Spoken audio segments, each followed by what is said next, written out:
Our story begins with the fact that we move to some kind of palace where the voiceover narrator speaks about fate, which is the result of love, and therefore now they should not have married by agreement as it was in ancient times. Before us is an incredibly beautiful girl with golden hair and green eyes who flew in with a letter from an owl. The owl sat down on the girl's hand and handed her a letter, which made the girl incredibly surprised. But she didn't waste time, and at the same moment, with very great curiosity, the girl opened the letter.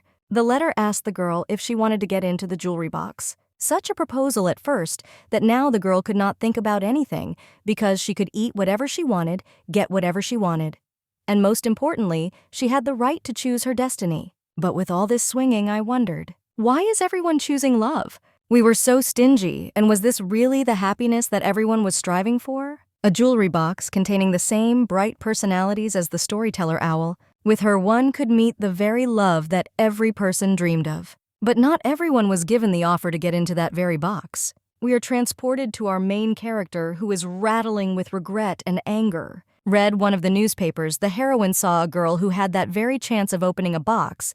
Such a discovery was already the 5th in history, so it was an incredible sensation. Rereading everything about the box, she could not believe that true love really existed. Even if it existed, such a luxury was only available, and this incredibly drove our main character together, which is why she closed the leaf. After all, yesterday, our heroine married a man who was sleeping sweetly behind her. But the girl was not at all happy about such a marriage. After all, she had no choice at all, and this marriage was simply of convenience due to the fact that her family went bankrupt as a rule. First of all, they sold what was easily sold, so our heroine was sold in the first place because that she was the daughter of her ex-wife. We are transported to childhood, where 3 girlfriends stood over her, and one of them said that our little girl was like a clean pond. Our frightened heroine, whose name was Liana, did not understand what was being said and asked why to the pond. To which, with incredible cruelty on her face, one of the girls said that if you threw a stone into the pond, you could see where it touched the bottom. So without thinking for a long time, the girl pushes our main character into the lake. The last thing Liana sees is ridicule on the face of her sisters. The little girl can't believe that they didn't do this to her. She tries to call at least someone for help. Unfortunately, no one even thought of lending her a helping hand. So from that moment, the girl already guessed that her life like that time would sink like a stone. Now the girl was just thinking about how long she would have to sink to the bottom. On the very day our heroine got married for convenience, she already hoped that this was the very bottom, and things couldn't get any worse. On her wedding night, the girl remembered a phrase from a book she read as a child, and it sounded like the relationship between spouses should be such that there is no embarrassment, namely to appear naked in front of each other and be able to share intimate things. But looking at the man who stood in front of her, she understood that they didn't even know each other properly, which is why the girl couldn't call the outward manifestation in the form of Hug's marriage. And so, on their wedding night, the girl suddenly said that she wanted her now legal husband to wait a little because she was shy. She needed a little time to talk because she believed that communication between spouses was the most important thing. In response, the guy smiled sarcastically and said that she had completely misunderstood everything and that she was not here to talk at all. We continued to stare at the girl. The guy asked whether they even understand how much he paid for her. And in general, there was gratitude for the fact that he took our main character as his legal wife. They were made a concubine. Such an incredible turn of events surprised our heroine very much and drove her into a stupor. She could not say a word in response and simply remained silent. The next morning, our girl also sat quietly on the bed, while her law and her husband stood in Kurilova looking out the window, and the maids looked at our poor heroine. Suddenly, the young gentleman turns around and with a dissatisfied face says that the first day the girl was not in the mood, and this irritated him incredibly. In response, our girl could not answer anything and just sat in silence. I was going somewhere. The young man told his maid to do something to our heroine. After all, when there was a girl without makeup in front of him, he couldn't tune in, but the maid bowed and said that everything would be okay. At that time, our heroine was sitting completely without a mood. Her thoughts were driven into a whirlpool. She did not want to eat or drink. She was already thinking when this would end as soon as possible. Away from her 2 maids were talking about how much the girl could stand with the young master because suddenly she could also hang herself like the previous mistress, who could not stand the stress. They bet on the girl that she was young and beautiful because of what she had to last longer. And even more so, the maid said that the owner seemed to like her because he didn't even touch her once during the night. We move to the moment when a girl sits in front of a mirror, chicly dressed in a red dress and incredibly beautiful makeup. Our heroine could not look at herself in such an outfit for long in the mirror and decided to get up and go for a walk. Walking around the estate, she remembered her childhood when she was unable to endure something. She immediately ran to the library. There, the girl read books and was transported to another world. This helped her, at least for a while, forget about reality, the real world.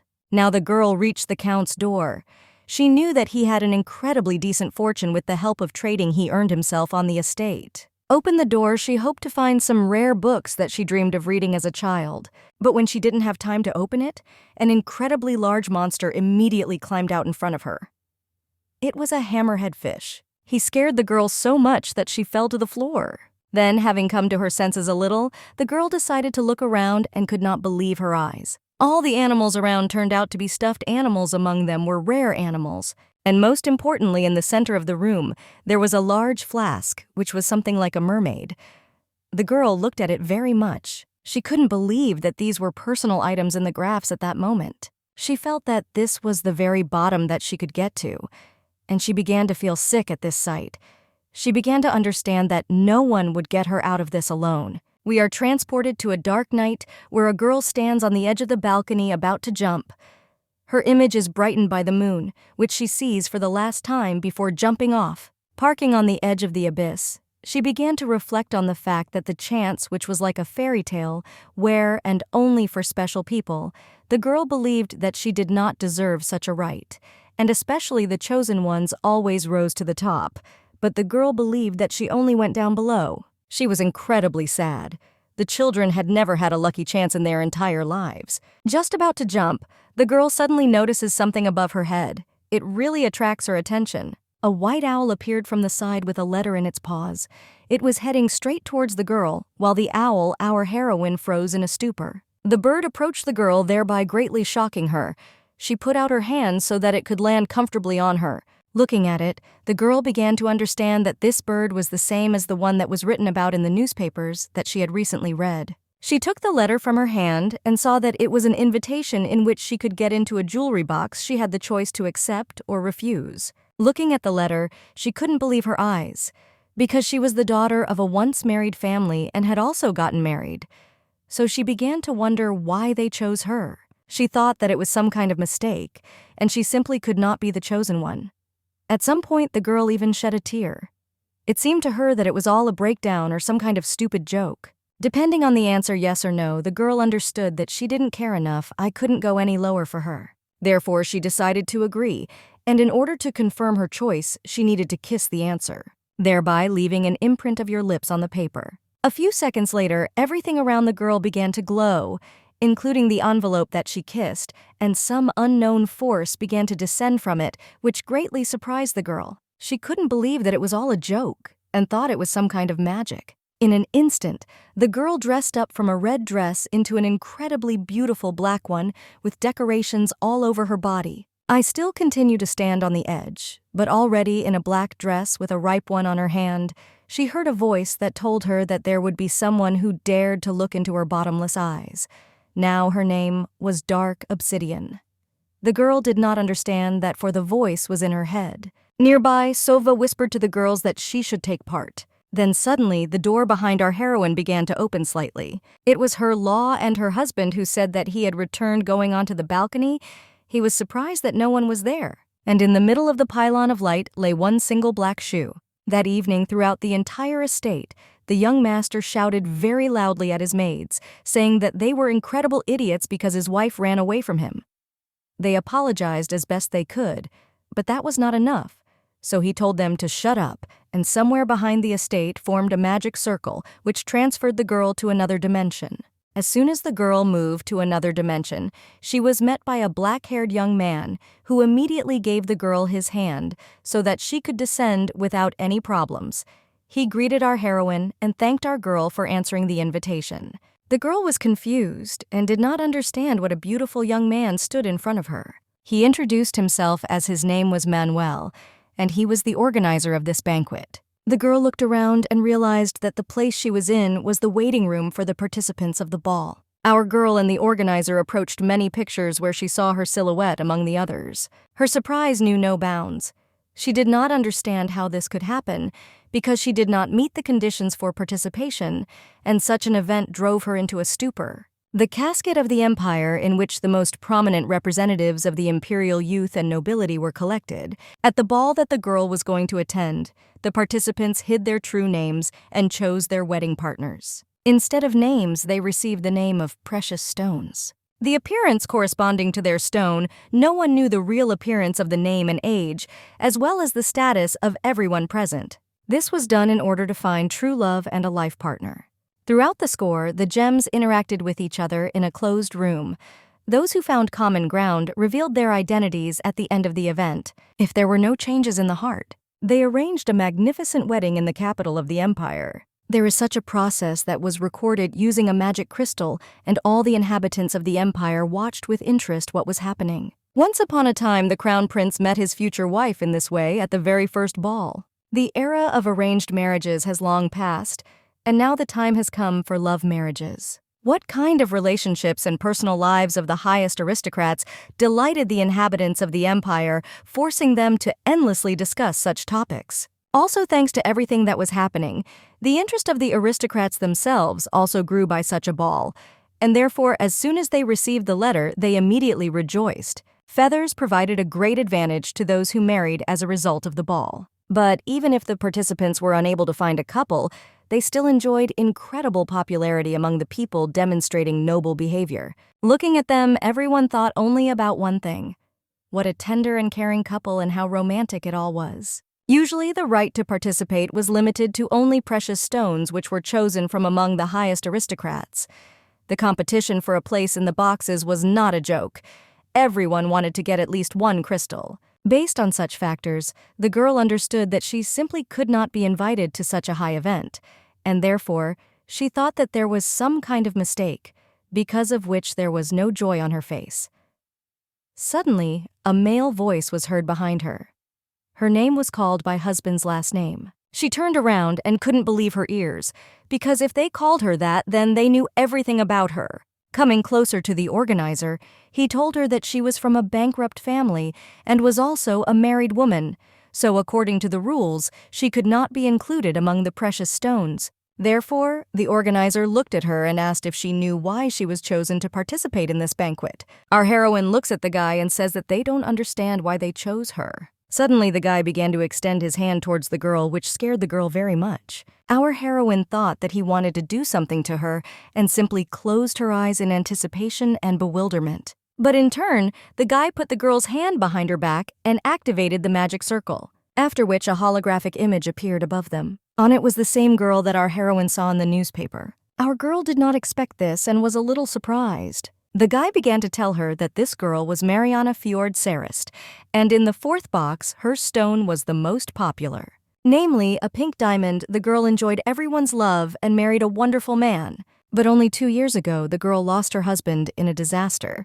Such news hit the heroine very hard. Then she announced her desire to participate in the fifth box to choose a muda for remarriage. Mariana should have been sitting in the place of our main character, which shocked the girl very much, and she did not understand why she was now in front of him and not Marina. To which the owner of the establishment says that Mariana disappeared last night. The girl couldn't believe her ears. She was incredibly surprised and even screamed a little. Then the guy leans over to our girl and tells her not to make noise. That like neither the other participants nor the audience knows about the disappearance, and under no circumstances should they find out. Therefore, leaning as close to the girl as possible, the guy said that they really needed our livery. The girl was very alarmed and asked what it meant, to which the guy, extending magical energy, said that they needed someone who could replace Mariana. Our girl had to play her role so that no one would guess about her disappearance. In short, the girl had to act as a replacement. This made the girl incredibly upset. Her body began to rattle.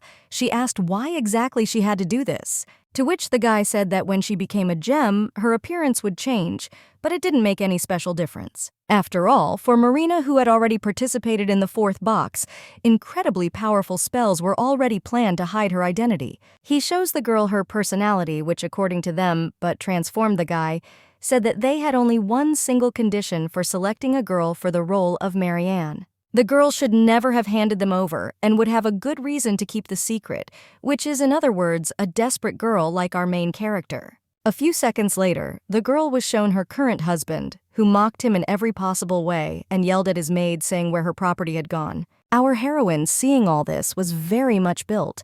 She understood that she did not want to deal with any communication with her current fiancé. While the girl was in despair, the organizer whispered to her that he could help end her marriage with this man. Looking at him, the girl heard the organizers continue to say that the girl would be able to marry someone she chose herself. And if the girl wanted to live alone, then the organizer could arrange it for her, providing her with everything she needed. Turning the broadcast of her current husband, the organizer said that it was but. And this is exactly what will happen if the girl plays the role of Marianne until the end of the ball. The organizer, with serious facial hair loss, asked Leroya, or does it agree? The girl was very worried and did not know what to answer. But taking it in her hands, she resolutely replied that she agreed without any hesitation, realizing that she had no choice. The organizer smiled for the first time ever. And then he suddenly got down on his knee and said that he would tell her what she would need to do. We are transported to some unknown island. And then, on the same island, we are transferred to the participants' hall, where a few seconds later, our main character moves in an incredibly elegant black beautiful dress. The girl looked as if she was the ideal of a beloved man. Our main character notices several magic crystals around her. These magic crystals were for recording that they invented in the Empire. They broadcast everything to people who watch the process of the box itself. Suddenly, something attracts our main character's attention, and she looks intently somewhere. She looked at the man in the white outfit, the incredibly handsome man who also noticed the girl. Then the girl turned in the other direction and also noticed someone else. It was already a black-haired, sullen guy with a mask on his face. A little earlier, the organizer stood over the girl and told her that on the first day, precious stones study each other. Therefore, no one should show their real personality. They are allowed to even lie for the sake of hiding the truth about themselves.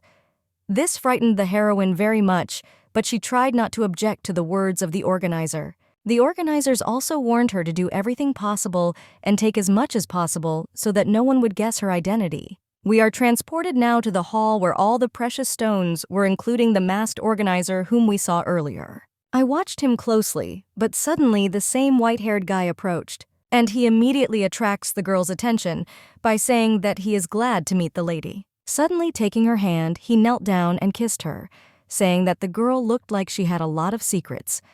The guy suggested that it could be because of the color of her stones. Holding the girl's hand, he noticed that because of this, the girl turned out to be incredibly attractive. After which, without letting anyone say a word, he said that his stone was platinum. As soon as the girl wanted to answer what kind of stone she was, a guy friend interrupted her, telling her to wait, thereby surprising our heroine. Rising from his knees, he smiled and began to say that there was no charm in revealing the secret, and therefore he wanted to guess what kind of stone the girl had. The girl did not answer anything, and they looked at each other for several seconds. The guy noticed that the girl had beautiful black eyes and hair, and so he began to list some diamonds that he knew.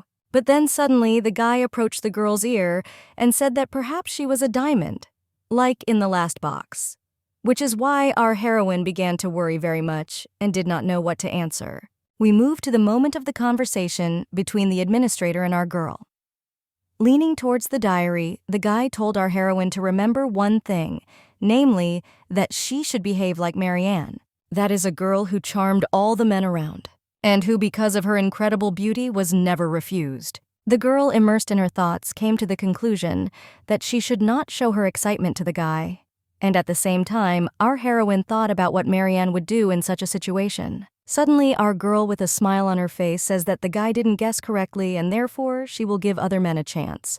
From such an answer, the guy seemed to immediately fall in love with our heroine. Suddenly, their conversation is interrupted as they pay attention to something. He was a golden-haired guy with an asshole and an incredibly attractive appearance. He headed straight towards our couple, who still continued to stand silently. Their surprise knew no bounds, and they stood there for several seconds. The guy who approached them said that he was glad to meet them, introduced his hand to his heart, and he also named his stone, namely Alexandrite. The one who came up was the first to notice that it was really the same Alexandrite that changes its color. I thought that it seemed to have a dangerous character. Despite the guy's appeal, our golden-haired friend immediately turned to the lady and asked what kind of stone she had, thereby surprising the Linux guy who was standing next to him, and simply ignored it. Our heroine still sat down with a grin on her face and told the guy to guess what kind of stone she had. The potion-haired guy's name was Alex. He immediately said without any hesitation that most likely it was a dark stone, namely a black diamond. And then Linux intervenes in the conversation, saying that he missed, and most likely the chance goes to the third man. Our heroine is standing on the side and even smiled a little. And then silence reigned around again, and they turned their attention to the man walking behind. An incredibly attractive personality, a red-haired boy whose name was Rivers. He, just like everyone else, immediately went to the girl. They all stood together and waited for the boy to approach. Alex explained that the appearance of the participants changed, and in life they could look completely different. Suddenly, Ricky sighed heavily, and I don't understand what kind of proportionality there is between men and one lady. Suddenly, Alex and Linux come up to the boy. They say that it looks like the rest of the ladies have not arrived yet. Linux joked that the boy is really afraid of losing to a competitor. Because Ricky was called a baby, it made him very angry, and he almost gave away his identity. But he stopped in time and fell silent, simply presenting his stone, namely his stone was Grant. Suddenly, Linux grabbed the river and said that since he came, he had the opportunity to guess what kind of stone our beautiful lady had. Linux has already said that they both made a mistake and lost their chances, and now it was the river's turn. The guy looking at the girl thought intently and suddenly named a black diamond. This shocked our girl very much. 2 out of 3 guys guessed her stone, but they didn't know it themselves yet. While he was mocking Ricky, the guy was very angry at that moment, and now he was very interested in what kind of stone the girl had, while Alex and our heroine stood behind. But our girl did not give an answer and simply sighed heavily, realizing that something needed to be done. Alex notices that someone is approaching them and says that it looks like other participants are coming towards them. The other participants turned out to be 2 incredibly beautiful girls, which surprised everyone. One was fair-haired and the other was light-haired. Unexpectedly, 2 beauties notice our participants while one is trying to make out them. The other is worried about something, looking around. Suddenly, the girl pulled herself forward while the other one was incredibly nervous. She simply couldn't keep up with her fast friend and asked her to wait. The girl was in such a hurry to get to her friend that on the way she caught something and fell face first onto the ground. It was so loud that her friend immediately heard it and froze in place, not realizing that it had fallen. Then, as soon as the girl turned around, she immediately began to worry about her friend and ask whether she was okay and what happened to her, as the girl was holding her forehead and was almost crying. Her pink-haired friend, giving her a hand with a smile on her face, said that she was probably not yet accustomed to her new body, so the girl immediately offered her help. She was very pleased with this act for her friend. She hesitated for several seconds, but then she still gave the girl her hand, thereby rising from the floor and heading further to our participants. All the guys, like real gentlemen, couldn't help but greet the ladies, and some stood in a stupor. While Ricky was incredibly concerned and asked if they were okay, the ladies with smiles on their faces said that everything was fine, and it looked like they were the last ones. The conversation is interrupted by a blue thing in the sky that was approaching them with incredible speed. It was the system's cute owl that greeted the participants in the 5th box. Ricky was incredibly surprised. I don't understand what was in front of him. His mouth opened. He just watched. While our holographic owl was talking about the fact that he was the host of this event, and his name is Manuel, our white-haired Lucas was surprised by such a reaction and asked Ricky whether he had never watched the broadcast. The owl asked them to take their seats, and they immediately did so. As soon as all the participants sat down at the chairs, the owl began his story about where they were. He began by saying that it was a special place created especially for them where they were. It was an island of people, and communication with the outside world was simply impossible. Since a magical protective barrier was placed on the place where they were placed, this was done so that their personal information would not be asked to be broadcast to them. The owl also wished them to choose a partner for whom they had romantic feelings. Stones who choose each other to go on a date outside the island they were on. During the date, the magic of the protective data loses its power, and they could freely ask each other questions. What they learn about each other on a date should remain only between them. So we return back to the owl, which asks participants to look ahead of themselves. On the floor were magic circles that would transport them to another place where they could communicate freely. 3 people could stand in one circle, so the owl recommended that they gather in groups of 3 and stand in those circles.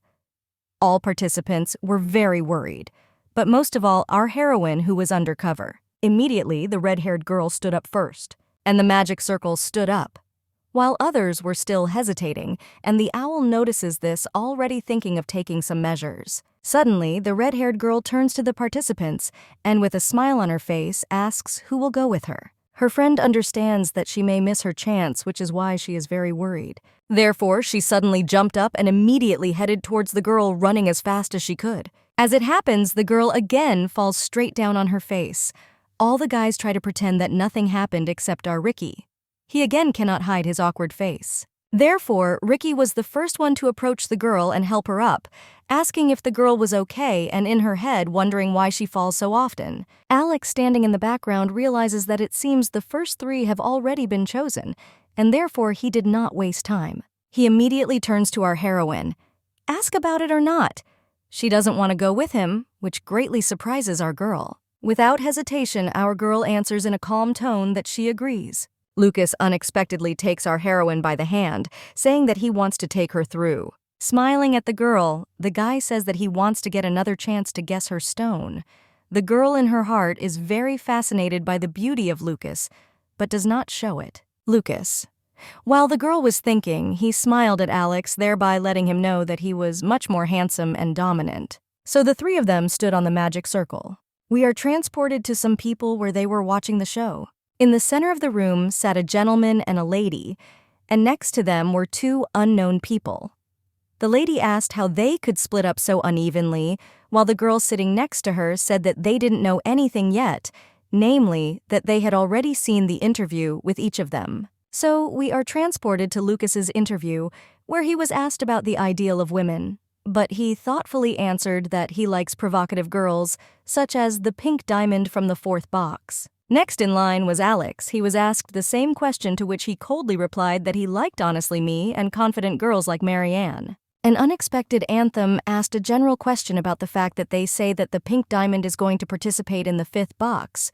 So are they sure that they can recognize her? That Lucas and Alex thought about this question. But then, Lucas says that since this was his ideal girl, he will be able to recognize her immediately. Alex also calmly replied that if he recognizes her, he will immediately fall in love. We move to the white-haired gentleman who was sitting in the center. He says that they both really believe that obsidian is a pink diamond. He said this as if he was mocking them. 2 couples sitting nearby also began to talk, and the girl said that among all of them, 3-year-old obsidian gives the impression of provoking girls, but that the guy answers with a smile on his face that he also remembered this about Lady Mariana while he was looking at our heroine. One of the girls turns to the creator of this program with a smile on her face. The girl asks the question, "Is she really a pink diamond?" To which our organizer stands quietly, doesn't answer anything, and doesn't show any emotions. But in fact, in his heart, he was very worried. These 4 individuals were commentators. For this show, they commented on everything that happened on stage and showed them excerpts. They commented on the fact that it had not yet been announced which of the stones was the pink diamond.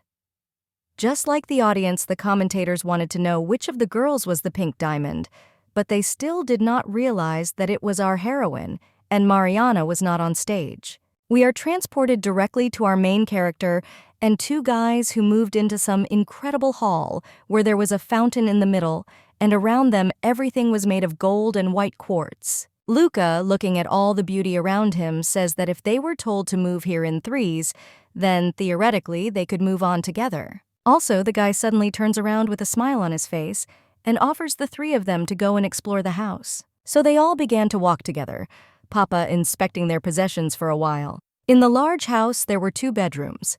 The girl noticed that the boys were divided into men's and women's. They were also very surprised by the dining room, incredibly beautiful and impeccable.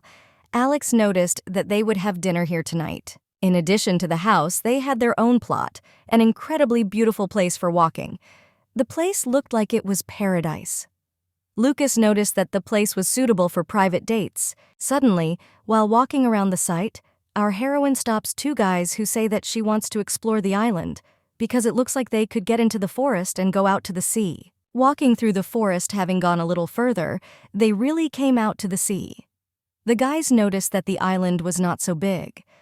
After all, they walked around it painfully quickly. Oleg says that it seems that it will not be easy for them to stay on the island for several months in a row. Lucas notes with a smile on his face that they can get closer this way. Suddenly, Lucas turns to the girl and asks what happened to her, call her the mysterious lady. Finally, the girl answers with a smile on her face that she is obsidian. Lucas was a little amazed by this. He couldn't believe his ears that she really was obsidian. Standing in a stupor, the guy also says that obsidian is no longer a stone but glass, but the girl does not answer. Alex says that he once heard that the name of the stone is determined using magic depending on the quality of the participants, so the girl looks like obsidian.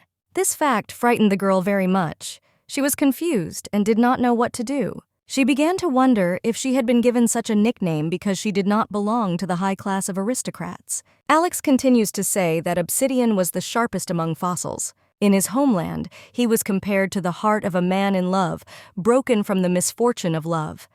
This was exactly suitable for the situation of Marianne, who lost her husband several years ago. Laura realizes that Alex still thinks that she is Marianne. Silently for a few seconds from the awkward situation, our heroine says that she doesn't even know. Then a grin appears on her face, and she says that they were not in a hurry to jump to conclusions, but the meaning of her stone, and tells them to think again. And now the girl, not confused with a smile on her face, says that they gathered here to find their love, and not to talk about what stones they got. Lucas notices this and says that the girl said everything correctly, but he also decided to introduce himself and called his stone pure platinum. Such a stone was the purest metal. Lucas, coming incredibly close to the girl, also noticed that his love was just as pure. Smiling, he also added that the girl was quick and would soon understand everything, so our heroine just smiled. We move to the commentator's room. You are one of the girls saying that it looks like they already have something. The girl says that this seems to be a love affair, and the guy notices that the dress is not very active. The main commentators say that he shows incredible interest in obsidian from the very beginning. The girl with a grin on her face says that this is not surprising because Platinum considers her Marianne. Therefore, the girl poses the question bluntly, what will happen if our obsidian turns out not to be Mariana? The girl sitting next to her in a pink dress says that she is also very curious. But a guy in a pink suit interrupts them and says that they don't yet know which one of them is Miss Marianne, and therefore suggests they just watch and then they will understand. They will understand whether the podium is interested in the pink diamond or whether this is really love already going on between the obsidian. We move again to our Trinity where they are walking somewhere in the field. While our girl is walking ahead of Alex, he notices something on Earth. The girl suddenly asks if it's hard for her to walk. Our heroine turns around in bewilderment. And then the guy said that he thought her shoes were unlikely to be suitable for walking. To which our heroine replies with a smile on her face that it's nothing like that, and that's why he didn't have to worry. But still, Alex decides to lend a helping hand with a calm face. He says that if our girl allows it, then he wants to take her hand. Such an act confuses the girl very much. She does not understand what to do. She just stood there for several seconds. But then a friend in front of her, Lucas, climbs in and says that if she takes his hand, will her legs really feel better? This behavior really surprises the girl. While the girl was surprised, he suddenly takes her in his arms and notices that she was light as a feather. Alex in turn says that it was very rude of the Platinum Mind because he didn't even ask if the lady wanted to be lifted.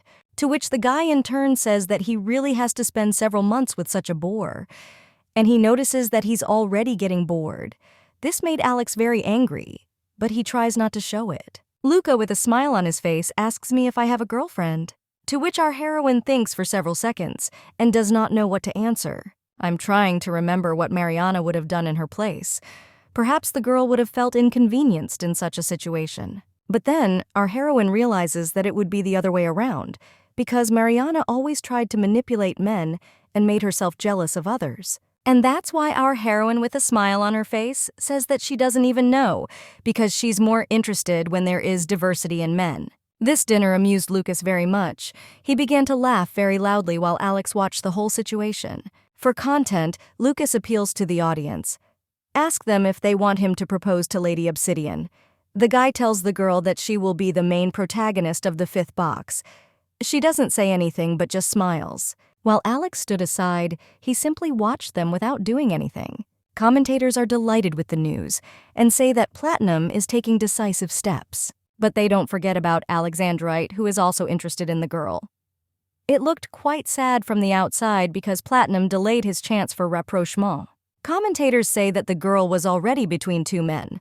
The girl commentator also said that she felt this, and that Obsidian would become the main character of the fifth box. Therefore, commentators all together closely followed our heroes and thought about who would get her heart or Alexandrite. We moved to the women's room where our three girls are sitting.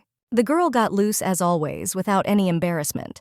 She immediately asks how they had a walk around the island. She asks our heroine if she walked with two gentlemen. The children were incredibly interesting. Our girl says with a smile on her face that they were both very nice people. The girl decided to ask our heroine directly or someone interested her. The commentators really liked such questions because they were also incredibly interested in this and who, after all, was closer to the heart of Obsidian. So during the interview, the girls asked which stone interested her the most.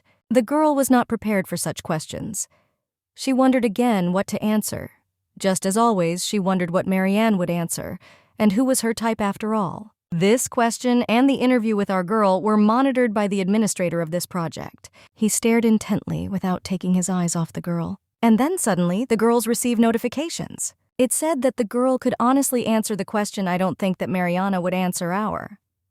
Laura was shocked by this. She was allowed to say her opinion, and this surprised the girl very much. But the girl was also surprised by that very voice in her head.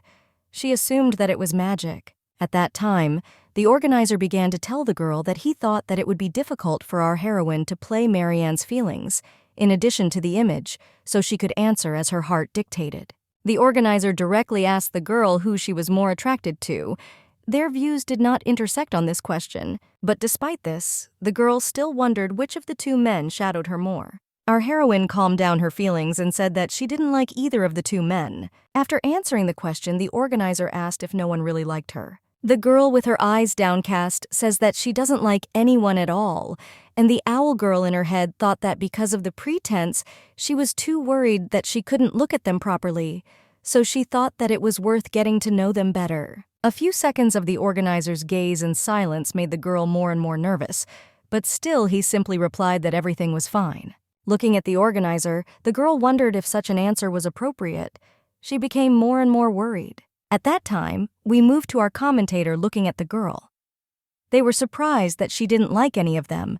The guys thought this was an honest answer. Not everyone could say that. The girl commentator notes that Platinum tried so hard but still could not please Obsidian, and therefore if he found out he would be very upset. But the girl also means that perhaps this was an opportunity for the Alexandrite, but also for Grant. That is for our Ricky, who at that time went for a walk with two other ladies. We moved to the men's room where three of our guys are already sitting there. Ricky was very excited and pleased. At the same time, he told the guys that the girl was constantly falling and could not find where to go. She also could not open the door on her own. This at the same time made the guy very angry and embarrassed. He was angry that it was possible to be so clumsy. He even assumed that the girl had been locked up for a long time and came out for the first time in a long time. Such behavior amused Lucas and Alex a lot. Lucas says with a smile on his face that it looks like the girl who keeps falling all the time has caught his attention. But Luca, embarrassed and irritated, says that how can one not pay attention to such things? Because as soon as he turned away for a second, the girl was already rolling down the stairs. Alex, still with a monotonous expression on his face, asked what the names of the stones were because he had not heard when they introduced themselves. Ricky immediately answered that the girl who was falling apart had a pearl stone, and the one who was constantly falling had an amethyst. Lucas, with a happy face, still continued to tease our cooks, asking who he liked best. Although embarrassed, he answered that some time had to pass before he could understand who they liked better. Lucas unexpectedly replies that he immediately understood within seconds. This woman, or not such a quick conclusion from the guy, surprised Ricky very much. He did not understand how this was possible. To which Lucas replies that it was clear at first sight whether the girl could hold him or not. And so we are already moving to the platinum interview where he was asked who interested him most, to which he says with a smile on his face that of course it was Obsidian that is our main character. He said that he just felt that she was the one he needed. Then the presenter asks about what he said, that his ideal of female beauty was a pink diamond. So did the guy really assume that the diamond was Obsidian? He didn't give a specific answer. They say that maybe yes or maybe no. But what he was sure of for sure was that if she was truly a pink diamond, he was ready to marry her right now without any hesitation. We are moving. When they ask Alex questions according to the standard, he was asked, who interested him the most, to which Alex calmly, as always, replied that he did not know yet. Then they asked Ricky, he also did not yet know who exactly. The same question was asked to the girl who was constantly falling. She somehow answered that she didn't know, after which the commentator noticed that they all behaved very carefully. Then it was the turn of the question to the girl with pink hair. She answered that, in appearance, she liked our platinum better, but she thought a little and said that it was still a changed appearance. Therefore, it was difficult for her to say. Commentator Guy replied that this was most likely due to the fact that they had not yet seen the real faces of the participants, so they hesitated, and besides, no one knew each other. On the first day, the girl replied that many of them even talked to each other, but watching them, they assumed that perhaps their thoughts would change when they were all gathered together at dinner, and everyone was incredibly interested in whether the thoughts of our white-haired guy would change. Both commentators and viewers were curious to know. So we move to the kitchen where a magic circle appears from the air. A holographic owl flies out from there and says that on the first day of the box, they will have to cook their own dinner. An owl flying over a large cauldron told that in front of them was the most favorite dish of the inhabitants of the empire. This dish was called Lurek soup. While the owl was explaining all this, our main participants in the show stood in front of a large table. The owl told them to choose one ingredient each and add it to the soup to complete the preparation of the dish. Think about it. Looking at the pestilence and potatoes, they understood this, so they just had to choose and no more.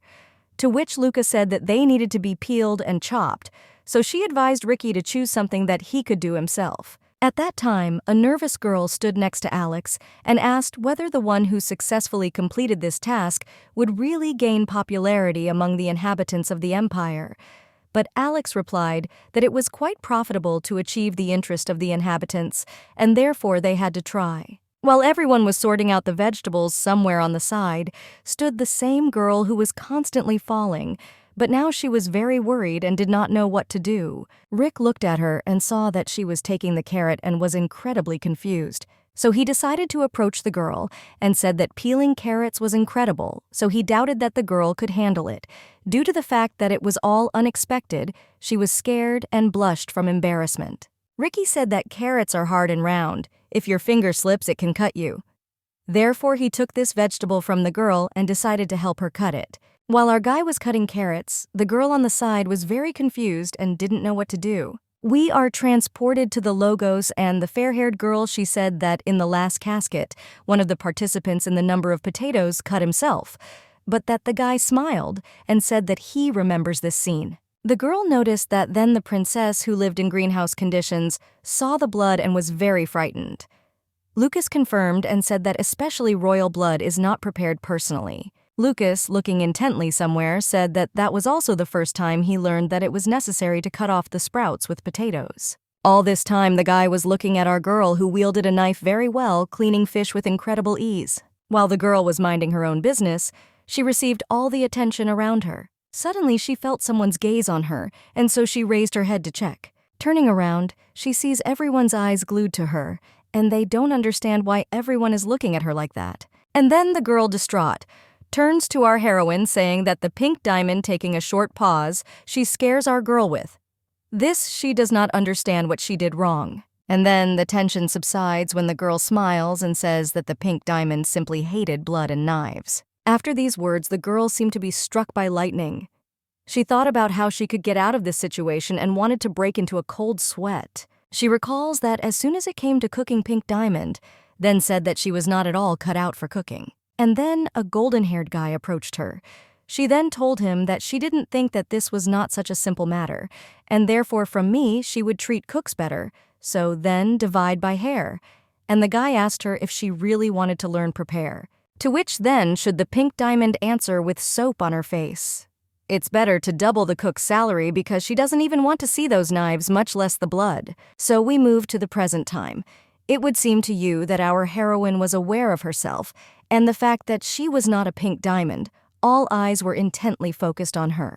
The fair-haired girl says that the girl is incredibly wolf-like in handling a knife. Here our heroine realizes that she has made an incredible mistake which could cost her a lot. Once upon a time, an angry family treated her poorly, even worse as a maid. She simply had to learn to work around the house. But Mariana, in turn, never did this. Our heroine already simply had a reflex. We are transported to the present time where Luca stands up shocked. I don't know what to say to what he saw. The girl is still standing there. The guy doesn't know what he will answer because her reflex training made itself felt just at the most inopportune moment. The organizer also thought that everything was lost and our heroine had failed her task. Suddenly, someone said from the outside that this was amazing, thereby shocking the organizer. The man also said that by looking at a person and how a person handles a knife, one could learn about his character, and by looking at a neatly peeled potato, he said that the girl was a very sophisticated person. All these phrases came from Alex, who could not stop admiring the girl's cooking. He said that he personally likes such people. After these words, their gazes converged at one point, looking at each other. A spark of some kind of romance passed between them. They did not look away for several seconds. Alex asks our heroine, maybe she needed help. To which the girl, looking at him with a charming look, says that she will be very grateful to him for his help. So they started cooking together, with Lucas standing in the background, who on the one hand was very disappointed and watched this whole situation and didn't know what to think. We moved to the moment when everything was prepared and all the participants in the show sat down at the table for dinner. Lucas tried the food and was surprised that it was all much better than he thought. The girl who was sitting next to him got upset and laughed at this and said that the guy was really worried about this. In turn, the guy replied that he remembers how in the first box the participants dined on edible food on the very first evening. Rick heard this and asked in what way it was inedible, to which Lucas replied that they put too much butter, so the burnt soup turned black, and the meat, on the contrary, remained raw. The girl was a little surprised at such a strange situation. And then Alex says that he remembers that moment very well. The stone was peridot. Then he said that the mountain soup suits him, after which the green guy sat down the whole pan, which caused conversations in society. Luke said that when it turned out that the crown prince was the chrysolite, the entire empire was on its feet. Unexpectedly says that the first box was years ago. And how can they remember all this? The guys seemed to be struck by lightning. They both fell into a stupor. I didn't know what to answer. With a smile on her face, the girl said that it seems that both of them are far from being able to remember what was shown years ago. This drives guys even more into despair, and they don't know how to respond to such proposals. Alex says that the box was shown in replays, so he remembered it. Lucas said that men only get prettier with age, so there was no point in making fun of them, so he answered Lady Pearl. Girl Pearl said that personal information should not be disclosed, and so she wondered if it was normal to make such conclusions during a conversation. Then Alex looked at the girl and said that they could easily check it. Suddenly, the guy turns to Ricky and asks how old he was when the first box was broadcast. Such an unexpected question confused the guy, so he thought for a bit, but was about to answer. Suddenly, a mask appears on him with a ban on speaking, which frightens the guy very much. The white-haired girl immediately jumps up and is very worried about Ricky. You don't understand what's happening. But the guy tried to say something, but nothing came of it, just like the girl. Everyone around was shocked and now understood what would happen if they started saying forbidden information. Where are you? An owl suddenly appears and begins to scold Reich, telling him that he cannot disclose personal information, and that when he tries to do so, a magical shield is activated. But not only that, in the case of 3 activations of magical protection, this stone receives a warning and loses one right to choose a stone for a date. He could not have expected such a river, and was a little shocked. Then the owl just as suddenly appeared and suddenly began to disappear, finally saying that they should be careful not to lose the precious right to choose a stone. After the owl disappeared, that same defense on Ricky dissipated and he was now able to speak. But after this, the guy couldn't even utter a word, even when the girl asked if he was okay, while the white-haired girl breathed out a sigh of relief. Reich didn't even fully understand what was happening, but Alex and Lucas already guessed what system was working on this show. Namely, that guesses are allowed during the conversation, but talking about this in person is prohibited. Reich, as always, is a little stupid and confused about whether he really still has 2 forgivable mistakes left, to which the logo says that everything is correct, and now he had to be careful, call him a baby. This river began to irritate him very much.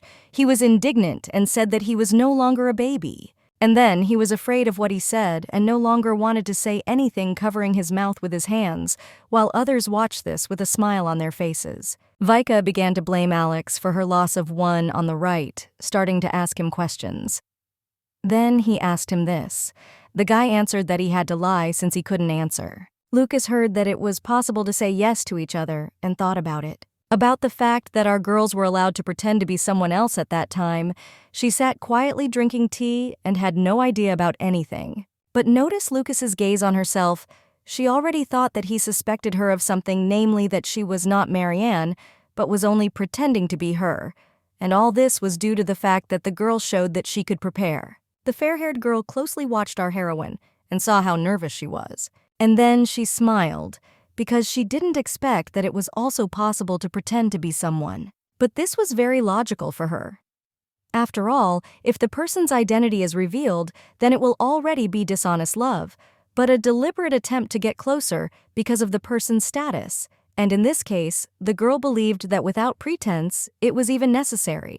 Lucas, looking at the way the girl spoke, did not understand at first and simply watched silently. Unexpectedly smiled and said that this was all the charm of the box, because the more mystery, the more you want to know the person, and this made it interesting. And then Lucas turned to our main character and asked what the girl thought, smiling at her, to which our beautiful heroine smiled back and was already pleased, saying that she looked interested in him. With a smile and a little blush, he says that this is exactly so, and so much so that he will soon go crazy. Commentators simply went crazy at this turn of events.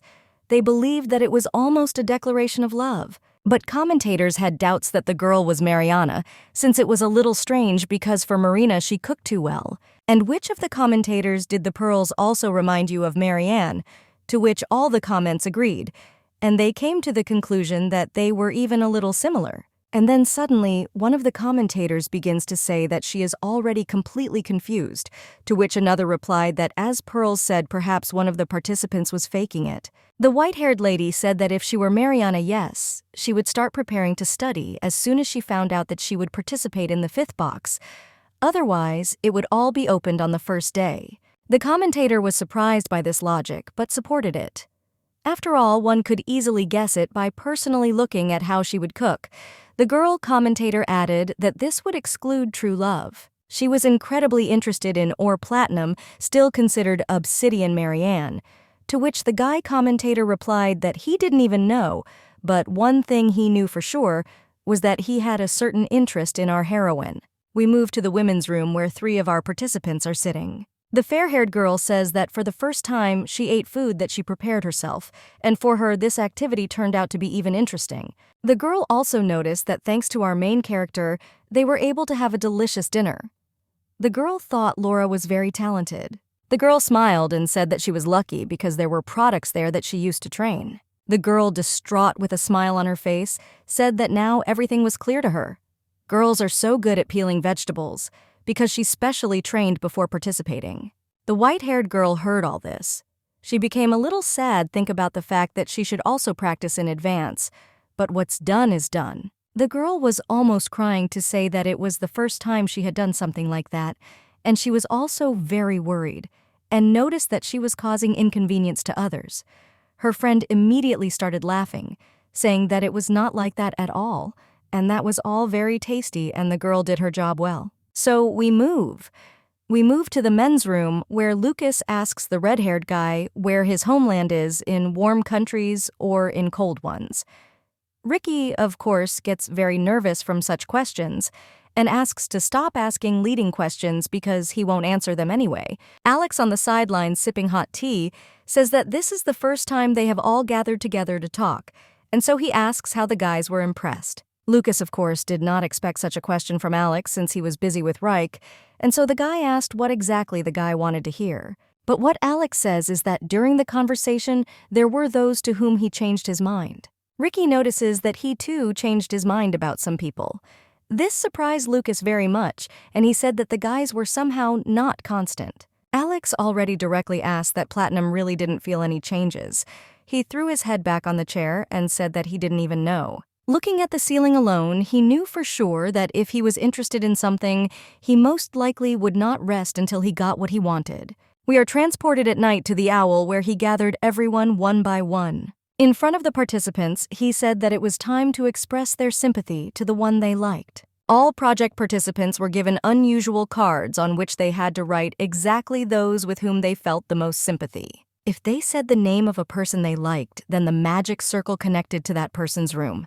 The guys had to put their card in the middle of the magic circle.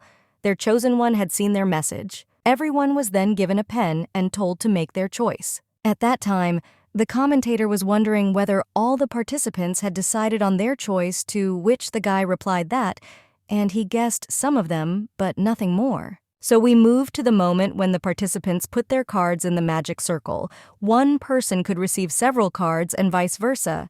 There may be those who will not receive any. While the commentators watched as all the participants put their leaflets in the magic circle, and my husband was very interested in whether I had changed after dinner or remained the same, everyone was incredibly eager to find out the results. We moved to the rooms of our main character, where a magic circle appeared in front of her. She stood very close to it and waited for a miracle. Watching intently for several seconds, she did not notice anything and wanted to leave. So, unexpectedly, the magic circle lit up very strongly, which is why the girl was very confused. She tried her best to hide from the light, which was incredibly bright. One receives her letters from magic circles. Ricky read my letter and thanked him for being a kind person and for his help. Consider Lucas didn't show any emotion in his letter. It was written to them that today it was fun to communicate with him. But the last person who received a letter was Alex. His letter said that someone wanted to talk to him more. And so the time came for our main character. She stood in a little shock. This was all due to the fact that she had letters in her hands that is from 3 guys. One said that she was holding a knife in her hands, and she looked great in the other, that she had many secrets. No, she seemed even more charming in the 3rd letter they wrote to her, that she was not as she seemed at the first meeting, so someone wanted to get to know her better. The commentators were shocked by the turn of events. After all 3 letters were received by our Obsidian.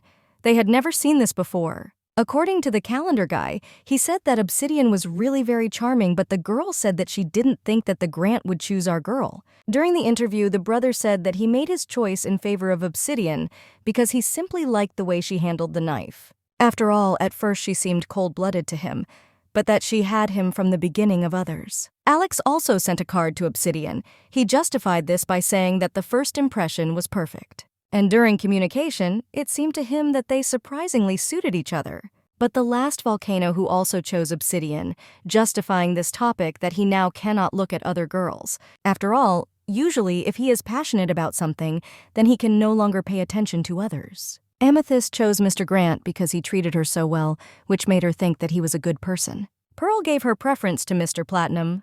She didn't know why, but she was drawn to him because in addition to his appearance, the atmosphere around him was also unusual. But the last person who gave her interview was our heroine.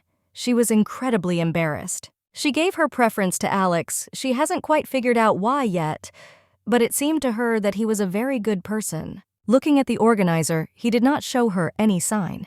Because of what the girl thought about you can see saying, so the situation was only heating up. But then the organizer turned off the camera and said that everything was clear to him. The guy approached the girl and thanked her because, thanks to her, the first day of filming was successful without any problems. The girl stood silently. I didn't know what to answer because she was very embarrassed and also didn't know whether she was doing everything right or not. So she said that when they were cooking, she made a few mistakes which made her feel guilty. To which the organizers said that there was nothing wrong with that. And if Mariana had participated in the 5th box as planned, they would have asked her to behave in a similar way, just like our main character. Such a reversal of communication left the girl in a stupor. She did not know what to answer.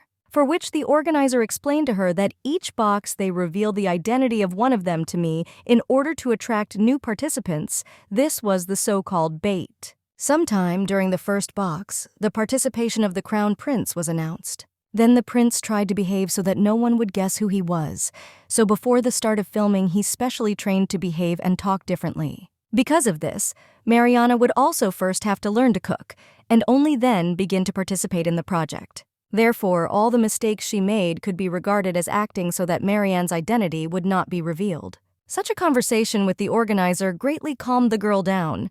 She felt incredible relief in her soul, and now she thought that her slight mistakes in behavior were normal. But then the girl asked that it was not advisable to make constant mistakes. The organizer noticed that she was saying everything correctly.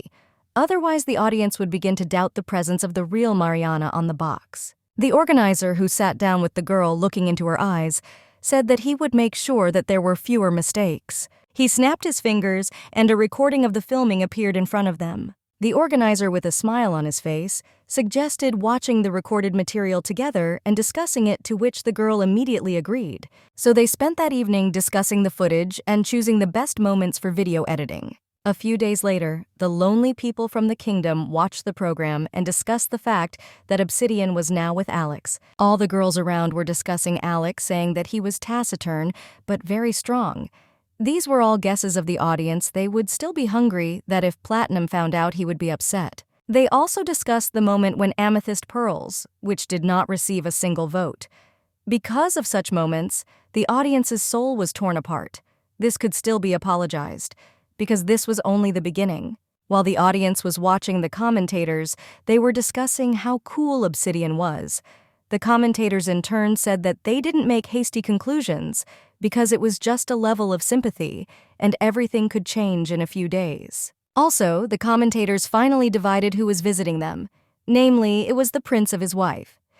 You said that he was very curious about what would happen tomorrow. His wife just waved hello to everyone. Unexpectedly, the commentator, the prince and his wife, finally recommended that they and his viewers what to expect from the next episodes, to which the prince's wife says that everyone will be interested in how Platinum will react, because he does not yet know who chose Obsidian. The commentator was also eager to find out, but the people who watched the broadcast were even more interested in them, and they couldn't wait for the next episodes. Some wanted Obsidian and Platinum to be together, while others had no opinion separated. And so we moved to day 2. Our main character woke up quite early today and decided to go out and observe the beauty of nature. Suddenly, her attention is attracted by Platinum, who approached the undead girl. With a smile on his face, he says that he is very surprised because the girl woke up so early. To which our heroine says with a smile on her face that the sea is simply incredibly beautiful, and I couldn't wait to look at it. Then Lucas, who has taken off her shoes, walks into the sea to the girl. Ask if the sea really reminds her of her homeland. But the girl only nods, and the owl remembers some things. While watching the footage, the organizer told the girl that Mariana was from the 8th kingdom of the Sirens, the same place our heroine was from. So he assumed that answering questions related to her country would not be so difficult. After all, Saria was a trading kingdom that conducted its main activities through sea routes, a place in which exchanges of knowledge and culture took place. The inhabitants of the kingdom quickly got used to changes and were quite open. Like our heroine and Mariana, which is why the girl assumed that this was probably why she was chosen for the role of Marina. We return to the moment of communication between our main character and Lucas. The girl thinks that if she mentions the Sea Kingdom of Sirius, will she look like Mariana?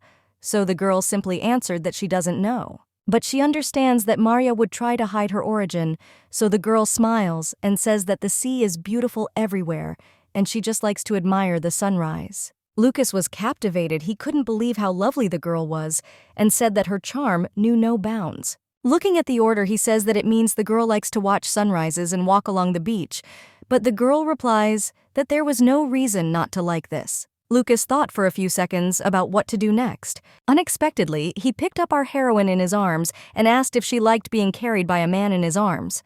The girl was very confused by such a turn. She didn't know what to answer. She only thought it would be strange if she refused him. She wondered what Marianne would have done. And again, our heroine recalls a conversation with the organizer, when he talked about how Mariana was known for her dissolute character, and there were rumors that even after marriage, she had several lovers. And the free culture of the Sixth Kingdom of Kilia, where her husband was from, made her even more promiscuous, so she communicated with all men before the will was dissolved. There were even cases when she said that, how can you talk about love if there was no physical contact? And so we return to our heroine where she touches Lucas on the lips. I think at home what would be better for her to do, just tell him or something she decides to say that it was similar to what happened yesterday. From the outside, it looked incredibly romantic. So the girl said that she was not attracted to boring things, hinting that Lucas was a little interesting to her.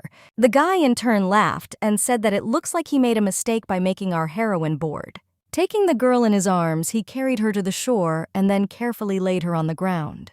Lucas, approaching our girl, said that today he would show something new.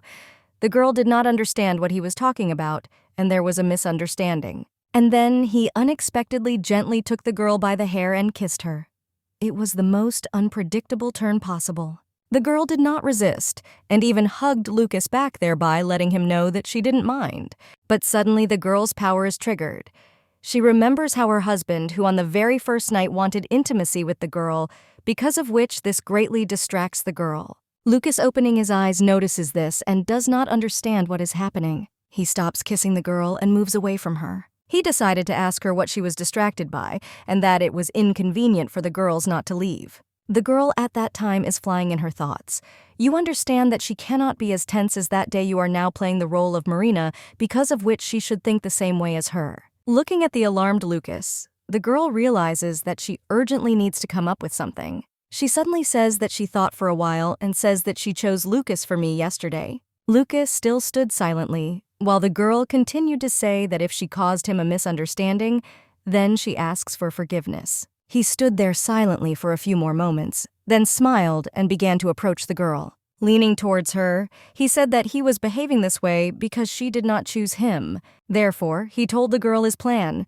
He was specifically trying to lure her so that next time she would write his name. The commentators were delighted with the platinums. The top 5 came up with a whole plan on how to win the heart of our heroine. The girl commentator notes that he was a painfully strong competitor. She notices this, and her colleague says that he won't give up so easily, so Alexandrite shouldn't have relaxed. And as soon as they remembered about him, they began to wonder where he was now. And so we move to the Alexandrite of the unhaired girl. Alex says that breakfast is similar. They don't have to cook it themselves. And the girl notices that it's somehow unusual to have breakfast without words. And then Ricky comes into their kitchen with an apple in his hands. He says that they can eat whatever they want behind him. There was a white-haired girl who notices this. Therefore, the girl also takes an apple while telling Kirill to the whole family that he replies that as he wants. The commentators can't watch this if they could talk to the participants.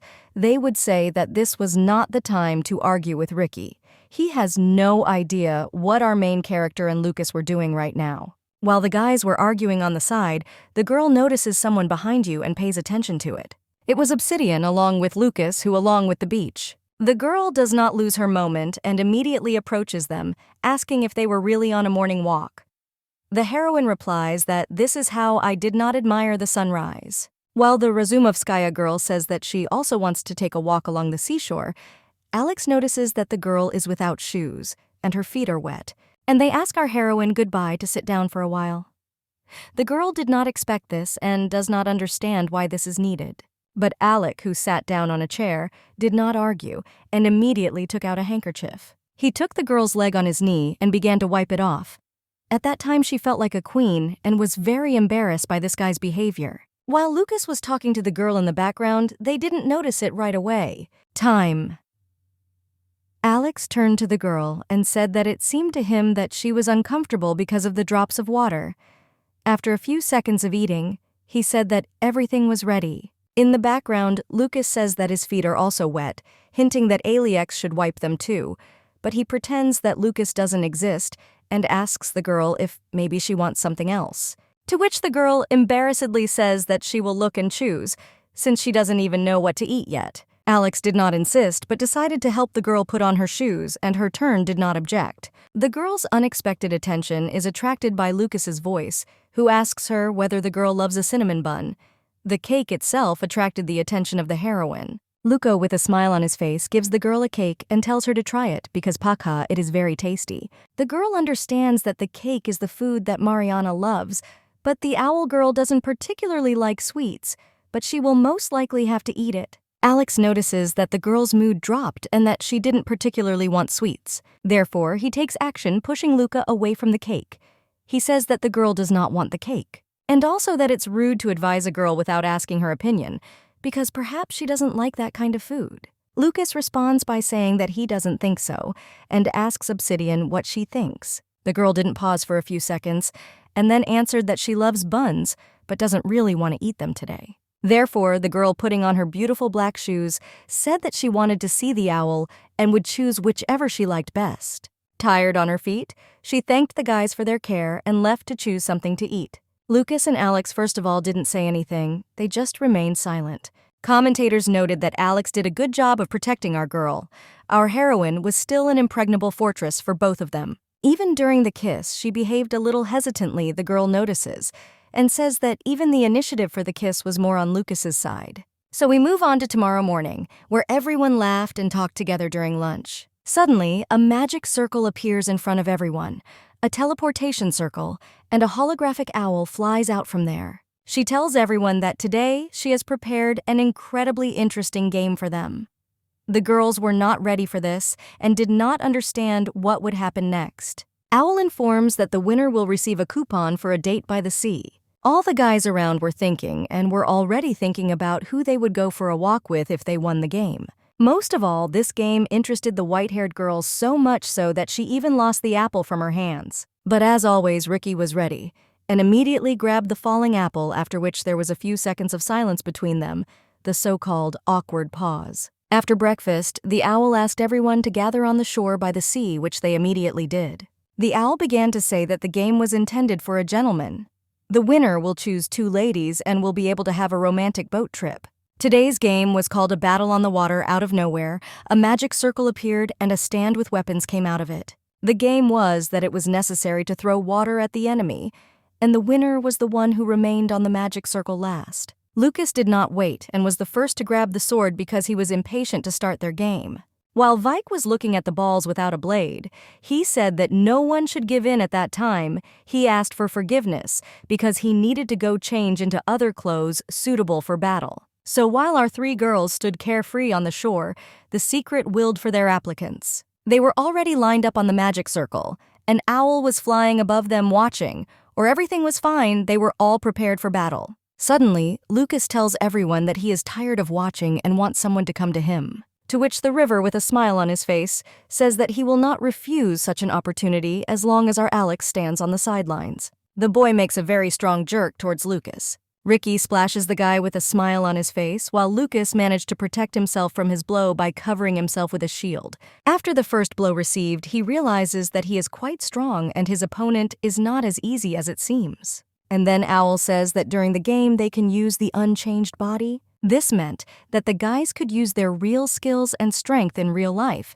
This factor greatly shocked the guys, but not the Rivers. On the contrary, he told the guys to be ready because thanks to his deceptive appearance, he was going to throw off their water. The girls watching the game, which became more and more interesting, could not take their eyes off. Reich began to approach the guys in order to quickly deal with them because he did not intend to mess around for long. But Lucas changed him and attacked him first.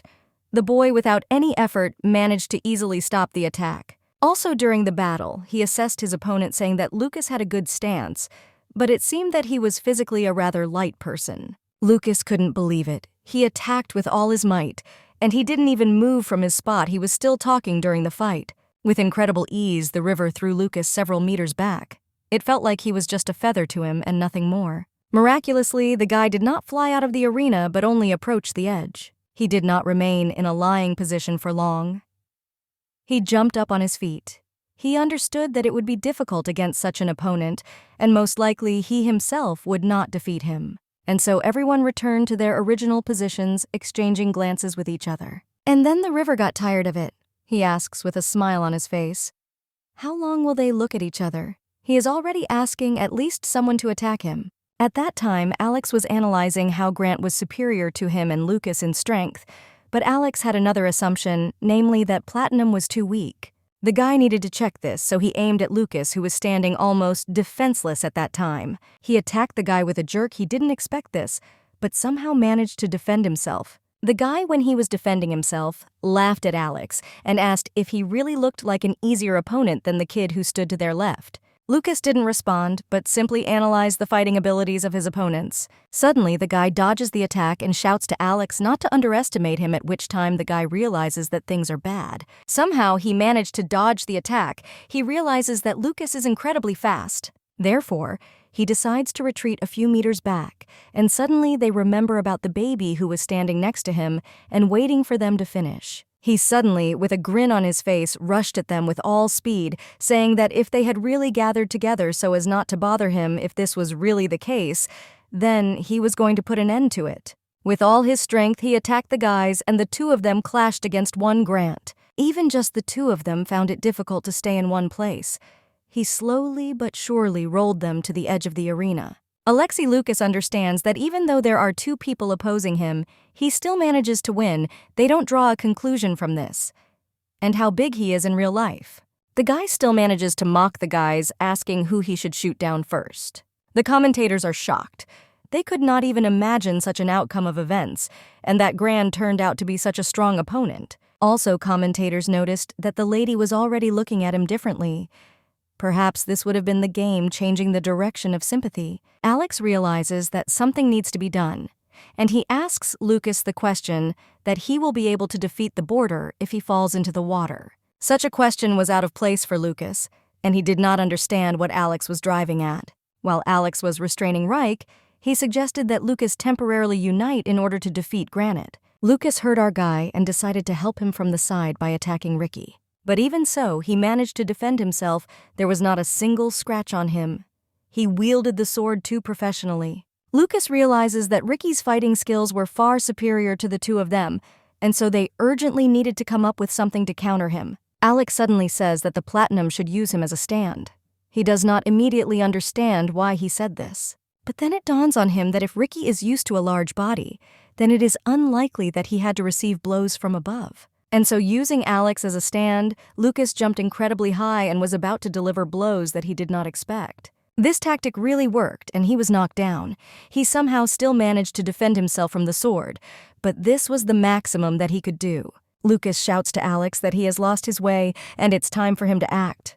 The guy didn't wait. He immediately peed himself to finish the battle against Ricky, simultaneously thinking that, as he had guessed, it would be difficult for him to maintain his balance when his opponent was taller than him. And so Alex delivered finishing blows, and he could not withstand such pressure and flew out of the platform. Ricky tries to do something else. He tried to grab the platform with his hand and realized that he couldn't reach it, which horrified him. And it turns out that the owl tells him that he lost the granite and he's all wet. He's very angry because he understands that if his real hand were with him, he would definitely get it. The girls notice that now there is only a one-on-one battle left. We move on to our guys who are left alone. Lucas notices that they worked well together, but Alex doesn't mind, and also praises Lucas. But this was the end of their cooperation, and now they were enemies. Lucas immediately attacked Alex without any hesitation. While the river is coming out of the water, he notices that he is met by a white-haired girl who asks him if he is okay and is not hurt. To which Ricky responds that if they had also wounded him, he would have to patch it up out of shame, while the fair-haired girl praises the edges and says that he was magnificent. The girl also asks him which of the two will win because he fought with them personally and most likely can guess who will win. Ricky noticed that Platinum is ahead in terms of speed, but here's your thinking and strength, of course. Alex. There were just a few buts. In time, Ricky noticed that the guy was breathing strangely. This attracted the attention of our heroine. She didn't understand who he was talking about, so she began to closely watch the fight. At that time, it turned out to be Lucas who was already breathing somehow. He was already getting worse and worse. He could practically not stand on his feet. Alex naturally notices this. The guy was much better, but he was also tired. He tells the dress that he doesn't have much stamina, to which Luca, with a smile on his face, says not to worry but to follow the battle. With all his remaining strength, the bow will fall on Alex in the hope of ending the duel as quickly as possible. But suddenly the guy's chest begins to hurt a lot. His breathing seems to be failing him. He's already starting to feel really bad, and he understands this, but he's trying to do something else. Alex immediately realizes that there is no point in delaying any more time, because this way the fight could end very sadly. And he just accelerates with all his might and flies into Lucas, thereby Fig run him closer to the edge. The guy realizes that he can no longer stand on his feet and flies headfirst into the river. So our Alex remains the only and invincible in the arena while all his rivals were losers in the water. Alex somehow won, because without Lucas's help, he would not have been able to cope with Ricky, and then everything would have been sadder. The divorced girl noticed that they all behaved amazingly while the white-haired girl stood next to Ricky. She was the main character admiring the winner. And so the owl flies up to the winner and says that the winner can choose 2 ladies and go on a date with them. Alex admired our beautiful heroine from above, while at the same time she looked at him with incredible interest. So, now it's time to choose. The owl is coming to us and says that he needs to choose someone who will go on a date with him. And the guy decided to choose Obsidian and Pearls with a satisfied smile on his face. Our girl stood silently after the choice, but the fair-haired one had a smile on her face and thanked the guy. Commentators, while Alex was coming down, said that this was an expected choice, and also said that even if Obsidian didn't say anything, she looked pleased. While the platinum was certainly unpleasant, the owl itself was for various reasons, not just because of the loss. We move to the moment of a date with the girls on a beautiful boat. Alex pours the tea and says it looks pretty romantic drinking tea while riding on a boat with the girls. The girl thanked Alex for allowing them to enjoy these beautiful views, and our heroine also said that Alex looked pretty decent for a winner. The girl in disarray said that she looked like Obsidian. She was fascinated by Alex, but that our heroine simply didn't answer. She sipped some tea Alex would charge everyone and watched. The guy asked, or maybe he should ask the girls what their ideals are in men. But what was heard, the girl immediately replied that she likes smiling, handsome, and nice men. This was the ideal of the fair-haired girl. The girl who answered decided to ask our heroine what kind of guys she liked. She didn't expect such a question, and was even a little confused. And then again, the girl was in the mortar because she was trying to remember Mariana's ideals, and she remembered saying that she likes those with whom something new happens every day. Alex immediately gets upset and says that this is not at all like him. Our girl immediately understands that she has blurted out too much, and they are trying to somehow choose the situation by saying that Alex seems to her to be somehow different from others. The fair-haired girl with a smile on her face said that she was really attracted to men who were complete opposites to her ideal. We move to the commentators. The girl says that it seems to her that pearls are trying to connect Alex and Obsidian. The guy in turn says that Obsidian and Alex liked each other. Pearls can be won by platinum without much competition. And now the girl is forced by the guy to conclude that it is to her advantage that they choose each other. But to the commentator guy, she seemed very sweet, and all her intentions were simply visible on her face. The commentator was very pleased to look at this trinity at their happy faces that they were all together. The untidy girl says that it seems alexandrite is a stone that changes color depending on the time of day, and to be more precise, the girl says that it changes color depending on the reflection and refraction of color. During the day, in sunlight, it is green, and in the evening, it turns purple from artificial lighting. This is approximately how the stone of our guy who told this to the girls worked. The lounging girl was very interested in this, and they say the stones are distributed according to a person's characteristics. So the girl suggested that maybe Alex's character also changes depending on the time of day. But the fact that the guy doesn't answer that he doesn't even know, and offers to come to him one evening, such an answer amused the girls. Our heroine asked Alex what he likes to do in the evening, and he answered that he prefers to read books before going to bed. He even brought several books with him. Our girl liked this hobby because she also likes to read books. The guy asked a counter question and asked about girls whether they like to read books, but the girl said that she didn't really get carried away. And so our heroine again remembers that Mariana loves novels, so she said that she liked Goats About Love because it was incredibly romantic. Unexpectedly, Alex said that he was somehow interested in ancient languages, but the girl didn't quite understand why he said this. And she decided to ask again whether he meant it because as a child, she also loved to read ancient books in different languages. But despite this, the girls reread all the books related to this topic, but there was just one big disadvantage. Books in ancient languages were not so easy to get. Alex noticed that the girl was well aware of this and asked if she was also interested in ancient languages. This confused the girl a little. At first, she did not know what to answer.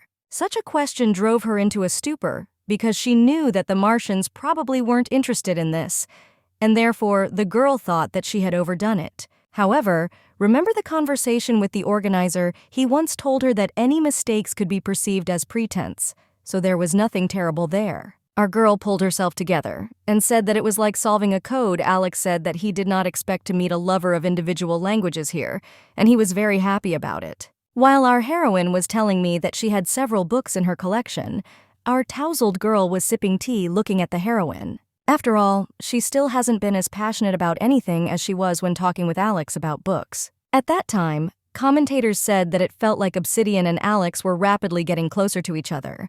The guy remembered that Alex thought he made the right decision by choosing pearls for a threesome date on a boat. The atmosphere was more pleasant, but the commentators were interested in what was happening in the castle. What were the rest of us doing all the time? We move to the Urbiki, where he lies on a tree and is angry that because of the stupid magic transformation was too disadvantageous for him. Suddenly the boy stops being indignant and hears some unexpected sound. And a few seconds later he was frightened by an incredibly loud noise from a tree below. He did not know what had happened, so he decides to look down and find out what's going on. It turned out to be a girl Amethyst who climbed a tree and then fell from it to the ground and was now sitting in tears. As I saw, Rinky immediately came down from the tree and immediately said that she falls all the time anyway. So then she climbed the tree, giving her hand along the way so that the girl could get up. But what Amethyst replies is that the guy looks upset. Help her get up. He doesn't understand what this girl said and why she thinks that he will win upset. Amethyst says you can't. I liked the magic of transformation, which is why he got angry. And he says that it wasn't that he didn't like it, he just felt a little uncomfortable in the new body, and besides, he didn't understand why it had been changed so much. While the girl was coming to her senses, Vike said that it was all like they were afraid that all the participants would pursue him if he participated in his natural way. Amethyst quietly and modestly says that she is very glad then that there is the magic of transformation, to which the river embarrassedly asked again. She pretended that she had not heard. The girl replied that it's not like sleeping like that. There's always someone nearby. If the guy were even more popular, that girl would be very upset. She said all these words very embarrassed. I don't know what to do with myself. After a few minutes, Ricky's stupor and misunderstandings make themselves felt, and the girls gradually become awkward. And our commentators on this show say that if it really happened, Amethyst mustered up the courage to confess to Ricky. But the boy was caught tight and didn't quite understand that this was a confession, while the girl was very embarrassed and even turned around out of awkwardness. Ricky was bombarded with questions. I don't know what she usually answers, or does he just stood there in a stupor for several minutes? We move to Ricky's room where he sits thoughtfully and does not understand why a girl would be upset if his popularity increased. He comes to the conclusion that she wants the guy not to be popular if she likes that he is not popular. He comes to the conclusion that Amethyst hates him, and this is a great shock from the guy. He no longer knows what to do. Ricky was not sitting in the room alone, but with Lucas, who didn't understand whether the guy was pretending or whether he was serious. He looked hot in his eyes. This already thought that all his energy went not into the brain, but into the muscle, so he looked at him with contempt. Ricky did not understand why and what Lucas was talking about. He was freaking out about this very much. After all, he simply couldn't understand why a girl should be upset about eating, and he would become popular. But Lucas just turned his head in response. And then he unexpectedly said that it seems that she really doesn't like you very much due to the fact that Luca agreed with the guy. He was more or less satisfied with this, and he said that he also thought so. Suddenly, a holographic owl appeared above them. She flew in to say that tonight they would have the opportunity to meet the truth outside the island, which surprised the guys. So the owl flew around everyone, announcing that those stones of miracles would coincide and spend the whole day on the island on which they were located, where the security magic would no longer operate, and they would be able to communicate on a free topic that they would like. Our main character was fascinated by Lucas, and therefore most likely wanted to meet his truths outside the island. The owl told everyone to make their choice before dinner. Lucas noticed this and was not going to waste the opportunity, and became incredibly serious. He changed into an incredibly beautiful outfit and wanted to try to regain the attention he already believed from his girlfriend. Having returned to the castle, our main character and her two companions who were with her on the boat see an unusual picture.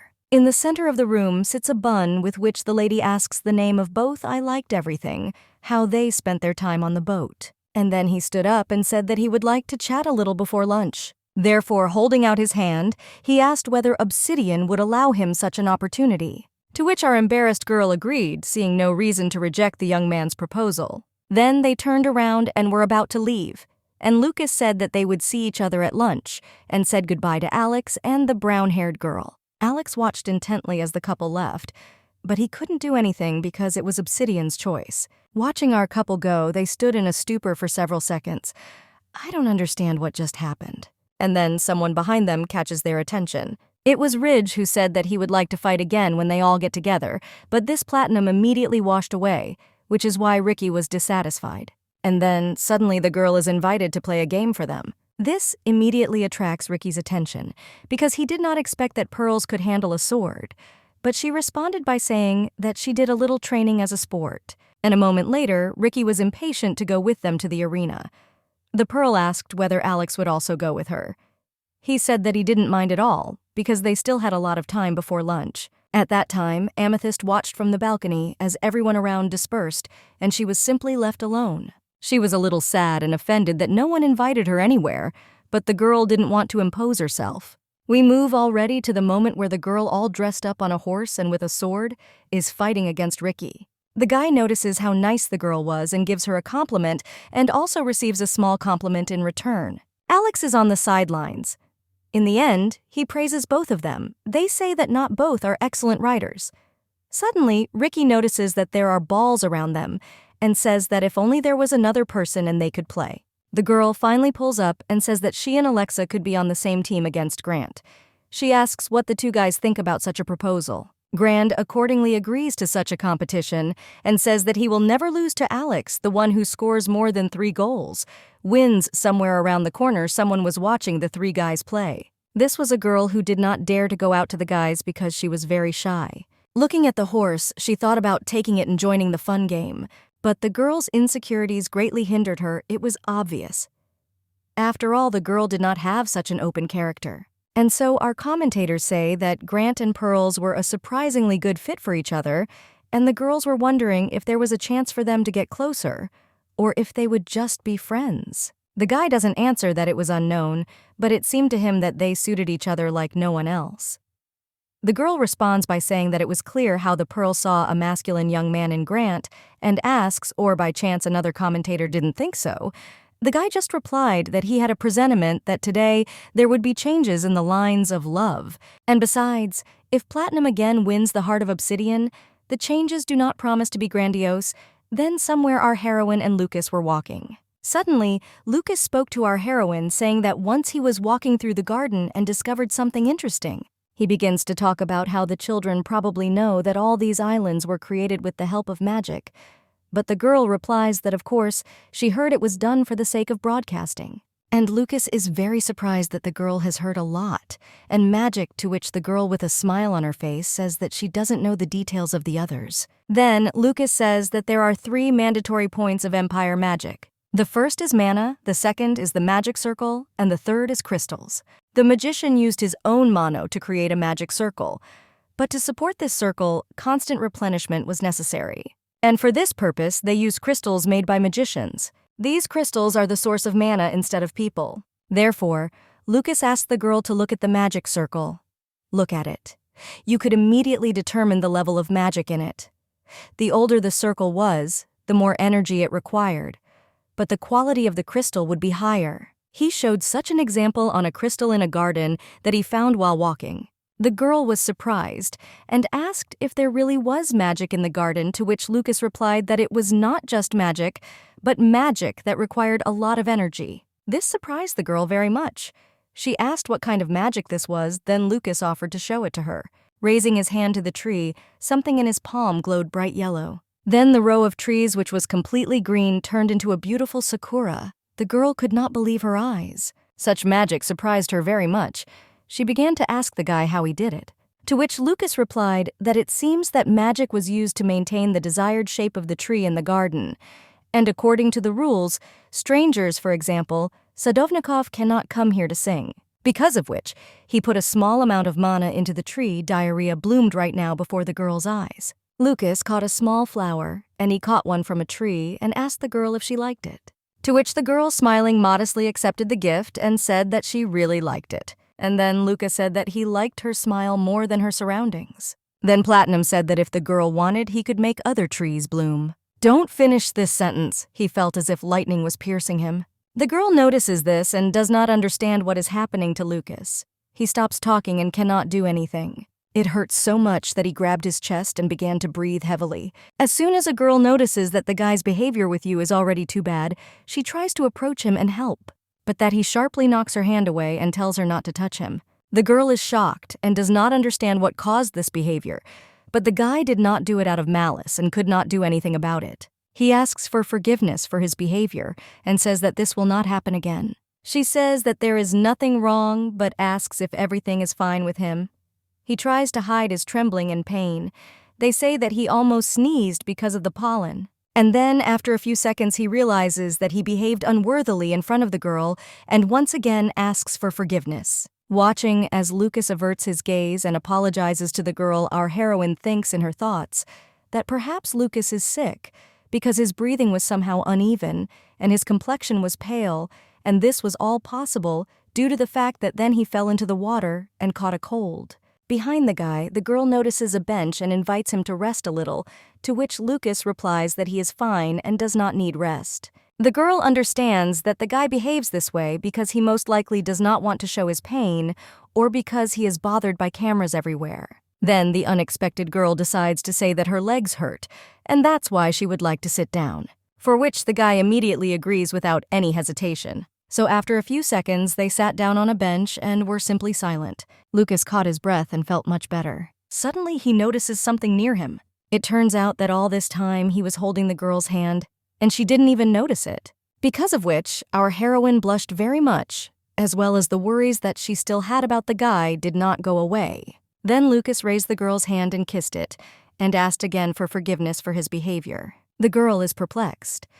After all, he has already apologized to, which the guy replies that that was not enough and he wants to apologize again. Looking at Lucas, our heroine notices something cute in him and looks at him as if at a little sad puppy who is trying to apologize in every possible way. While the girl was thinking, Lucas approached her as close as possible. Look into her eyes, he turned to her and said that most likely she now thought that he looked like a little puppy. At first, the girl was a little surprised. And then she looked away and tried to pretend that she hadn't thought about anything like that. But in her thoughts, she didn't understand how he knew. While the girl was distracted, Lucas, holding her hand, lay down on her shoulder and said that he would obey like a sweet, faithful puppy. He, looking at her with incredibly sweet eyes, asked to give him another chance because she did not yet know everything about his character and about him in general. This behavior of the guy caused incomprehensible feelings in the girl.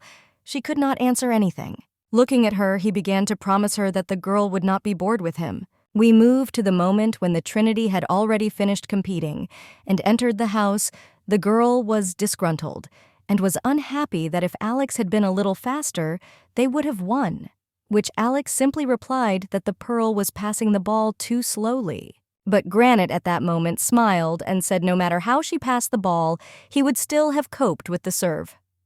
The girl told Alex his pants he hoped he heard it, to which the guy had no choice but to apologize. Then the guy gets distracted by something he takes with him.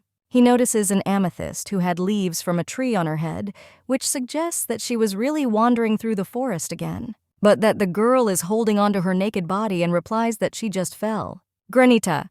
This drives her into an awkward situation. He asks what really again while the girl is trying to help her friend by asking whether she's okay, to which she is incredibly embarrassed.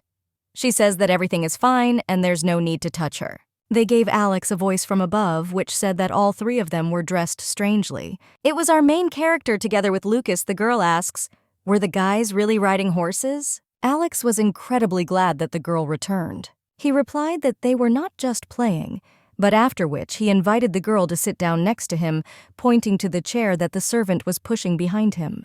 Luca, with a smile on his face, says that then it's better to sit so far away. Let him sit next to him.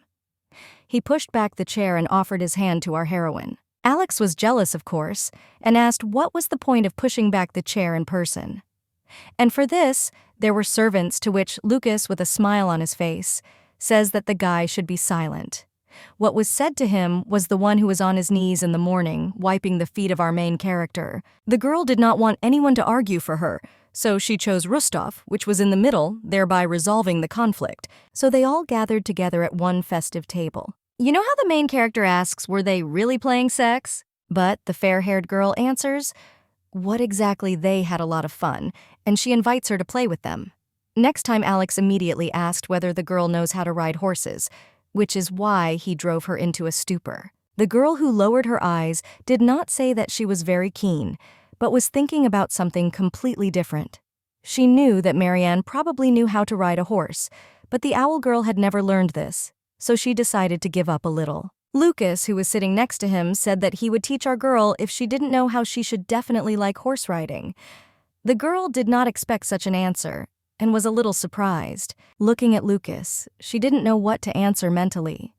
She understood that it would look incredibly strange if it turned out that the girl in this matter was much worse than Marianne. Unexpectedly, Alex said that if a girl is not interested in this at all, then you shouldn't force her. And besides, there were many other things to do. Alex brought approximately a piano that was on the estate. If they liked music, then he could play for them. The girl got carried away. Of course she appreciated it. She was even amused by this fact. She also noticed that it would be a good idea to organize a dance evening because she loved to dance very much. The girl also decided to pin the grenade and said that he should cope with the dance because it looked like an argument like a guy like that, but did not appreciate it, and said that these were completely different things. And then the girl took him for a show-off and said that it looked like I wasn't entirely confident in my abilities. Of course, Grana got very angry, and he started to say that he was just sure because it was just necessary to spin holding hands, but at least he was dressed for it. But the girl got carried away and said that when they danced too, for each time she stepped on her foot, Grant would have to fulfill one wish. Of course, this was such a dispute if Grant was not afraid, and such a statement made the guy very angry so much, so that he even hit the table. Even wine spilled behind the girl, which she clearly did not expect. Yes, he fell for such a provocation and agreed, but what the girl said was that she remembered his promises and would definitely even write it down. Due to the fact that Grant was freaking out behind the girl, wine began to spill more and more often. Alex noticed this and told Grant not to hit the table. And so commentators say that it looks like Grant and Pearls have become friends. They are both quite cheerful in character, which is why they approached each other. But at that time, Amethyst couldn't even get a word in. The commentator was very sorry for the girl. They understood that if she wasn't a little bolder, then probably nothing would change, even though it was not easy for her. The commentator girl asked the guy, or is it better for him? I wonder how the meeting with the truth, which was supposed to be this evening, will go, but the guy says that in one day the situation has changed a lot. After all, Grant began to communicate more with Pearls, while Obsidian seemed a little doubtful. After all, only in the morning, she was cold with the locusts and already at a poor dinner. She sat between him and Alex, and perhaps her feelings had changed, but despite this, the commentators were still interested in what choice each of them would make. And so we are transported to the moment when a holographic owl appears in front of our guys, which notifies everyone that they must decide on the first couple who will go to meet us with the truth. The ladies have already made their choice in favor of those they care very much, and now only men remained. They had to stand in the magic circle and say the name of the one they wanted to meet.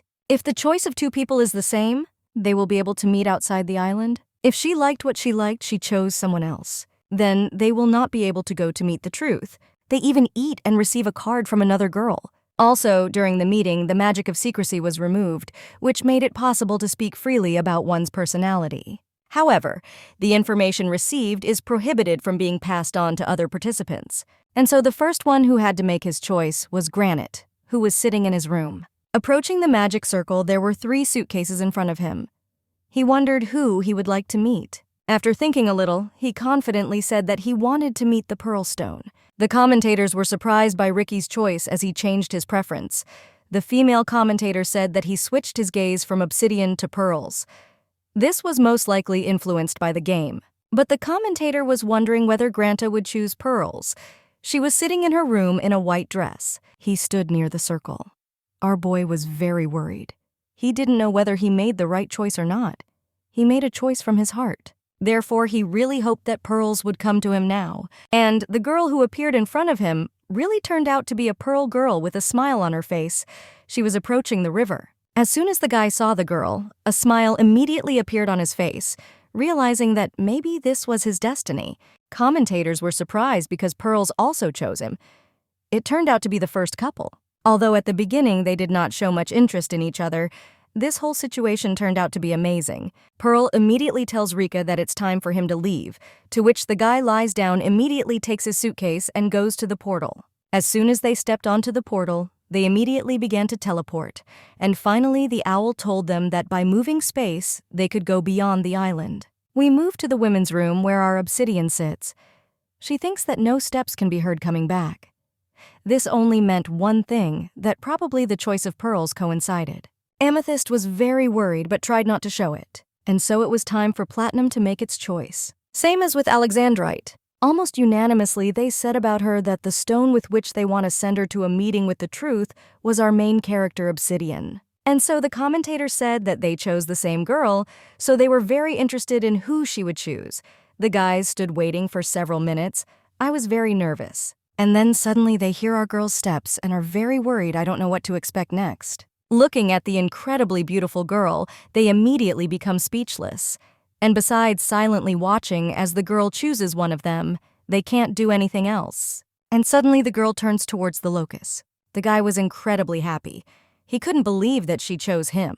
But as soon as she came down the stairs, he extended his hand to her and said that he had been waiting for her. As soon as the girl gave her hand, Lucas got down on his knee and kissed her. And incredibly happy, he added that she would not regret her choice, and he would try to do everything so that she would like it. Commentators cannot believe their eyes. It was an unexpected turn for them that Obsidian chose Platinu. The girl suggests that our main character was influenced by the same image of the cute puppy. When they were walking in the backyard, the guy says that he was so cute that he made her change her heart. But in reality, everything was different. We go back an hour before choosing our partner. When the owl flew in and told the lady to choose their partner with whom they want to go to meet the truth, our heroine did not know what to do, just as she was about to text her partner. Suddenly, the organizer appears out of thin air and asks the girl who she decided to choose. The guy was confused by the girl, but she said that she thought for a long time about who to choose. After all, if she chooses Alexander, then she will be calmer with him. The organizer asked the reason why she would feel calmer with him, but the girl replied that he had a calm character and similar interests, and when he was around, she felt comfortable with him. With difficulty, the organizer exhaling notices our main characters and asks, "Were there really any problems?" The organizers began to explain that Alex was from the 5th kingdom of Urkin, and the guy had heard that he often visited the neighboring state of Kayla on trade matters. And therefore the organizer suggested that the guy probably saw often with Marianne, who married the king of this kingdom. This fact shocked her very much. She had no way of knowing that Alex knew Marianne. The organizer has difficulty saying how closely they knew each other. Unfortunately, he does not have such information.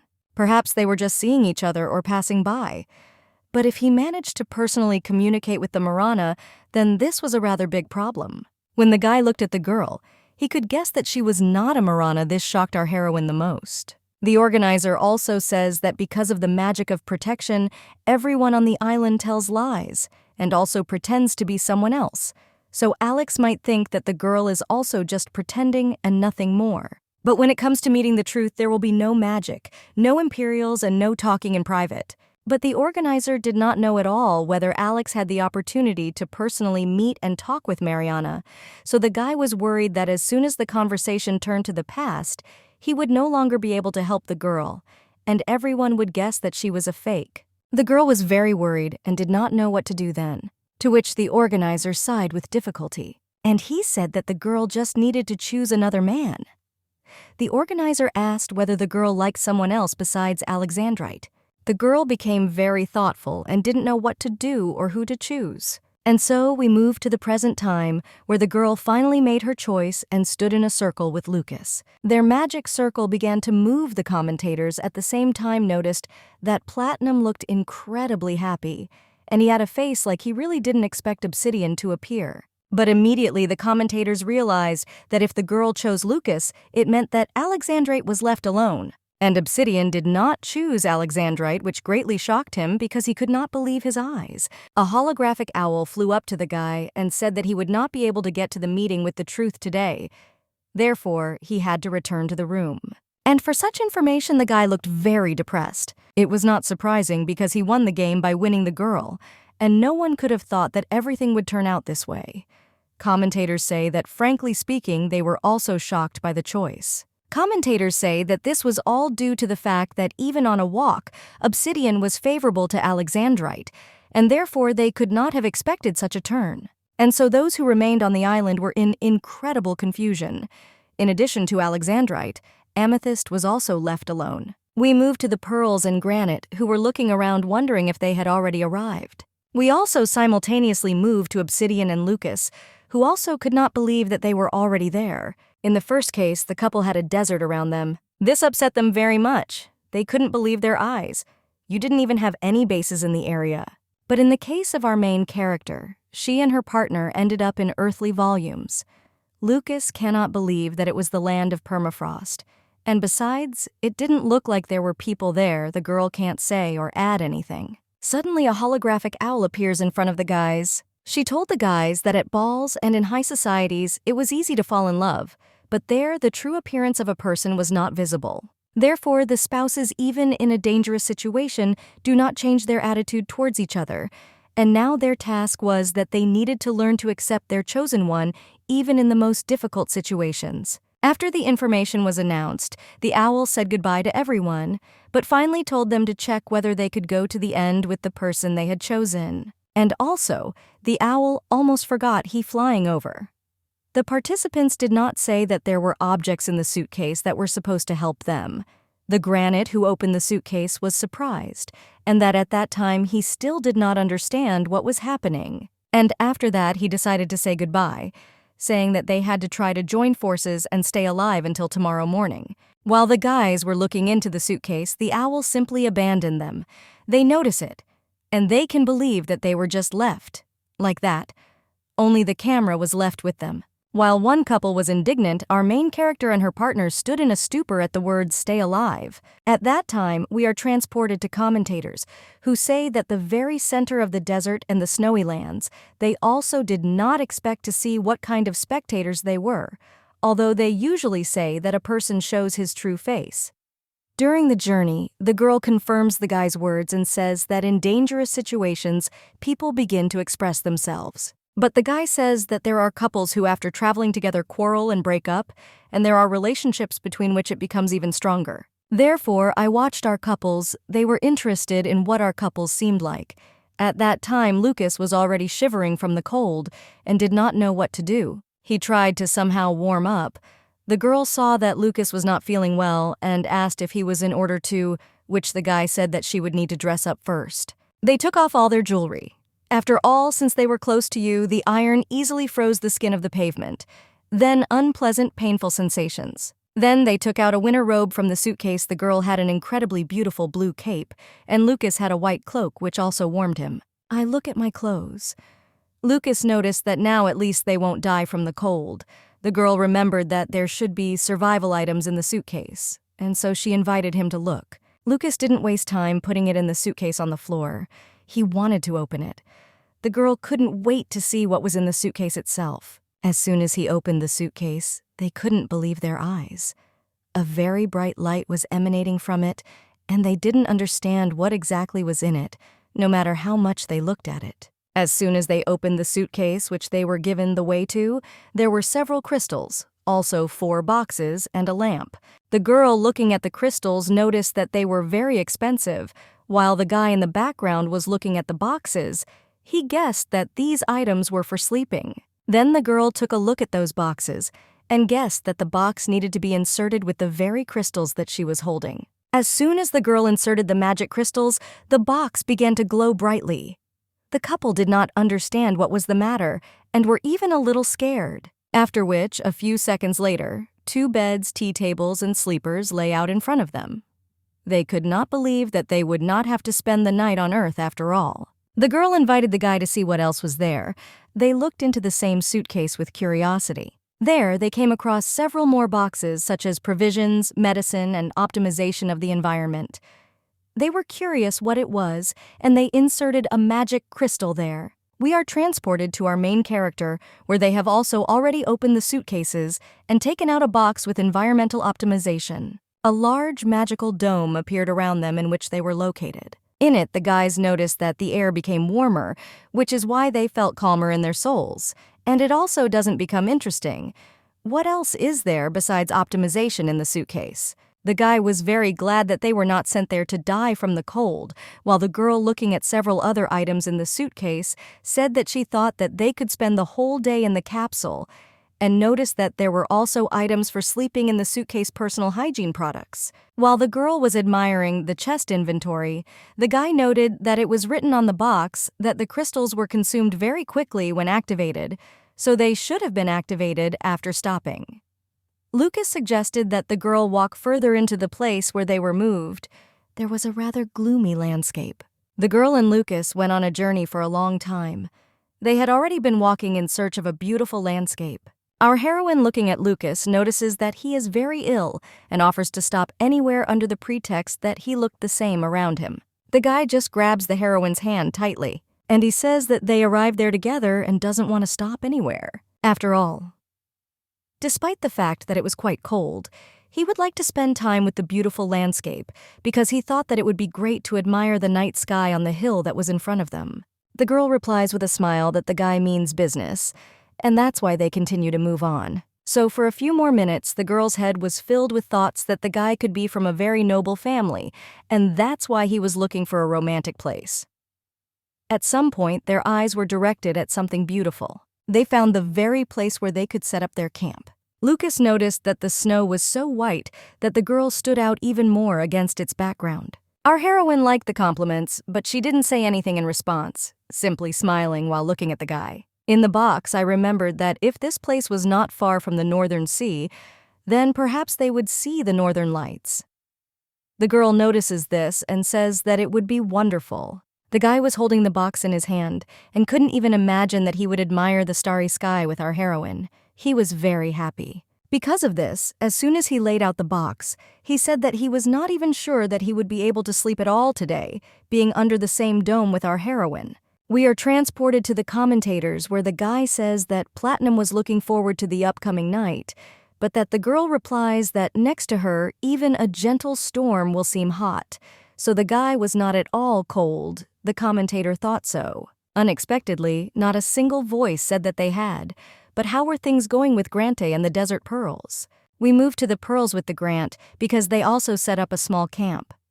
The girl was glad that it was very cool, and the guy in the water notices the fish and invites the girl to fry it. The untidy girl, of course, agrees, and Grant immediately catches one of them, and the girl in the background is incredibly happy. So we are already moving towards the evening, where the girl with Grant Tom fried the caught fish on the fire, while the girl wants to quickly eat the fish. Grand something, in the background, Vanya was knitting from leaves. The girl notices that Grand was very good at knitting. He says that he often did this, showing off his work, adding that during training he did it almost every day. The girl asks in bewilderment what kind of training, to which the guy replies that the training was based on self-control, because in today's country, a member of the royal family must undergo it. In years old, everyone had to spend a week in the desert. Grant talks about his life so easily that he completely forgets about the protective barrier and suddenly gets scared. Not knowing whether such a thing could be told, the girl answers in a calm tone that most likely it is possible because there was no magical protection there. And immediately the girl said that she was the princess of the 7th kingdom of Hita and her name was Layla Vaughn. The guy was surprised by the girl's courage because she was not afraid to receive a warning. He was so surprised that he froze for several seconds in a stupor. Then the guy saw that everything was fine and was happy. The girl smiled and said that now it was his turn to tell his real name. The guy immediately said that he was Ralph and was not the current prince of the 2nd kingdom of El Salvador.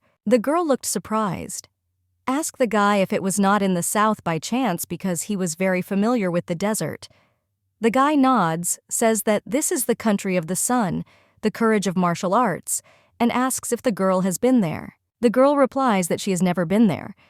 After all, she was the one who lived very far from Hityu.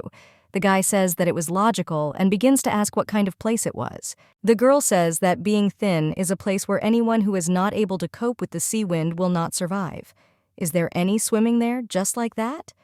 Most likely, the guy will be carried away by the waves. Our hero guesses that it was the sea and now understands why the girl swam so well. The girl asked how old Grant was. It seemed like the Pearl was the same age as him. The commentators who were watching all this were surprised that they talked more about personal topics. The girl replies that they couldn't ask each other questions for a long time, and there were probably an incredibly large number of them now. The girl also noticed that judging by their names, they were both from royal families. The conditions for participation in the box were to be a member of the royal family or relatives of the royal family of one of the 8 states. The guy says that if they use the name of their kingdoms, it means that they are descendants of the royal family. But the commentator that the girl replies that most likely they were heirs to the throne. So we are transported again to the guys who were already asking each other questions about the family. The guy said that he had 5 older brothers. This greatly surprised the girl that they were all brothers. Pearl replied that she was the only one in the family smiling at the guy. Due to the fact that the girl was the only one in the family, she had a lot of thoughts because her father wanted to pass the throne to her, which made her very worried. The guy asked if the female knight could also inherit the crown, to which the girl replies with a smile that her father needed to take it because of this. She also decided to ask how things were with this in his homeland. Were there any cases when princes got married and left for other countries? Such questions from the guy are very strong surprised and said that he didn't know, to which the girl with an incredibly serious face says that he will suddenly say that he is leaving as his parents will do. The guy was already scared from such seriousness. Therefore, he said that he thought that he should have asked his parents first, and then he would probably find out. The girl exhales with difficulty and says that during the filming it was forbidden to contact the outside world. He should have asked about this in advance. Call him a fool. Gran just laughs it off and says that he really got stuck. The commentators were surprised that the Kingdom of Pearls needed someone who could move to her country. The guy replied that it seems the girl and the owl would like to get married and take the throne. After all, the Empire gave the power to rule in their own kingdom when they got married thanks to the box. Having received such a right, the wife acquired power that was higher than even the appointed governor in the kingdom. Commentators with a smile on their faces say that this all meant that the Pearl was looking for that person who could travel with her to her country. It all made sense if the girl married not the firstborn and not the heir, but the second son of the ruler or lower.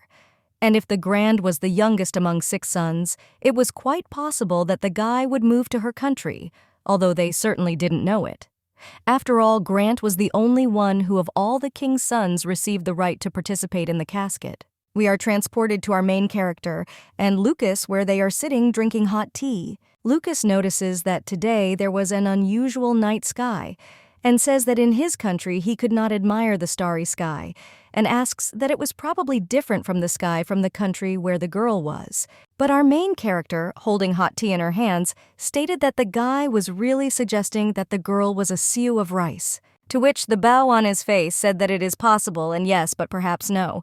He doesn't know for sure. But the girl at that moment was not at all thinking about what to answer Lucas, but about the fact that she had to tell Lucas tonight that she was surprised by Mariana at everything she had rehearsed. As soon as the girl turned to face Lucas and wanted to say that she was Mariana, Lucas unexpectedly kissed the girl, something she didn't expect. Our girl blushed from embarrassment and did not understand what was happening. Lucas continued to kiss our girl, not letting go, causing her to lose her balance and fall. She lay embarrassedly on the blanket, not understanding what was happening. In one moment, she wanted to say that she was Marianne, and in the next, she was already lying all red. Lucas, approaching her ear, whispered to her not to say anything, because that was not what he was interested in at all. No, the guy continued to say that how could one talk about love without knowing the harmony of the body? It was the phrase on the 4th box that amused him the most. They stroked the girl's face. Lucas said that this statement was completely true because the bodies did not lie, and he invited our main character to check their feelings with the help of their bodies. But the embarrassed girl could not answer anything. She just lay there and looked at the charming Lucas. A few hours before this, the girl sat with the organizer in the same room and said that something really pissed her off. At first, the organizers didn't understand what she was talking about and decided to ask what exactly. And the girl answered him that if she couldn't choose Alex, who was left with only platinum, and he, judging because he was quite experienced in communicating with girls and would probably take her for Mariana, a liberated and free girl. But there was just a small problem, that she had very little experience in such matters. Our girl was not sure that she would be able to show herself as Marianne, and when Platinum would begin to actively take steps towards intimacy. The girl squeezed her dress, said that most likely she would fall into a stupor again. It's worth spending the whole day together, and you won't even be able to run away anywhere. The organizers were not very surprised by this question and did not answer for several seconds. And then he suddenly knelt down and said that she didn't have to worry about it. The girl was surprised, not understanding what he was talking about. Then the organizer said that he was in charge of the ball. Namely, he decided where the participants would go and what would happen there. Therefore, after a few seconds, the organizer finally smiled and said that Platinum would not have the opportunity to seduce her, he would be very busy. The girl didn't know what to be more surprised about because the organizer smiled, or because she didn't understand what busy meant. And so we move back to our main character, where she was already being seduced by Platinum with all her might. So unexpectedly, their process is interrupted by some strange sound coming from behind the payment. Of course, he does not ignore this. As soon as they turned back together, they were surprised and at the same time scared. I don't understand what it was. But after a few seconds, a pack of wolves appears from the darkness, which are clearly aimed at our main character and her boyfriend. Lucas, of course, did not expect such a turn and did not understand where the wolves could come from. The girl was surprised and numb because her organizer had not warned her about anything like this. The wolves did not wait, and the whole pack attacked the dome. But they were unlucky, and the dome was protected by electricity, which is why a few seconds later, one of the wolves was electrocuted. The wolves were no longer so brave.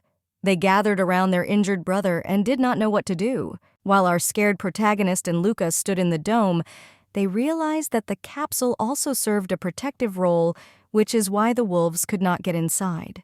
Realizing that they had nothing to lose, the wolf, who was slightly injured, turned around and began to leave. And behind him, the whole flock, it would seem the girl and Lucas were saved. Unexpectedly, Mariana was very worried and said that what if other animals appeared? The cookie's light perfectly attracted their inattention, especially since she was not in an open area. Lucas was no less worried. The guy took the box in his hands. I said that they couldn't roam the snowy lands at night, so I suggested that the girl try to hold out in the place they were in. All that remained was to trust the safety device. Our heroine also noticed that it would be better to dim the light a little by covering the lamp with some kind of blanket. And now they were sitting together without light and virtually without any romance. At some moments, there were even some scary sounds around them, because of which our girl was very afraid, and Lucas joked about it. They say that the night with scary sounds in the background was something incredible. At that time, our girl only thought about when the organizer said that she shouldn't worry about Lucas pestering her, but it was the right decision, because in such an environment, there would be no opportunity to do anything outside. And so the girl assumed that it was those wolves who were sent to them by Manuela who promised the girl that he would deal with her worries. But it was very logical that the dress could not focus its thoughts only on the girl. At that time, the guy noticed that the girl was fixated on something. With a smile on his face, Lucas suddenly took the blanket and threw it over the girl.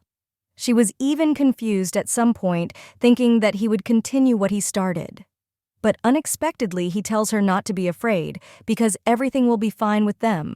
The girl was incredibly amazed by these words from Lucas. Then Lucas continued to surprise the girl, saying that if she was tired, she could get some sleep and he would check the magic crystals from time to time. The girl was still shocked and did not understand what was happening.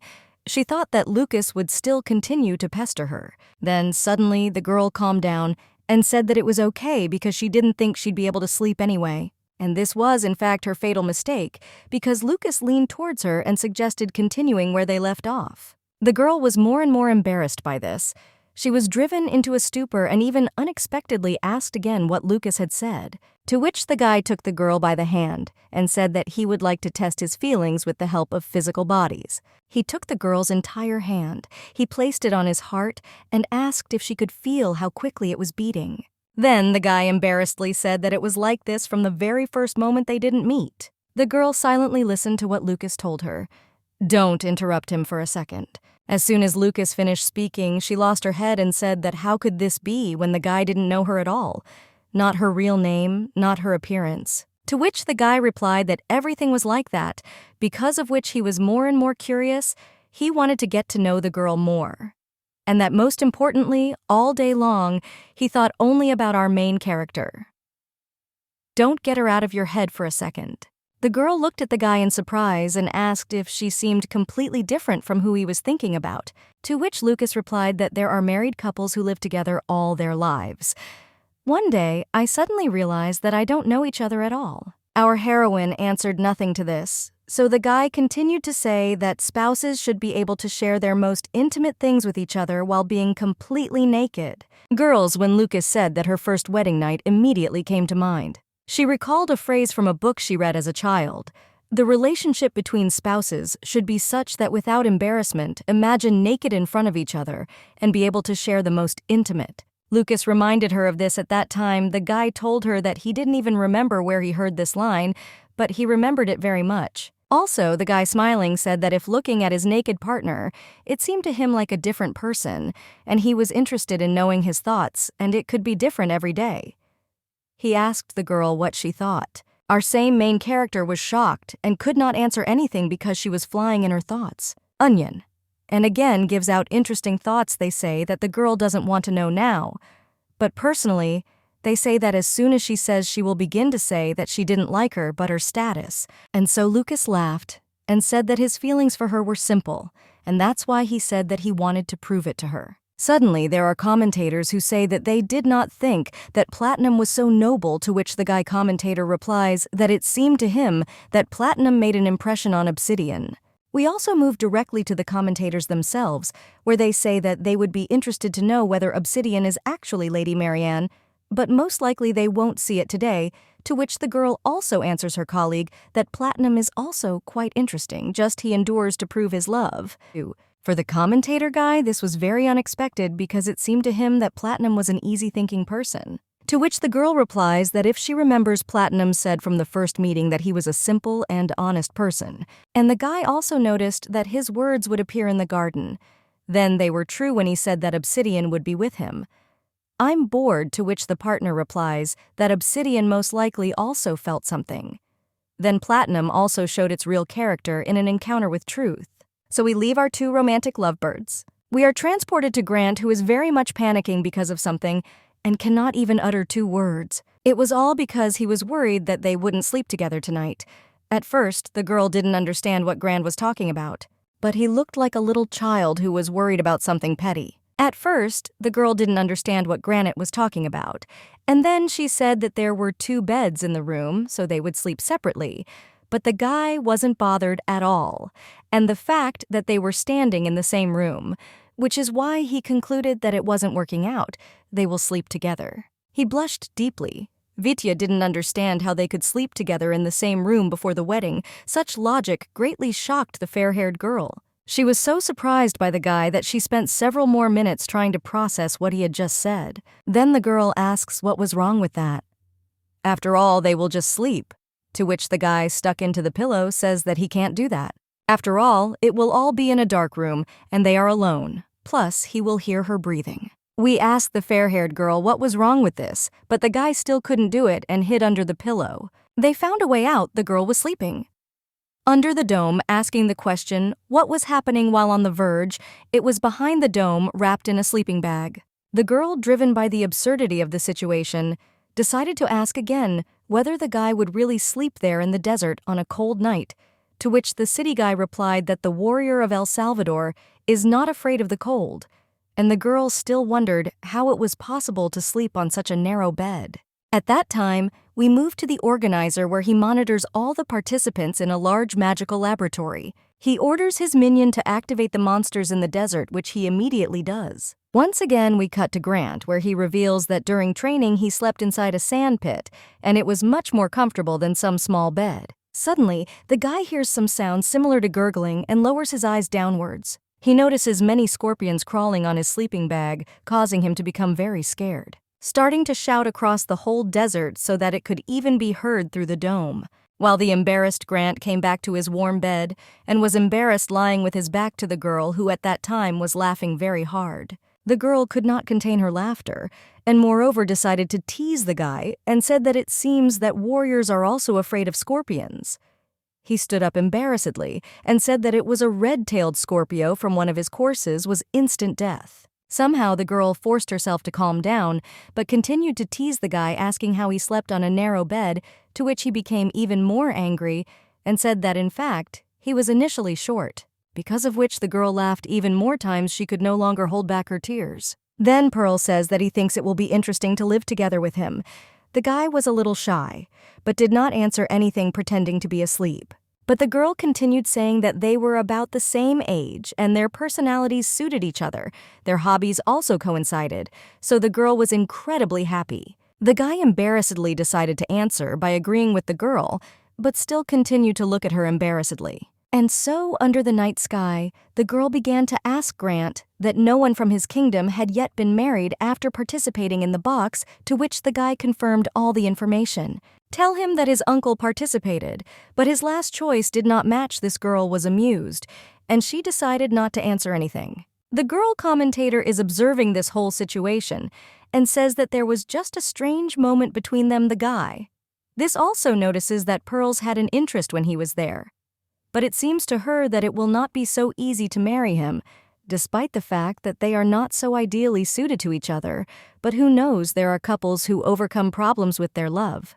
This was not the power of the box. We are transported at this time to the island where Alex and Amethyst are sitting at dinner. Suddenly, Alec notices that the girl doesn't eat at all and asks her if she really didn't like the food. The girl did not expect that the guy would talk to her and was surprised he replied that not at all, she was just thinking about something else. She was actually very interested in what others were doing now. But what Alex replies is that judging by other issues of the box, they spend time alone in some unusual conditions. Sometimes these can be harsh conditions. The girl, fingering her fingers, hoped that everything would be fine with them. Alex notices that the girl is behaving strangely and asks if she's really worried about Grant, to which she looks at the guy in surprise and says that she didn't say anything about Grant at all and asks how he guessed. The guy was surprised and said that he thought that anyone could easily guess what the girl was thinking about the guy. Despite the words of Alexandrite, the girl is still very sad because, although it could be easily guessed she thought or knows about Grant, that she is worried about him. And then the guy realizes that this is an awkward situation, and he says that he just misspoke by the word anyone. He didn't mean Grant at all, so there is a high probability that he is not aware of the girl's feelings, which is why she is starting to worry a lot. But the guy says that it seems to him that he will guess whether there is, only he will begin to show any activity. The girl replies that the owl would like to do something, but doesn't know how. She says that she trained to do with the Grant something that interests him, but it turned out to be not as easy as she thought. Alex was shocked and asked the girl again whether she was really training. The girl understands that she did something wrong, but did not understand what exactly.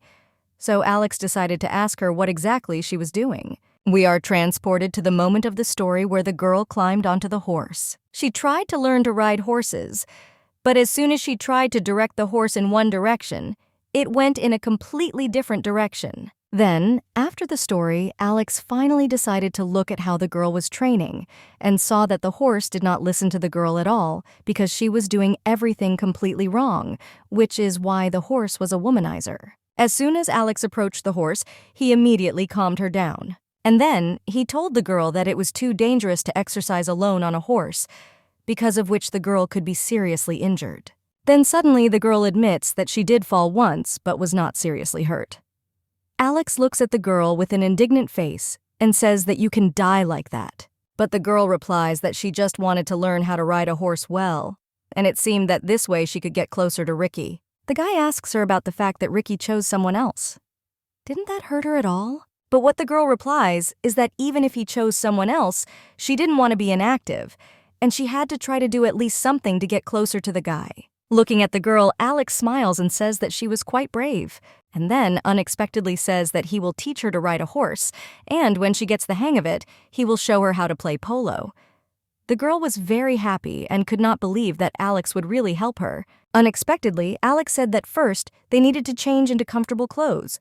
The girl did not quite understand what exactly she needed to wear, to which the guy began to explain that first you need comfortable shoes like the ones he had, while the girl had straight shoes, and she did not want to take them off since it was part of her image, and so she began to wonder if she could change them, to which Alex offered her shoes that matched her image, which is why the girl was very happy. Also, the commentators just moved to them and did not understand what was happening, but the guy says that this is an union between them which they don't even know about, suspected. Their conversations and actions by the commentator were less like romantic feelings and more like solidarity with each other of those who were not chosen, so they seemed to sympathize with each other. The guys were pleased to look at Amethyst, who had plucked up courage and was trying so hard to please Grant, which is why Alex also looked at the girl in a new way from a completely different side. So, after a brief commentary from our characters in the playpen, we move to the main character in the mountains, our heroine. By that time, she was already fast asleep since it was late at night. Suddenly, she wakes up hearing some coughing sounds. Due to the fact that the girl was sleepy, she did not immediately understand what was happening and decided to turn around and see what Lucas was doing. Then the girl suddenly breaks down, realizes that it's the guy coughing, and decides to go check whether everything is okay with him. As soon as the girl approached him, she asks, "Or is he okay?" But he doesn't answer. Then the girl notices that he is breathing heavily, and this puts her in a stupor. She cannot do anything. But then he decides to wake him up, asking at the same time whether everything is fine with the guy. As soon as she turned him over on his back, she noticed that he had a fever. He was all wet, and still did not answer the girl's questions. Therefore, she immediately came to her senses and remembered that there were medicines in the first aid kit. She immediately tried to go to them. Like a guy friend grabs her hand and doesn't let go. He tells the girl not to leave. She turns to the guy and doesn't understand what's happening. Lucas, as soon as I was doing the closet, turned around and said that it would soon pass and that she should not worry, and he also asked for forgiveness for waking up the girl. The girl didn't answer anything because she was lost in thought thinking about everything the guy said. She understands that this is not the first time this has happened to him, and he's used to it. Lucas coughed again. Our main character suggests that it might be because of the cold she was going to bring him a heater, but that he didn't answer, so the girl said that he should feel better. As soon as the girl tried to leave, the guy immediately looked at her and asked if she could stay with him there. This, as always, confuses our heroine. She gets up in a stupor. I don't know what to do, whether to go for medicine or to stay and be close to Lucas. They looked at each other like that for several seconds.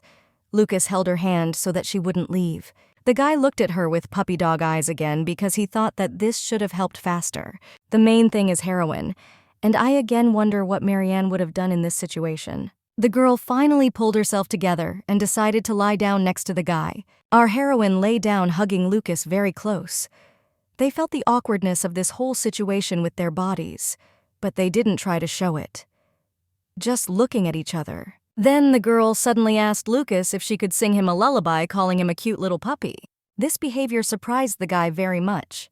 He didn't know how to react, and now he didn't know what the fever was from, or from illness, or from the girl herself. Then Lucas unexpectedly moved closer to our heroine, said that it seemed he had already recovered, calling her the mistress. The girl was surprised by this behavior, but she didn't pay much attention to this behavior, letting him know that she didn't mind a little affection. As soon as the girl hugged the guy, she noticed that his breathing became even and his coughing stopped. Unexpectedly, the guy thanked the girl for staying by his side, and then he added that if there was anything needed, he would definitely thank her for her kindness today. This surprised the girl very much. The guy took her hand and kissed it as a sign of gratitude. He said that the girl could contact him at any time. This was very confusing for our heroine. As usual, she no longer knew what to do with herself, but did not show it. At this point, we are transported to the commentators who say that it was an excellent phrase and rather not even flirting, but really gratitude. That's why it sounded so burdensome. The girl also noticed this and said that we paid seemed to her a seducer. He was pleased with the sincere one. This was very different from his behavior on the island. The girl thought that Obsidian also felt some kind of feeling, and the guy at that moment was wondering what their relationship would be like in the future. And so we move on such a wonderful note to the morning of the next day, where Alex and the Amethyst are standing waiting for our beautiful characters. Unexpected magic circles shone, and our two couples appeared from there completely unharmed. Alex, as always, greeted them with his even and confident look, just like Amethyst. But I'm not at all sure Alex also asked if they didn't have a good time. But that she was getting hairy, the girl showed the class with her finger and smiled, and Lucas, covering his grin, said that it was amazing. The guy doesn't address. The girl says that he thinks it wasn't entirely comfortable for her to sleep with him, to which our heroine laughed and said that it was a new experience. Alex was already upset, thinking no about what he needed. The girl, unraveled, suddenly turns to Obsidian and asks where they ended up. Tell me about the fact that they were in the middle of the desert? Our girl looked at her in surprise and was about to tell her, but she interrupts her. Invites the girl to chat in the room. The children incredibly wanted to get into a room with a roof and walls. Amethyst stood nearby at that time and just listened. Amitos looked confusedly at Grant, to whom the guy was asked to talk about the desert, but that his reaction was ambiguous. He said that it was incredibly disgusting. After all, there were red-tailed scorpions. And then Alex asked where Lucas ended up. But he replied that they were in a snowy field in which there were also wolves. Amethyst realized that she would not be very comfortable calling Granite for a conversation now, and therefore decided to leave. We move to the women's room where 3 girls are sitting, and the discordant girl talks about how it was very interesting for her to communicate without protective magic, because she was able to satisfy her curiosity, which tormented her all the time. But honestly, he unexpectedly asks, "Did the girl really recognize me as Grant?" And Obsidian asked us what the girl felt after she found out his identity. Our heroine also asked if there were any surprises, maybe something else had changed. To which the Pearl, lowering its eyes, says that it's a little. Amethyst was very slightly interested in this, just like Obsidian, and she asked if she had really changed her feelings for Grant. To which the Pearl thought, and said that to be more precise, it was rather not feelings. After meeting with the personalities, she began to think about what it would look like in reality. He said that everything was complicated there. The girl, with a smile on her face, asked what about Obsidian, how it all went for them, but that the girl also lowered her eyes and said that her situation was no less easy. Amethyst was sitting on the side at that time, and thinking about the thoughts. She was very interested in what kind of thoughts they were, and she was very curious, but because of the magical protection they could not talk about the facts that they learned at that meeting, so the girl assumed that you can't ask about something like that. Pearl was tired of sitting. She said that due to the fact that she had a lot of thoughts in her head, she needed to go and rest. Our heroine supported her in this, because she was also very tired. So the 2 girls went to rest. After spending the night behind the island, they said goodbye to the Amethyst and said that they would see each other at lunch. Amethyst, again because of her modesty, did not answer anything but sat and watched the girls leave. We moved to the men's room, where River was already complaining that he did not know that they would have to sleep in the same bedroom, even though the beds were separate. Lucas decided to make fun of the guy and said that he was really worried that he would have to sleep in the same room with a woman the movie was already boiling at that moment, although he tried not to show it. But then, having calmed down a little, he exhaled and said that he didn't know he couldn't sleep because of the sounds of a stranger's breathing. Lucas, smiling, leaned towards him and said that he really hadn't slept all night. Ricky replied that not exactly all night, but he hadn't slept enough. Our guy decided not to give up his position and also wanted to joke about the fact that the guy seemed to be sleeping soundly in such a place, but Lucas had his own power that they slept all night in an embrace, because of which he froze and could not answer anything. But after a few seconds with his jaw hanging, he said that he also hardly slept all night, but in a completely different situation. Then, turning to Alex, he notices that he is looking at him intently, but does not say anything, and so the conversation between the guys ends. We move to our main character's room where she lies and looks at the ceiling. Suddenly, something appears on both of her, and she pays attention to it. It turns out to be the organizer, who asks the girl why she can't sleep, and also says that she was so nervous yesterday that she probably didn't sleep well, so he advised her to take a little nap, to which the girl sits on her knees and says that she cannot sleep. And suddenly, the girl asks the organizer, or can she ask him a question, to which of course the guy didn't mind. The question that had been bothering her all this time, and because of which she could not sleep, was whether the dress was not of interest to her, or whether he was sick with something. She began to explain the situation that last night in the garden, as well as in the snowy field. He looked sick, which is why the girl began to worry very much about him. The organizer, who looked at the girl for a moment, didn't even answer for a few seconds, and then said that it was painfully strange, and such an answer surprised the girl very much.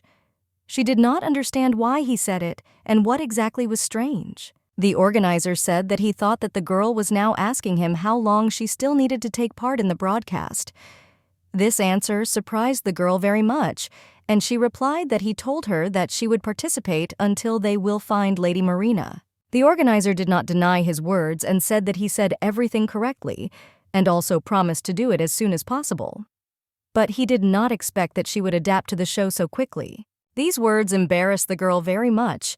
She did not know how to respond to them. Then, somehow, gathering her thoughts, she said that it was all thanks to the tips he gave, but then suddenly the guy said that he was not talking about her pretending. The organizer, who sat down next to us, will continue to say that it seemed to him that communicating with Platinum would be a burden for her, but he noticed that the girl acted incredibly skillfully with him, that he was even a little surprised. Our main character was very nervous and said that she was only thinking about what Lady Marianne would do. The organizer interrupted the girl and asked if it was because she had feelings for him.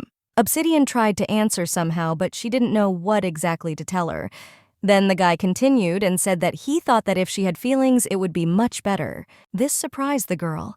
She did not expect such words from the guy, and therefore asked him what he meant. To which he replied that he had already told her once that a date with Alexandrite could pose a threat. But if the girl had feelings for him and she would not have chosen him, then there would be a completely different conversation. The girl sat humbly and listened to the organizers. He continued to say that other participants would have doubts. The girl did not understand why the guys should have doubts, and suddenly, the organizer interrupts and asks the girl if she wants to develop a love story with Platinum. This question shocked the girl. She blushed all over and did not know what to answer to the organizer himself. This question greatly shocked the girl. She no longer knew what to do with herself out of awkwardness. The organizers noticed this and asked if she didn't like Platinum.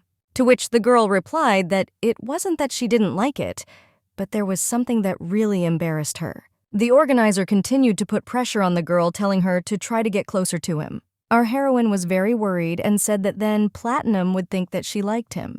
And the very embarrassed girl said that then there would be more of the same thing. The organizer did not immediately understand that there would be more of the same thing, but that the girl, very nervous, answered that, for example, a kiss or something like that. The organizer still wondered because he didn't understand what was wrong with it. Then he asked whether the girls really disliked physical contact.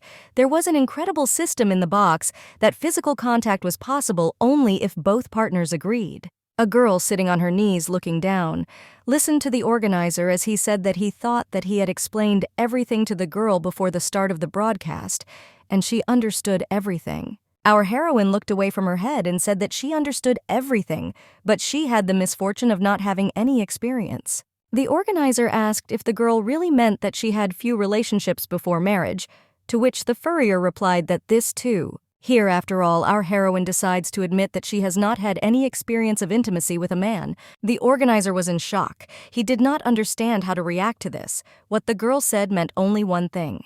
Looking at the girl, the organizer continued to say that although she did not have the happiest life in marriage, there was still a marital duty of obligation, and so on. She said very loudly that even this did not happen, period. Thus, she greatly surprised the sitting guy. He didn't know what to do, while our heroine was already dying from the awkwardness that had arisen between them. Then the girl decides to tell the organizer her story. When she became an hour of marital duty, the girl asked her husband to wait a little longer. What her husband said she looked like. She came up with something for herself, because where she was, there were no developers. He gave her an ultimatum and said that she had any idea how much he paid for her. She was the daughter of a bankrupt aristocrat, because of which she should have been grateful to him, and for the fact that because of her pedigree, she became not his mistress but his lawful wife. Such facts killed our girl very much morally. She did not know what to do. In fact, her husband grabbed the girl by the shoulder and told her to finish the expensive wine he was holding in his hand. The girl immediately drank it without leaving a drop in the glass. I don't know what awaits her next. After drinking wine, the girl heard in her clothes what the guy said, that as the girl heard expensive wine, she immediately attacked him, and therefore, her essence could not be hidden. In addition, he called her a bitch of impoverished aristocrats, after which her husband threw her onto the bed without asking, but either the girl wants it. He climbed on top of her and started talking about how, yes, the girl drank expensive wine, and now it was time for her to pay for it. But suddenly the girl began to feel dizzy. She notices this but does not tell her husband. Her husband began to pester her, but the smell of the girl's wine made her feel incredibly sick. She didn't know what to do with herself. There is also a guy who pounced on her from above who did not let her go and held her very tightly. Our heroine found the strength to push him away and throw him to the ground, preventing what she didn't want. Her husband began to wonder and did not understand what was happening, why the girl suddenly attacked him. And then everything became clear when our heroine lowered a ribbon on him, which horrified him. We move to the moment the conversation ends, where the girl says that it was bad not to remember anything further, and she seems to have lost consciousness. The girl sitting awkwardly says that she woke up in the middle of the night. My husband was already drunk and asleep. According to the maids, he was incredibly angry. Then he left to have fun with the girls and returned in the morning. Such an incredible story forced the organizers to open their mouths, and for a few minutes this was immersed. And then he hit him in the face and couldn't believe his ears, because it was a pretty stupid situation. But besides this, there was a problem. Suddenly, the guy stood up, thereby frightening the obsidian. I did not know what was about to happen. The organizer just walked up to the window and was very upset I didn't know what to do or answer. For several minutes, he looked out the window.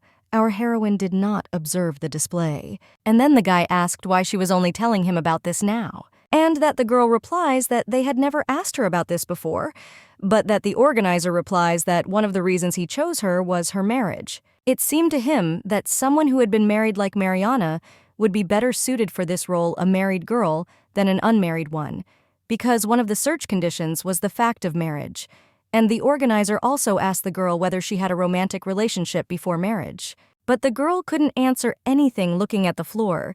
She just mumbled that it didn't happen. This surprised the organizer even more. He asked her how she managed to pretend to be a Marana so cleverly all this time, to which she could not even answer, still sitting in a stupor. But then, unexpectedly, the girl smiled and said that the organizer simply taught her well. Moreover, since childhood, she loved watching programs about the box. The girls especially liked Miss Pink Diamond from the fourth box. Our heroine always wanted to pretend to be her secretly from others. Girls, it seemed that becoming the person of her dreams would not be difficult, but only when a man touched her did her eyes turn white. The organizer asked whether the girls were really unpleasant to all men, or if it was just Platinum, to which the girl replied that she had never kissed other men, so she didn't even know for sure. Such an absurd situation greatly strained the organizer. He did not know what to do, so they stayed in silence for a few seconds. The organizer looked at the awkward situation that happened with the girl. And then, unexpectedly, in a completely calm voice, he replied that they should have acted as follows. And as it happens, I understand that at the most interesting part their conversation ends, and we are already transported to the dinner table when we all got together for dinner, but our girl was just missing. Platinum, looking at her place, was very worried, and was surprised that the girl would not have breakfast.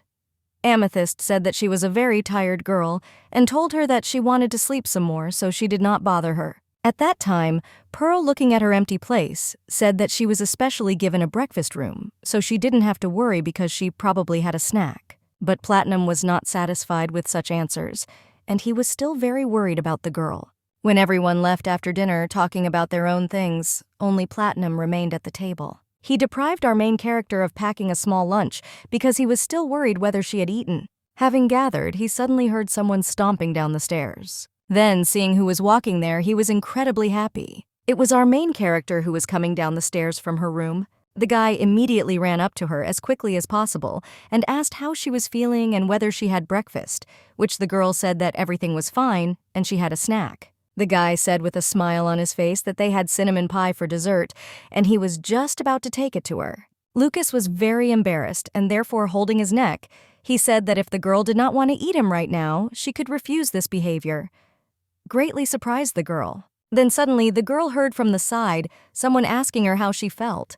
It was Alex, who had just finished eating and decided to approach our heroine. The girl thanked the guy for his concern and said that everything was fine, and then lower than the girl, he said that she wouldn't mind. Then he would like from the day a little time of our obsidian beauty. Luca, who was standing next to him, was already upset and understood that she was now asking him and would leave with Alex. The girl recalled the words of the organizer who told her to act in a certain way. He waited a little and didn't answer anything. The girl stood at first, just looking at Alex. And then she suddenly grabbed Lucas's hand and said that she had plans, which made Lucas very surprised. Both Lucas and Alex both did not understand what was happening because they did not expect such a turn of events. I grabbed the girl's hand and said that they would see each other at dinner. Alex was very tired of this turn of events. He didn't know what to do. It was as if the earth had just disappeared. Our commentators were shocked by such an event. The first shocking news was that the girl grabbed Lucas by the hands, and the second was that obsidian at the end cut off any thread of hope for Alexandrite.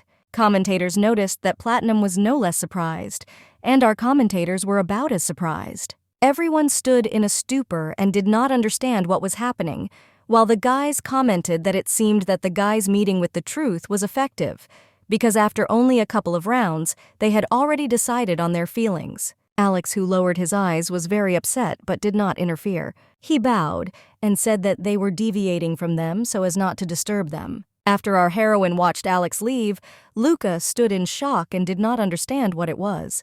And then suddenly, the girl with a smile on her face takes her cake and tells Platinum that they need to have a serious talk. This statement surprises him very much. He does not know how to react and is embarrassed. Suddenly, the guy picks up the girl in his arms, thereby surprising our heroine. He asks where to take the sweet girl, calling her his mistress.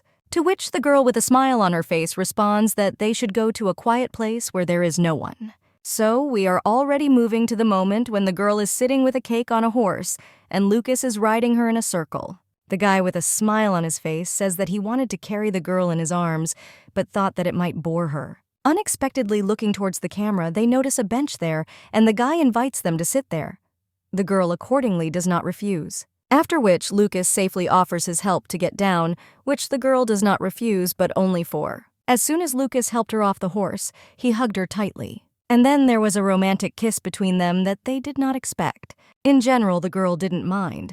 Something in this situation embarrassed her. All this was observed by the organizer, who suggested that the girl do something unexpected. The girl did just that. She pushed him away without any words from the guy, thus greatly surprising him, and at the same time frightening him.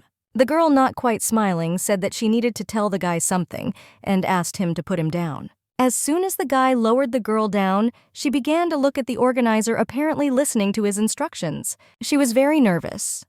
The girl began to say that a guy once told her that she might not say who she was, but she thought that she should still tell her about it. Averting her gaze to our heroine, she says that she has a person whom she still cannot forget. Such a confession greatly shocked Lucas.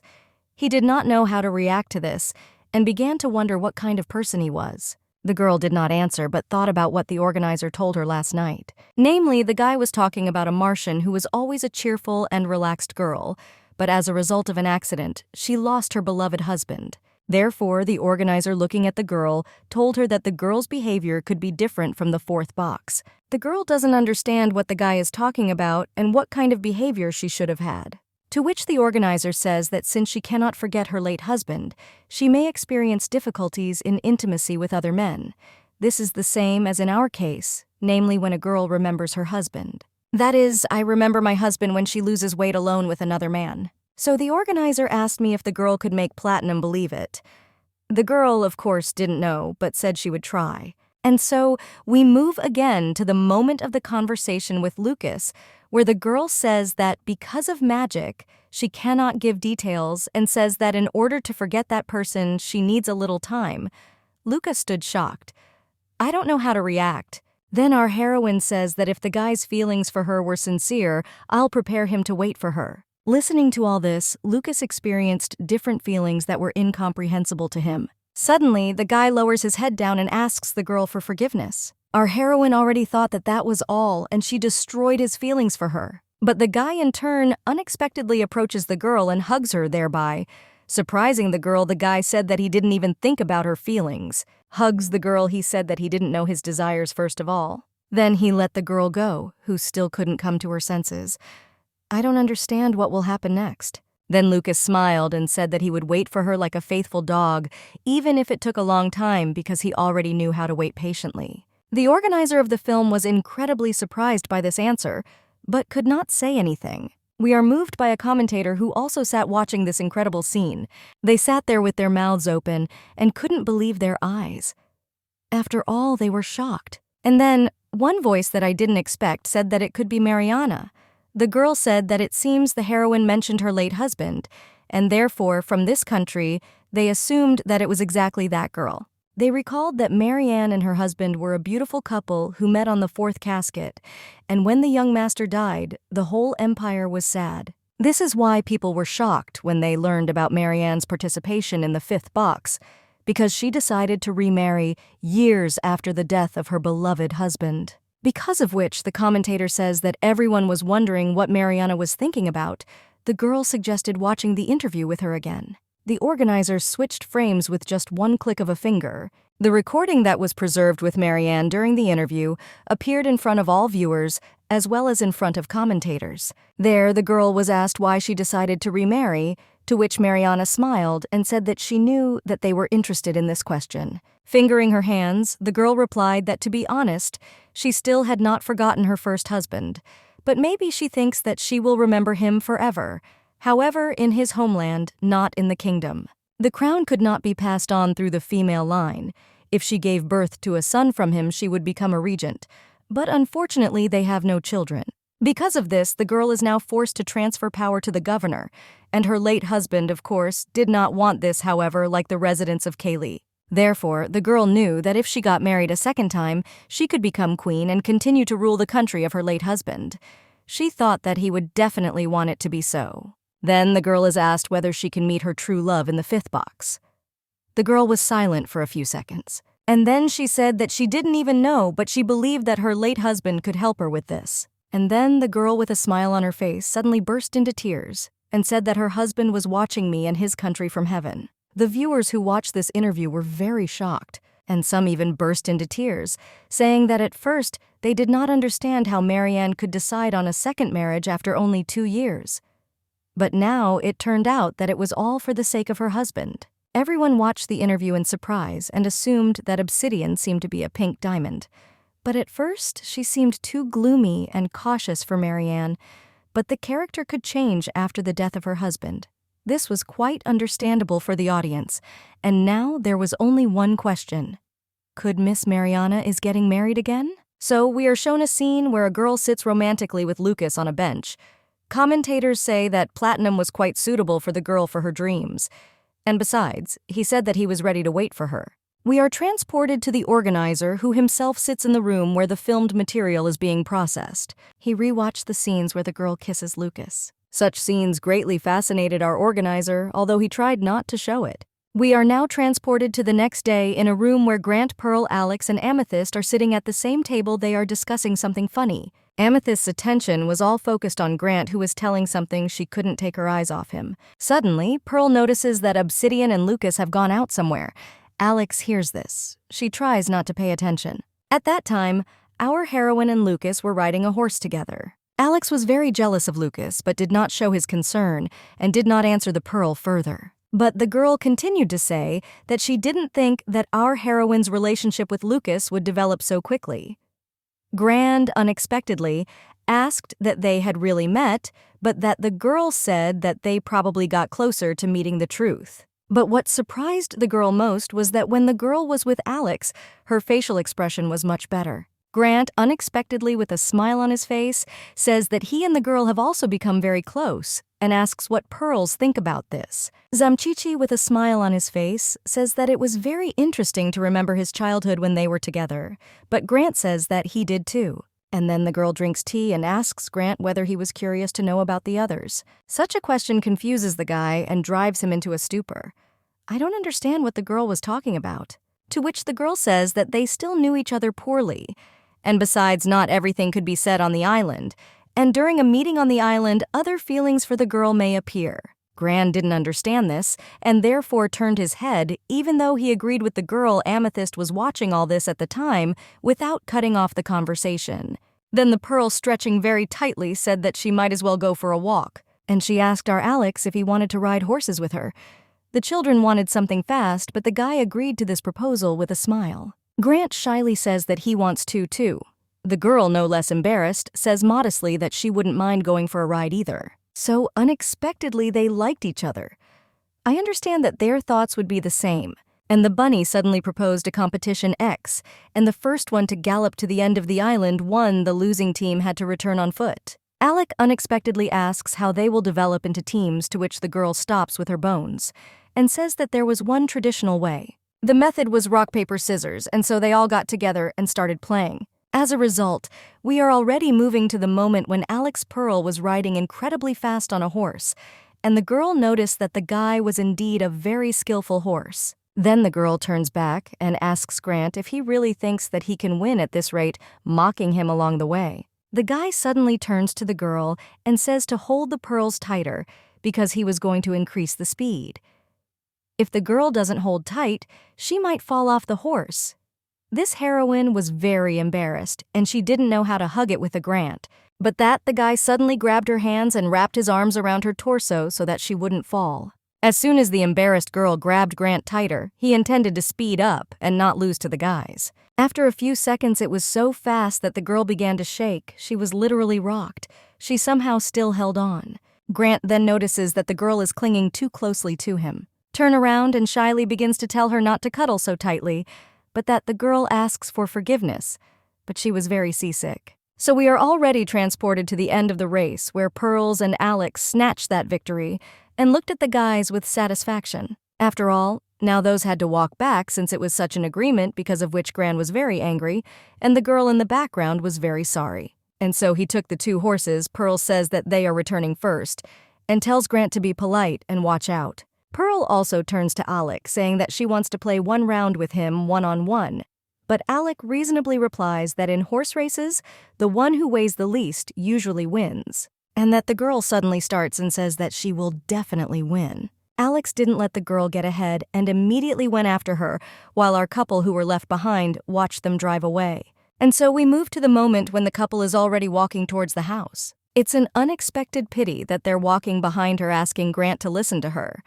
The girl asks for forgiveness, turns around low, and asks what she's apologizing for. Pearl, looking down in embarrassment, says that because of her, they lost, which is why Grant was probably very upset. Suddenly, the guy, embarrassed, and I don't understand, says that the girl really thinks that he is one of those who blames others for his loss. And besides, the guy wasn't upset. This reaction surprised our heroine. Also, the guy, embarrassed, and at the same time a little angry, says that why did everyone around him think that he was upset? Did he really seem to everyone to be such a limited person? After such words, Gran began to get very angry. They say that if a girl didn't like talking to him, he simply offered to find another interlocutor. Otherwise, at first they would follow him as he thought, and then they hated him, and this made him very angry. Suddenly the girl asked, what did hate mean? This word that the girl hates Grant stuck very much in her head. Then the girl suddenly hears Grant pointing at her, saying that she deliberately disturbed him because she doesn't like him, and this really drives the heroine into a stupor. She immediately begins to cry without giving any answer. Grant did not understand what was happening, but he immediately came to his senses and began asking the girl what was the matter, and for some reason was crying, to which the girl said that she didn't even suspect that he had such an opinion about her. She was already filling them with tears. The girl kept having the thought in her head that Grant thought she hated him, but then she said, why would she hate him because he was so kind to her? Grant no longer understood who they were talking about, and the girl continued to say that the guy treated her carefully from the first day, helped her cook, worried about him, and so on. Grant was very surprised at this conclusion, but said that this was all because the girls would attack. I didn't make him worry. Pulling out a handkerchief and blowing her nose into it, the girl continued to cry and say that she just wanted to be next to him, and that's all. And then suddenly she turned around, shouted an apology, and said that she did not want to cause him any inconvenience at a time when she continued to not understand the absurdity of the situation. He watched as the girl ran away in the completely opposite direction from the castle. This situation raised a lot of questions for Grant, since he was not very smart and did not immediately understand what had happened. We are transported to Alex with the pearls who continue to jump on horses to victory. Suddenly, the guy notices something to the side and stops saying that they can believe that the victory was for the pearls. The girl did not quite understand what the guy was talking about. And then, turning her head, she notices what Alex was staring at. Our main character stood there petting a horse, and Lucas stood next to her. The girl saw that as soon as Alex saw the couple, he immediately dropped into himself. Suddenly, the pearl offers to go say hello to our main character and the guy, and also asks why the guy is only watching.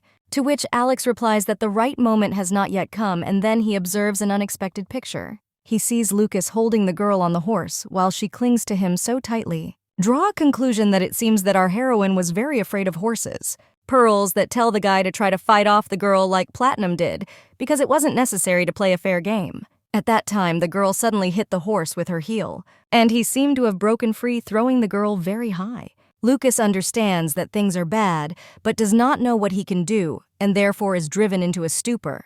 At that time, the girl with the horse falls very hard to the floor. This is noticed, and our organizer who filmed them together with Lucas, he, like everyone around, begins to worry very much. Lucas at that time approaches the girl and asks if she is okay, and also if the girl was hurt. Luca notices that the girl is trembling all over and asks her whether she was seriously hurt and whether the girl can get up while the horse runs away in the other direction. Suddenly, Alex comes up and calms the agitated horse. As soon as he calms the guy's horse, he turns his gaze to the guy and the girl and decides that he needs to approach them. Approaching the guys, he extends his hand to the girl and asks if she can go up. Our girl is lying on the ground saying that everything is fine and she doesn't need to worry, but she is visibly shaking. As soon as she tried to stand up, her legs shook very strongly. The guy notices that the girl almost fell and tells her not to move. He is very sorry. He says that they will not return to the castle, and he will call the girl's doctor. He took the girl in his arms and carried her to the castle while Lucas watched and calmed his horse. Lucas thought this was his good chance, but he didn't take advantage of it. We move to the moment when the girls bandaged their leg and used healing magic. The organizers gathered all around the girl and said that he applied healing magic circles and magic crystals to her. Looking at her, he felt pity for the girl, said that she should not strain her leg for a few days until she recovered completely. The girl smiled in response and said nothing. At that time, Luca stood nearby feeling that he was very guilty and forgave the girl because he believed that it was all because of him, to which the girl did not understand why. Because of him. She said that it was her mistake, and there was nothing like that. Alex was standing nearby at the time and said that the girl said that she didn't particularly like horseback riding. The guy began to be afraid that the girl might not be disgusted with her at all. The girl smiles and replies that she thinks that she won't love her anymore. Suddenly, the guy comes up to our heroine and takes her in his arms, saying that he wants to take the girl into the room because most likely he assumes that the girl will not be easy to get there alone, and that the girl smiles and thanks Lucas. And so our guys watch as the couple goes into the room together. Pearl stands in misunderstanding and even a little shock. The girl was strange that the pink diamond did not know how to ride a horse. When she watched the broadcast of the fourth box, she saw that the girl at that time was holding herself up painfully well. We move to our main character's room where she is sitting on the bed. Suddenly, something starts to glow in front of her, which really surprises her. The organizer of this show appears in front of her, who tells her that he warned her that she should avoid horse riding. Our heroine was experiencing a slight misdeed, and then he lowered his head and said that Platinum put her on the saddle so suddenly that she could not refuse. She once again asked for forgiveness. Now the girl was afraid that everyone would perceive this situation that happened as very strange, or they would not think that this was also a pretense. The organizer was very nervous and said that he would have to do everything to make them think so. But most importantly, the capacitor told the girl not to try to jump over her head, even if this could be passed off as Marianne's acting, because otherwise, the difference between them would be even more noticeable. The girl immediately realized that this was not good, and blamed herself very much, but agreed with everything that the organizer said. Then the organizer unexpectedly says that after their last conversation, she noticeably reduced the number of contacts with Platinum, which made him happy. After all, if the love line had continued to develop like this, then Platinum would have sensed something was wrong, and he would have seen that it was not a matter of shyness, but a lack of experience. The girl continued to avert her eyes and agreed with everything the organizer said. The guy noticed this but did not say anything. And then he unexpectedly said that the girl would not be able to last long in a romantic relationship with Platinum. She suddenly came to her senses and turned her attention to the organizer, asking what he was talking about. But what the organizer said was that he was pleased that he was an experienced and liberated person in intimate matters. He would have guessed her characteristics, and there were only two ways to react to this. The first was to put an end to the romantic relationship between a guy and a girl, and the second was to find a way to gain experience in an intimate nature. The girl began to get incredibly nervous. She didn't understand how to find a way to gain experience in intimate matters. The organizer immediately said that he thought the second option was more difficult. You see, such changes required a lot of time. So he suggested that the girl use the first method that he suggested, but there was just a small problem. He didn't know how to do it. Suddenly, their conversation is interrupted by the door, to which the organizer immediately draws attention. The girl understands that things are bad, and it was most likely Platinum who asked to come into her room. With just one click, the organizer disappeared in a magic circle, leaving a camera nearby that was keeping an eye on the girl and the guy. As soon as the girl told the guy to come in, he immediately opened the door and said that he had brought her something to eat because he thought that it would not be very convenient for her to go downstairs. But Obsidian, smiling, replies that it wasn't worth it because she could walk.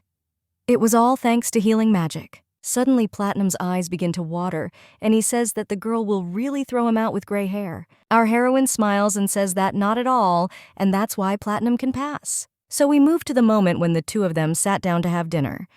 She laid out a wonderful dinner on the table. Looking at the guy, the girl saw that he was incredibly sorry for what happened, and understood how much he was shaking himself for this. But she decided not to show it, and with an amazing look asked Platinum what happened. But the guy, who lowered his eyes, began to ask for forgiveness from our heroine, and they said that he had an incredibly many questions for her, and so he thought about how he could bypass the magic of protection. Our girl was very frightened by the word many questions. She did not know how to react. She assumed that it was because of the girl's inability to hold on. The guy sitting with me, Bulky, says that he doesn't know.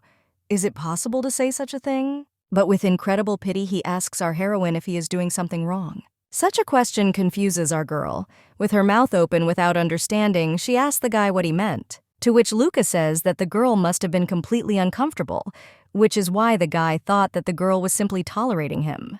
The guy believed that usually after serious incidents, a lot changes, and because of the girl's magic, it was difficult to explain the reason. The girl heard all this and concluded that the guy most likely thinks that her dislike for horseback riding is connected with the death of her husband. The guy is very much berating himself for what happened and says that if he is doing something wrong, he asks to tell the girl about it because he would not want to give her unpleasant feelings.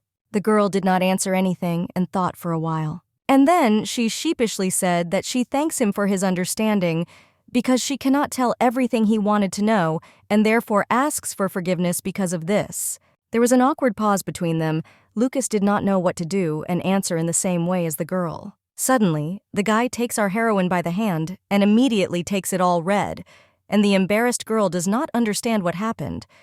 He immediately asks her for forgiveness, saying that this is not some kind of trick. He just wanted to lift the squirrel for her so that it would not be so hard for her. He just wanted to thank her for helping him when he was feeling bad, and therefore he had a great desire to help. And he didn't have any other intentions, and that's why he said that both the girls weren't worried, because he would still continue to dutifully wait for her. This behavior made us blush. Who could not say anything in response?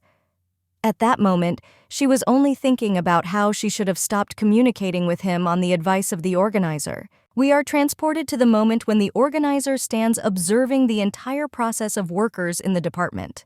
One of the guys asks our organizer Tom, or whether they leave the scene of the fall of Obsidian or send it as it is. But what he replies is that the guy cut out this scene because today's heroines are for me.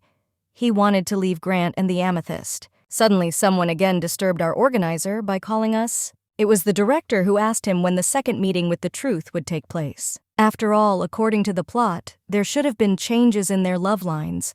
But at the moment, it felt as if the relationship between Platinum and Obsidian had already been established.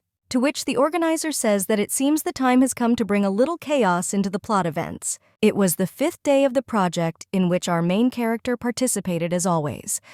In the morning, they all gathered together in the hall for lunch. Pearl suddenly hears someone's footsteps behind him. This was our main character Obsidian, and with her as always was her faithful dog Lucas. Pearl was worried about how the girl felt, and whether her leg hurt, to which the girl smiled and said that it was nothing, and she could already walk like an owl, because it seemed that the crystal worked as it should. Alex came up with a smile on his face and said that he was glad to hear this, to which the girl answered him that it seemed like everyone was incredibly worried about her. Amethyst says that it was incredibly painful to fall with a horse, but the girl who crouched says that thanks to the healing magic, it was not painful for her at all. Alex says that the highest level crystal helped her recover quickly, although it was not as strong as divine power. Pearl notices that Alex was quite pleased with his smartness and asks if he really acquired this knowledge from books, to which he replies that he has been in different countries and even knows something from experience. He began to talk about how he had once been in the Sacred Kingdom for a baptism. How suddenly he was interrupted by a holographic owl that appeared out of nowhere. She began to talk about the fact that today she had prepared a game for the participants. Everyone became very interested, and after the meal, the owl asked everyone to gather on the shore. As soon as they came ashore, they noticed something in the air that very much resembled a hot air balloon. The owl explained that before the start of the game, he had to tell him something, namely that in a few days there would be a second meeting with the truth. This surprised Grant, but the owl continued to say that however those couples who were at the first meeting would not be able to choose each other again. This surprised Lucas more. He didn't understand how this could happen. The owl said that he was very much looking forward to who would be at the second meeting, while Grant's Amethyst glared straight at him. While our girl was standing in shock, everyone around was asking questions. As always, she was dumb, and asked again whether the second meeting was really supposed to be with another person, while Pearl realized that the organizers wanted to give all the participants a chance to get to know each other better. Our main character remembered the conversation with the organizer, realized that he had really created such a rule on purpose, so that she could break the love affair with Platinum. The owl also said that today's game would be for ladies, and the two winners could choose one gentleman. It was such that they could spend a romantic evening at altitude in a hot air balloon. And now the moment has come for you to announce today's game. This game turned out to be horse shooting. The owl explained that after the horse race, the girls had to shoot at a target. The person who hits the target faster than others will be the winner. Here, our comments join in, and watch how the girls are mounted on horses, and they say that this game will be incredibly difficult for Amethyst. The guy also notices that Pearl stayed well in the saddle, and suggests that Obsidian should also have ridden well if she really is Mariana. And then the guys see that Obsidian injured her leg when she fell from a horse last night, and therefore assumes that it will also not be easy for our heroine. Unexpectedly, the commentators notice Amethyst's face, which was incredibly determined to win, and so the commentators assume that since Obsidian was wounded, this was an incredible chance for Amethyst. After all, so far, only she has not been able to develop a romantic line. The commentators most of all wanted her to succeed and vomited for her very much. Our girls got ready for the competition. Our main character was in front, and the other two girls were behind. The owl says to send the Obsidian first. The girl is incredibly worried because she doesn't know how to ride horses. In addition, her leg was injured. Alexi and Lucas are watching from the side. The guy tells the girls not to get too tense, because the game is not the most important thing. And Alex also adds that the girl should be more careful with the recoil when shooting because the horse could get scared and rear up. Commentators noticed that both guys were very worried about the girl but tried not to show it. The commentator, the girl, also added that even for an experienced rider, it is dangerous to ride with a wounded leg. This caused the guys to worry about the girl who had already started on a horse. The girl found it incredibly difficult to shoot with the horse, but she tried her best. In the end, the girl was able to cope with her fear and take part in the game. After her results were announced to her, namely a minute of a second, the girl exhaled with relief. "I understand that everything went smoothly." Lucas vomited very hard for Obsidian and said that she was incredible well done while Alex just watched. Then it was the turn of the Amethysts, who started their race incredibly quickly. Everyone around noticed that the girl had become much better at riding, and commentators said that it was not for nothing that Alex taught her. The girl became much more confident in herself. The girl saw her first goal. "I stopped the horse," commentators at that time said that the girl wanted to communicate more with the Grant, so she started training on horses. And today, Amethyst simply shone. To begin with, the girl arrived at the shooting site faster than Obsidian, and then she began to focus on shooting. As soon as the first shot was fired, the girl noticed that her target did not burst and was very surprised. The commentators noticed that she missed, and the girl commentator said that it was pitiful because she had no practice in shooting at all. Due to the first miss, our Amethyst became incredibly nervous and tried to focus on the shot again. At that time, Grant asked how many bullets the girl had, to which Lucas replied that there were about 6 in the gun. And so we are transported again to the Amethyst, who fired all her bullets. The system tells her that the girl lost, which makes her very upset because she started off so well. The commentator was just as sorry as the Amethysts. Everyone saw how the girl was incredibly upset about this, and suddenly, she heard someone's voice behind her. It was Alex, who told the girl, "Don't be upset because she will still have a chance." Moreover, he praised her for the fact that she began to control herself much better. And next time, the guy wanted to teach her shooting. The guys were incredibly happy that the guy was comforting the girl. And the guys also noticed that they looked painfully good together. We move again to the start of the game where, this time it was her turn to the pearls. She was incredibly confident in herself. The girl also got off to a good start. Her horse was incredibly fast. She rode the horse confidently without any hesitation. And as soon as she approached the target, she immediately shot through with the first shot, and it was incredible, breaking the record in seconds. For everyone around, it was very cool. They could not believe that this could happen, and looked at the pearls as if they were an incredible heroine. In turn, the girl turned around and laughed, and said that she was even embarrassed it was too easy for her to sing. And suddenly the owl, instead of notifying the results, says that there is still a last participant. Everyone looked at the owl in shock, not understanding who this was being said about. After all the girls had already shot, and the last one was Pearl. Suddenly, in the middle of the game, a magic circle appears. A horse appears from there, along with its rider. The commentators did not understand what was happening and who it was. Looking at how incredibly she handles the horse, commentators say that she was incredibly fast, and she also appeared at such a moment. Before the girl had time to stop on her horse, she had already taken a shooting pose. Commentators also noticed that the girl is aiming much further than the distance of the pearl. But even so, the unknown girl managed to shoot her target with just the first bullet. The girl surprised Grant very much because she hit him from such a distance. And at such a speed, all the guys around just stood there with their mouths open, not understanding what was happening. The commentators also noticed that all the stones around were surprised, especially the men in their faces. It was something with something. The new stone that suddenly appeared was Amber. Her record was seconds. The girl was incredibly attractive in a dress with yellow hair. The owl announces that it is Amber who wins the game, who was not particularly modest and looked just like everything. Yantar already knew that you would win the prize, but the owl, just in case, reminded that a girl can choose 2 men for a date after thinking a little. With a smile on her face, without thinking for a long time, she points to the 2 guys. These guys turned out to be Platinum and Alexandrite, who stood in a stupor and could not believe it, just like the commentators who said that she chose Obsidian men. While Amber was choosing her 2 men, Amethyst stared at Grant, looking incredibly pleased that it looked like Grant wasn't chosen.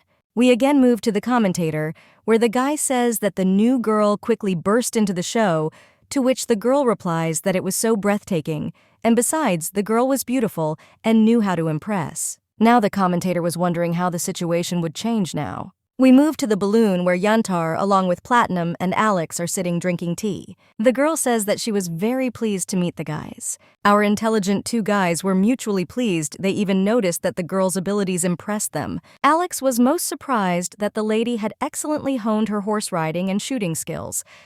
Amber replied that she really adored horseback riding, because there was some kind of freedom in it. Based on the girl's answer, Lucas said that since she could shoot, he assumed that she was good at hunting. Which answer struck the girl and made her laugh at the same time? Alex asked why the girl chose them. To which Yantar, smiling and did not give a specific answer, said that she had a good premonition, and the girl also really liked to rely on intuition. This made Lucas laugh and said that they weren't incredibly similar in this, and asked what else the girl could do, just like he adhered to the 3-second rule. Amber asked again, "What in seconds?" But then she understood and asked Lucas that, has he really already chosen his betrothed? To which the guy with a smile on his face did not hesitate to say that he felt attracted to her as soon as he saw her. Commentators are back in action and say that Platinum was straightforward, as always, not hiding his feelings. Amber, smiling at that time, said, "Just that this is how it turns out." The commentators immediately understood that Lucas was drawing a line between them so that she would not immediately count on anything. The girl also unexpectedly asked the guys what their favorite type of girl was. She really wanted to know more about them.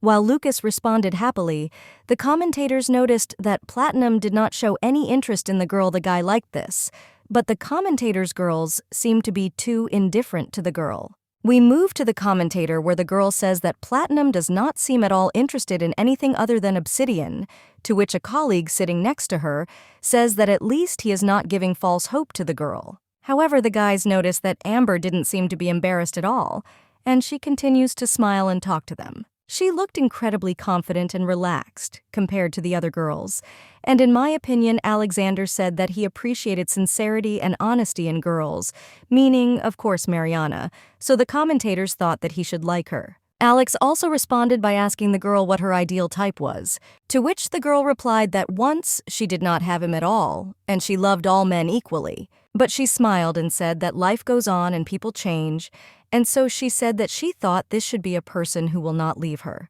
Moving her head away, she continued to say that this person had to be reliable and above all healthy. Platinum continued to ignore the girl while eating cookies on the side. At that time, the girl was sipping tea and smiling, saying that it would be great if they had common interests. Our guy was serious again and said that probably the girl would like to meet a hunting enthusiast, and shooting and horse riding were just her hobbies. To which the girl said that under no circumstances would she want to meet such a person because she doesn't like hunting.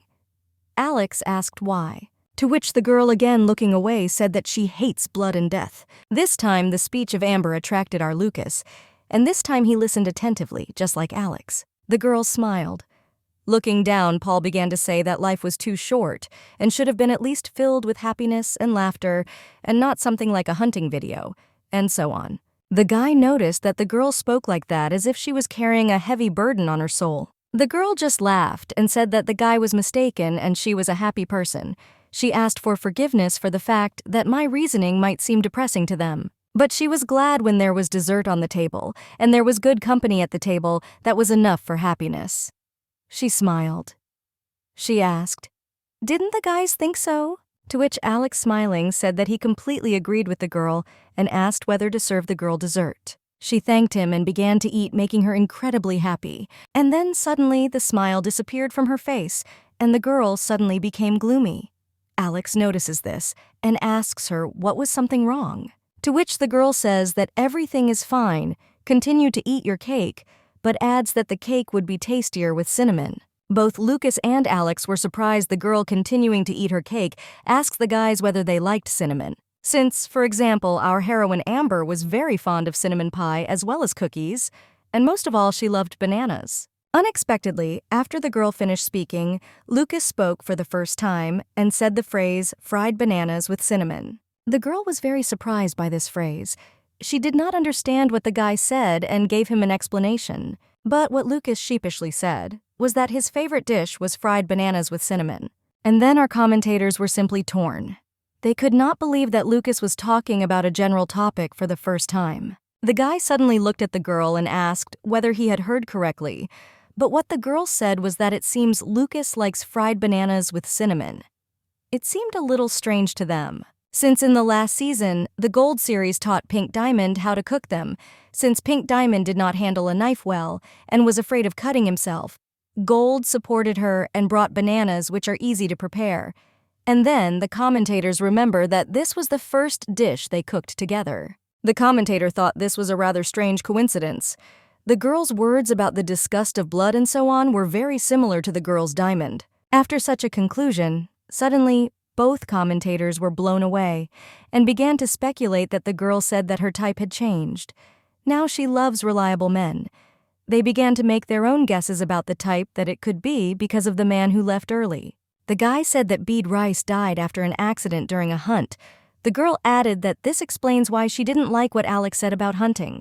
Everyone then began to understand together that Amber was Mariana, but then everyone was interested in who was hiding under the personality of Obsidian. We move to the men's bedroom where 3 men are sitting together at one table. Grant asked the guys how the meeting on the ball with Amber went. Lucas and Alex were just sitting silently and thinking about something, while Grant didn't understand why no one was answering him and decided to ask them what happened. Then Lucas, suddenly downcast, says that in the box you could pretend to be anyone. But Grant answered that my rules did not prohibit it. And then Lucas says that of course she could play by deliberately maintaining someone else's identity. Alex then directly asked Lucas who he thought she was. But the guy didn't know he was incredibly depressed and didn't want to talk to anyone. Commentators say that it seems the guys had already guessed that one of the girls was fake, but they didn't know who it was. While the guys were talking about a topic that only they accepted, exchanging incredibly sad glances, Grant wondered what they were both chatting about. Then Lucas suddenly got up from his seat and headed somewhere without saying anything to the guys. Grant was surprised by the behavior of the guys since only Alex remained in the room with him. He asked what happened to Lucas, but Alex did not give him an answer. So we moved to the commentators where the girl says that Platinum looked confused, to which her colleague replies that it was understandable because everyone now was in shock because Obsidian never revealed her identity at the first meeting of truth. If she had confessed to Platinum right away, then they would now know the truth. But now the commentator like our Lucas had to wait for the second meeting and just wonder who in life is not a real diamond. But the saddest thing was that only one of the precious stones would know the truth. The crowd watching the show was confused because everyone thought that the Obsidian was Marianne. But now, when Amber appeared, it seemed to everyone that the girl was more like her than Obsidian, because our main character from the very beginning raised questions in everyone, and from the very beginning she walked gloomily. But that was normal, because the girl's husband died, so they thought spectators. Everyone depending on what they learned that for Platinum and Alexandrite, Mariana was the ideal woman, but now everyone was wondering what would happen now. At that time, our main character was sitting incredibly depressed in her room, not knowing what to do. We are moving to some tavern somewhere in the Empire. There are 2 guys arguing about who really is Mariana. Someone believed that our Obsidian is deliberately acting awkward to hide his identity, and Amber seems to be waving a flag. What do you mean, look? I'm Mariana. But what else answers him is that he was clearly delirious not playing, and that really was her nature. And besides, the red-haired guy brought up the argument that from the very beginning, the girl was strange, something like withdrawn and awkward. The other one agreed with him from the side. In short, an incredible commotion began in a bar somewhere due to the fact that the 4th girl among the precious stones had appeared. And the previous day of broadcast caused serious controversy. Commentators were inundated with letters asking who Obsidian was, what they were trying to do, although they themselves do not know. And besides, like all the spectators, they were simply interested in watching, and they commented on the events. The guy says that one of the girls is pretending to be Marianne, to which the girl replied most likely to hide her identity. The girl suggested that suddenly it could actually be a stunning celebrity. The guy was surprised at this logic, but it was a rather interesting assumption. The guys said that it seemed that the entire empire was suffering from insomnia waiting for a new day, so the girl did not bother and told them to start releasing it as soon as possible. We move to a moment when everyone is gathered at the dinner table where Amber is telling some story. The girl told a story about how she chose jewelry and told the merchant that there was nothing worthwhile there, and all she had on his counter were crafts. Everyone around was interested in what the merchant answered. Grant even suggested that he answered something like this: "I swear to my mother, no, madam." But what the girl said that he said, I quote, "I swear on the lives of the citizens of all 8 kingdoms of the only empire." He continued to say that his belongings might be fake, but these 3 things are real. This made everyone very happy. They became very close friends with Amber. Grant could not believe that the seller said so, but that the girl replied that let her tongue dry out if she lied. Pearl couldn't laugh and said that Yantar was incredibly cheerful. This was also noticed by Alex, who was sitting next to her, and noticed that the girl knew a lot of funny stories. The girls didn't even bother about the story, just like they laughed at Grant nonstop. The girl tells Grant that he hasn't heard what she's saying in the bedroom yet, but the guy says what you'd like to hear. Pearl asks for Amber, repeat the story about a group of magicians, to which the girl smiling said if they were so interested, then with joy. The girl said that a long time ago, when there were 9 kingdoms on the continent of Cardia, think that the great Epiderm Empire was also a kingdom there lived one stupid magician. Everyone listened very carefully to the girl with incredible curiosity. Don't even dare interrupt. Commentators join us and say that Yantar just appeared, but became the life of the party. It was her first breakfast, but she was already capturing the attention of all the guys. The commentator recalled the pink diamond from the 4th box, and there the girl also knew how to gather people around her as if the world was her stage. But everyone noticed that Platinum did not laugh as if there was a stone in his soul. So we move on to the interview where Lucas is asked for his first impressions of the new member, to which Lucas replies that he is confused, and he had no other words to express how he feels. He asks, or does he really think that the girl is Mariana, to which the guy replies that he doesn't know. Then he simply wonders if his choice will change if the girl turns out to be Mariana. Platinum did not answer. It seemed to the commentators that he was very confused and did not know himself. Then they asked about Grant's first impression of the participant, to which he replied that she was cheerful and cheerful. Pearl went along the list, which something suggested that now it would become noisy in their bedrooms, and she was pleased with that. Amethyst replied that the girl was pretty cool, everyone liked her, and embarrassedly noticed that most likely Grant thought he liked it too. Next in line was our Obsidian, who simply replied that she was funny. Alex, as always with his cold-blooded character, said that she was joyful, and she seemed very interesting to him in many aspects. And then suddenly, everyone was asked the same question as the girls thought who was hiding under the mask. Our heroine didn't even have the slightest guess. Pearl thought for a bit and replied that she reminded her of Pink Diamond, or she only thought so. Grant, as always, was very stupid.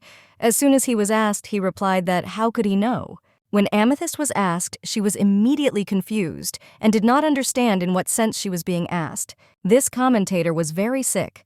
The guy liked that Grant and Amethyst did not speculate. The girl replied that if you look at it like that, it united them perfectly. As soon as Alex was asked who she was, he immediately replied that Mariana, since there was a possibility that the girl was Mariana. Commentators noticed that the guy was happy and serious, but nevertheless they were not categorical. Then he was asked whether his choice would change if she turned out to be a Marana. To which the guy adjusted his glasses and said that he couldn't answer yet because he would like to get to know her better. He didn't know whether it was true or a pretense, but the girl did not give the impression of an open person. He definitely liked it. The guys noticed that Alex seemed to have an interest in Amber. It seemed that she was confident and honest, which corresponded to Alex's ideal type. They believed that all the jewelry looked interesting, and one could definitely say that each of them had its own charm. We moved to Amber, where the girl asks the guys what they want to see the island before going to bed, and asks if maybe someone wants to give her a tour. Why did Alex and Grante immediately volunteer to go ahead? After all, they weren't against it at all. And then, the guys looked at each other in confusion and were surprised. Because they answered at the same time, the girl at that time stood in front of them and laughed and said that it would be nice to get 2 types at once, unless of course they were very busy. Lucas then suddenly says that Obsidian won't be able to go because her leg hasn't recovered yet. Because of this, the guy with a smile on his face asks for forgiveness for not being able to keep the girl company, since he would like to look after our main character. The girl just smiled in response and said that it was okay. Suddenly, behind Grant, the Pearl girl said that the 3 of them should have some fun. To which, in the background, Alex suggested that the girl put on more comfortable shoes since the island was large, and the girl thanked him for this. Grant was very alarmed and asked if the girls really wouldn't go. While the guys were having their own conversation, Luca, with a smile on her face, suggested fermenting obsidian in the living room and trying desserts. Commentators noticed how Platinum ran away from Amber because while everyone was going for a walk with her, the guy remained with our main character. The guy commentator said that he believed in Lucas and knew that he loved a person, not the past. He liked Obsidian, not Mariana. We move to the commentators themselves, who are no longer speaking behind a background voice. The guy says that first of all, the office is attracted to the interest of two men. The girl also adds that Alex and Ricky were completely interested in the girl. They drew the line in rivalry, and perhaps I was very interested in the new jewel. The appearance of Amber became a shock for other stones, and commentators felt that this someone would change their relationship, and everyone was very interested in how their picture would change. While all the other guys were walking, Lucas and our main character sat in the hall and ate cake. Platinum was thinking about something and had been pounding tea for several minutes, which had almost become cold. The girl notices this and tells the dress that the sugar has been mixed for a long time and he can already drink his tea. This pulls the guy out of his submerged state a little. He smiles and asks for forgiveness and says that he seems a little lost in thought. So the guy finally starts drinking his hour while the girl watches him. As soon as Lucas finished his tea, he said with an incredibly serious face that he wanted to ask the girl a few questions. The girl, looking at the guy, of course, was curious what question he wanted to ask and answered. For several seconds, he sat silently and thought about asking the girls this. Then, having put down his tea, he decided to ask that when they were choosing a partner to meet the truth, why did the girl still choose him? In response, our heroine smiled and did not know what to answer and thought very hard. She began to remember the moment when she sat with the organizer in the room and he told her to choose another man. This greatly shook our main character because she then incredibly wanted to go towards the truth with Alex. And then we move to the present moment where the girl says that it was incredibly spontaneous. Lucas replied that the girl rejected him on the first day, and so he became interested when everything changed.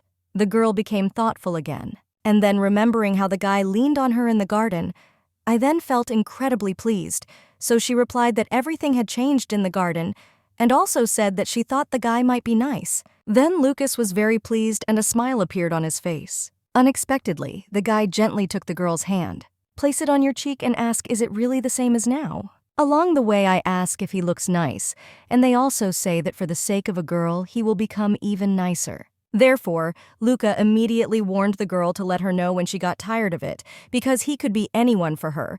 This greatly surprised our main character and drove her into a stupor. She asked the guy what other people are like, maybe turning to the side and looking down. To which the guy laughed and smiled and said that he would have to surprise the girl since it would be uninteresting if the girl found out about everything in advance. And so here the comments come in. They see a picture of a girl stroking Lucas on the head.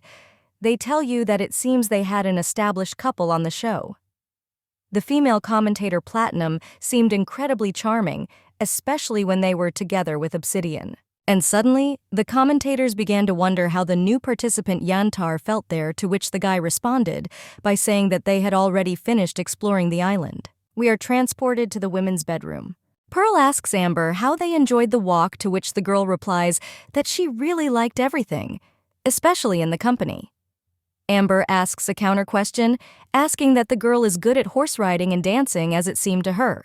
With a smile on her face, the girl asked where she knew this, to which Amber replied that Grant told her all this. They both laughed, and Yantar said that she also loved horses, so somehow she wanted to play pearls together and ride along the shore, to which the girl, laughing, said that she would only be happy to do so. Amber also asked the other ladies who were in the room and how it seemed to her that they would have more fun together. Our main character replies that she thought it would be difficult for her to ride horses for some time since she twisted her ankle, and our Amethyst, as always, was very nervous and said that, unfortunately, she is bad at riding horses. Suddenly, Yantar asks how the girl got injured, but our main character says that, fortunately, she was almost unharmed when she fell from a horse. To which Yantar immediately began to worry very much and said that falling from a horse was very dangerous. And so suddenly, Yantar grabs the girl by the hand and says that she is very glad that the girl did not receive a more serious injury.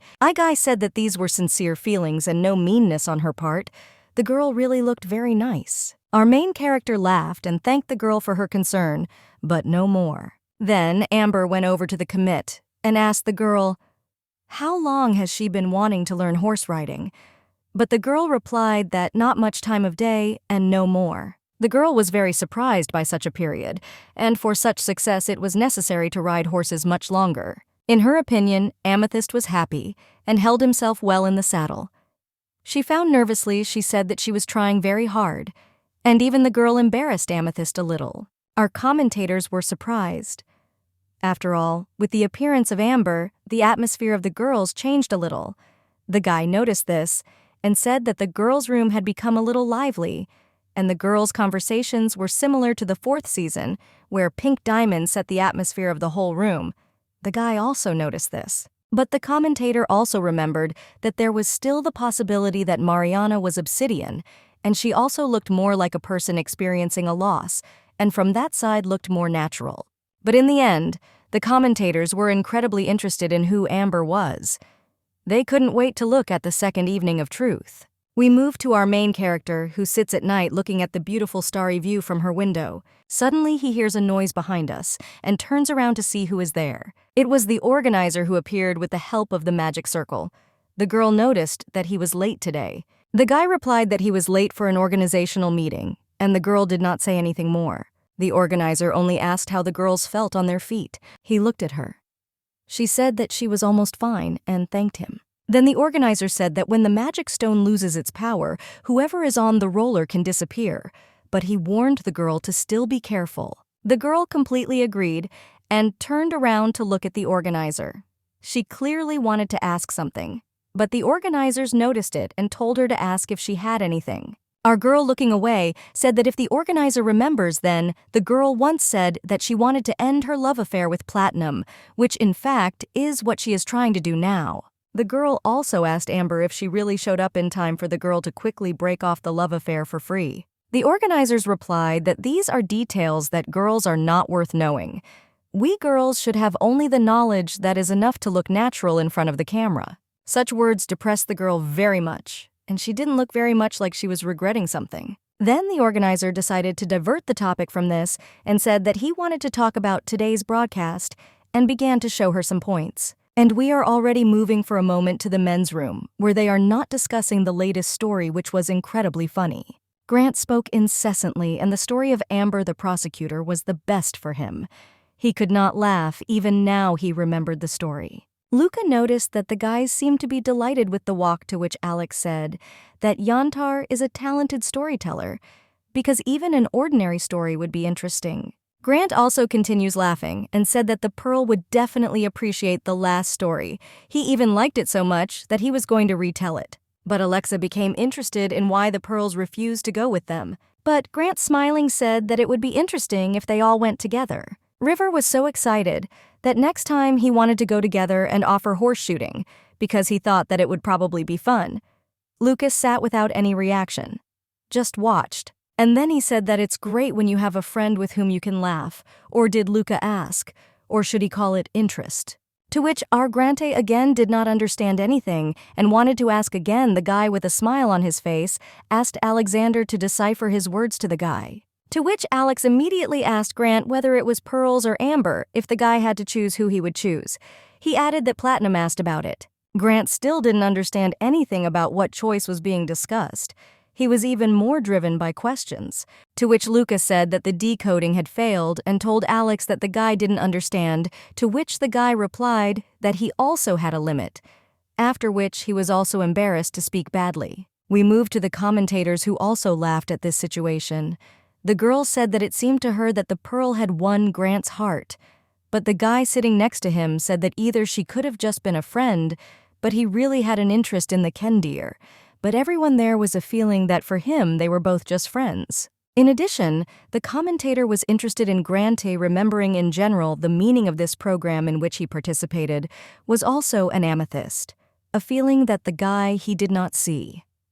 They wondered in what forest Grante was raised after all. But they didn't decide not to dwell on this and return to the canary, but that the girl agreed, because in the girl's opinion now, it seemed as if the interest of many stones was leaning in her direction, but it was not clear in whom the owl Yantar was interested, and we still had to find out. We moved to the moment of the Amber interview, where the girl was sitting against some beautiful background. The girl was asked if there was a person to whom her heart lay, what the cakes were up to. 6 looked away. Smiling, she confirmed the words and said that there was a person whom she liked. This answer greatly surprised the commentators. They were incredibly happy. The girl remembered the words of the path, which he said that they believed in the rules of 3 seconds, and therefore she thinks that she experienced something similar. And the guy was interested in the girl at first sight, but she doesn't know why because they didn't have time to get to know each other properly. Commentator, maybe they were patient. Find out who that guy was. The girl slowly began to say that her interest was to keep the intrigue. She continued to delay the answer. But then she exhaled easily and replied that she liked platinum. This answer greatly shocked our commentators. They could not believe that the girl answered that she liked platinum. This was surprising due to the fact that they were absolutely indifferent to each other, and they were wondering why it wasn't Grante or Alex. The girl replied that it looked like he was not interested in her. She believed that this was what made her excited. Because of this, she really wanted to find out what kind of person Lucas really was, but maybe it was just curiosity, and that's all. The commentators sat shocked because this was a completely unexpected direction, and the girl smiling said that this is how it happens. Then they asked her what if his heart was occupied by someone. But she replied that it was only because the girl came a little later. She answered that it was time there were many more, and that's why she thinks that she still has some chances. The commentators did not expect this at all. What kind of chances were they talking about? Amber Blooming said that maybe something would change if Lucas got to know her better. The girl was also asked that she really thought that the guy's opinion would change if they got to know him better. The girl did not give a specific answer to this question, saying that, who knows? Our heroine said that she would be interested to see how this would change his attitude towards her, and then he might be very interested. Commentators were incredibly surprised by this attitude. They thought it was incredible. The guy noticed that it seemed that the girl was much more interested in winning the hearts of someone who was indifferent to her, to which his partner replied that this had its own charm. Everyone was wondering who she was and whether she could steal the heart of platinum to answer such questions. We moved to the mansion, where the melody of a ballroom dance played throughout the room. Alex played it while other couples danced together. Pearl. As always, she noticed shortcomings in Grant and told him to be careful and not crush the girl's legs. Amber told the guy not to worry so much and warned that she deftly avoided it so the guy could dance from the heart as he wanted. So the dance came to an end. The couple thanked each other for the wonderful waltz. Amber noticed that Alex played the piano beautifully, while our main character and Amethyst sat watching the dance and admired it very much. Lucas, as always, was sad that he couldn't dance together with Obsidian, and he was sorry that she was just sitting, but that the girl replied that her ankle had not yet healed, and she was also pleased to just listen to the melody that Alex played in. At that time, Amethyst was sitting nearby, who was again disappointed with something, namely that she was bad at dancing and did not know the melody. Alex heard that the girl liked the way he played and told her to let him perform the next song for her. It was an energetic song. Gandhi immediately noticed that he did not like such energetic melodies. Yantar also said that the slow melodies were much more romantic and asked Alex to play them. Lucas at that time was courting our Obsidian, asking whether she was definitely not bored, to which she replied that everything was fine. Suddenly, Amber approached Lucas and asked him if the rules of etiquette forced him to change his partner after the dance, which he did not look at very happily, but did not deny. As the girl and Lucas got ready to dance in the background, the girl got loose and told Grant that for every time he steps on her foot, he gets 1 gold piece. As always, he nervously replied that he won't lose a single gold piece. Alex started playing a slow tune so everyone could start dancing. Before she could start dancing, the girls immediately stepped on her foot, and she smiling realized that she had earned a little extra money. An upset Amethyst is watching all this but doesn't show it. While everyone was dancing in the background, our main character noticed what a beautiful melody it was. Amethyst embarrassedly confirmed the girl's words. While our Lucas was dancing, he did not take his eyes off the Obsidian for a second. But suddenly, Yantar starts talking to him, who notices that the guy is very gifted. He doesn't understand what the girl told him and asks again. Amber answered him that the guy's thoughts were anywhere but not focused on the dance, and yet the girls never had to dodge the awkwardly placed find. To which Lucas replies that Grant set the bar low for her. To which Yantar replied that for the sake of preserving his dignity, she suggested not to comment on this event in any way. So they continued to dance incredibly until a certain moment. The guy unexpectedly noticed that the girl danced very well. To which the girl, smiling, said that he really only noticed it now. The girl stood in an incredibly beautiful pose. She seemed close to real beauty. This surprised Lucas very much. He saw how beautiful the girl was. In his eyes, the girl reminded him of Marianne, who participated in the 4th season of The Box. At some point, the girl still managed to attract the attention of our guy who was focused on Obsidian all the time. At that time, our 2 girls who did not dance watched Alex play the piano beautifully. Amber also noticed that Alex had incredible talent, to which he said with a smile on his face that they all simply flattered him. Not so unexpectedly, with a smile on her face, she said that, why don't they now do something where everyone who was there could join in the fun they needed to come up with something universal? Unexpectedly, the girl offered to play cards. This surprised everyone very much. To which Lucas replied that why not, because you could play cards while sitting. Despite the fact that he danced with Amber, which reminded him of Mariana, he was still as faithful to the Martians as a dog smiling. He said that Obsidian was sure to please. This greatly surprised and at the same time frightened the girl, because Mariana probably knew how to play, while our girl didn't know how to do it at all. Unexpectedly, her situation was saved by Amethyst, who was sitting nearby also not knowing how to play cards, and asked what the rules were, and by chance they could teach her. Alex, bowing his head, said that of course he would teach her to play. Amber immediately invited the girl to her team, and she guaranteed her victory. Pearl suddenly approached Grant and asked whether he knew how to play, but the guy answered with a smile on his face that he liked to play cards. At that time, Amethyst answered the girl that if she would show her how to play, then she would try not to lie in the game. So we moved to the moment when everyone around sat down at the table to play cards. Yantar kept trying to explain to the girl what suit is in cards, and recently she says that she showed her the combination that she got, but that the girl suddenly says that it is Royal Street Flash. And throw it away, it really is a combination. Everyone around is in shock. Grant says that how could the girl get a diamond straight flush when she doesn't even know how to play? And Pearls notice that the team of Amber and Amethyst wins again. The girl is already starting to get angry and asks Amber if she hasn't been cheating for an hour, to which Amber replied that Ahmed must have given her incredible luck. Then the fair-haired girl says that she lost here all the gold that Grant got into, while the guy from the side is very angry because he was robbed all day today, and Amber was only a joy. Suddenly, Lucas's attention is turned to our main character. He notices that the girl has lost all her gold, and she sits contentedly and upset. Then the guy says that it seems that luck was not on the girl's side today.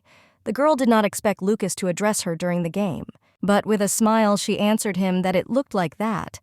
And the owl was thinking about how complex the rules of the game were. She could barely keep up with what she explained to the Amber before the start. Lucas, looking at the girl, was very happy and did not understand why she froze but did not ask anything. Suddenly, Grant began to get very nervous and demanded a change of team, otherwise his best changes of the game. Alex asked him, what would be better for them to play then? Suddenly, Amber, looking at Lucas and Obsidian, comes up with a brilliant idea. She invited everyone to play a game called Find the Liar. This name really frightened the Obsidian on her face. It was immediately written that things were clearly bad for her. We moved directly to the game where the girl talks about how having stretched out the Joker, he became a liar. Then one person makes a statement with which you need to agree or disagree. Now, of course, you have to lie. What rules did the guys really like? Next, Yantar said that in each round they had to guess who was all ready. This sounded fun to everyone. And here's the beginning of the first round where everyone draws their cards. Yantar let the girl be the first to start the game and ask her question. She was very happy. The girl, with a smile on her face, thought a little and asked the guys whether their appearance was now very different from what it really was. With a smile on her face, the girl asked the guys what they thought about it, to which Lucas immediately replied that his image was close to the real one, and he asked for Obsidian. She was surprised. With a smile on her face, she first thought that Mariana would answer, and then said that there were some differences in her image. No, all the guys, including Amethyst, said that it was quite similar to their images, but except for Amber, she said that it differs just a little. The turn goes to Grant, who very much without noticing says that he was almost no different. Everyone immediately found out that Grant was a liar and pointed fingers at him, but that the guy from You said that the girl realized that he had a Joker and specifically asked such a question. Everyone was so happy, and at that time Yantar was mixing fresh, which the loser was supposed to drink. While everyone was drawing cards to start a new round changing at that time, I was happily drinking that very fresh juice. And as soon as he finished drinking, he asked that he should ask a question. Now the guy thought for a few seconds and asked, or the evening of sincerity was not boring? Everyone was surprised by this question.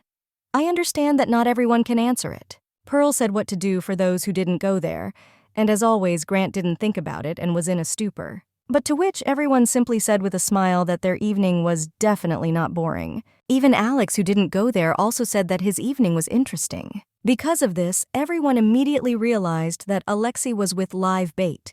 He lied, didn't even blink. This made him very angry with the Grant. As always, Amber was right there with her drink. You were already handing it to Alex, who had a bad attitude towards alcohol. Then it was the turn for Amethyst, and she had to ask you a question there. Somehow the girl asked that after the evening their sincerity had changed. Grant scratched behind his ear and said, no, Pearl also said that it hadn't changed a bit, and everyone further away just said that they had not changed. Besides Alex, he said that he believed that if he had gone there was a possibility that his sympathy would have changed. Yantar also replied that she did not know, since she had not been there.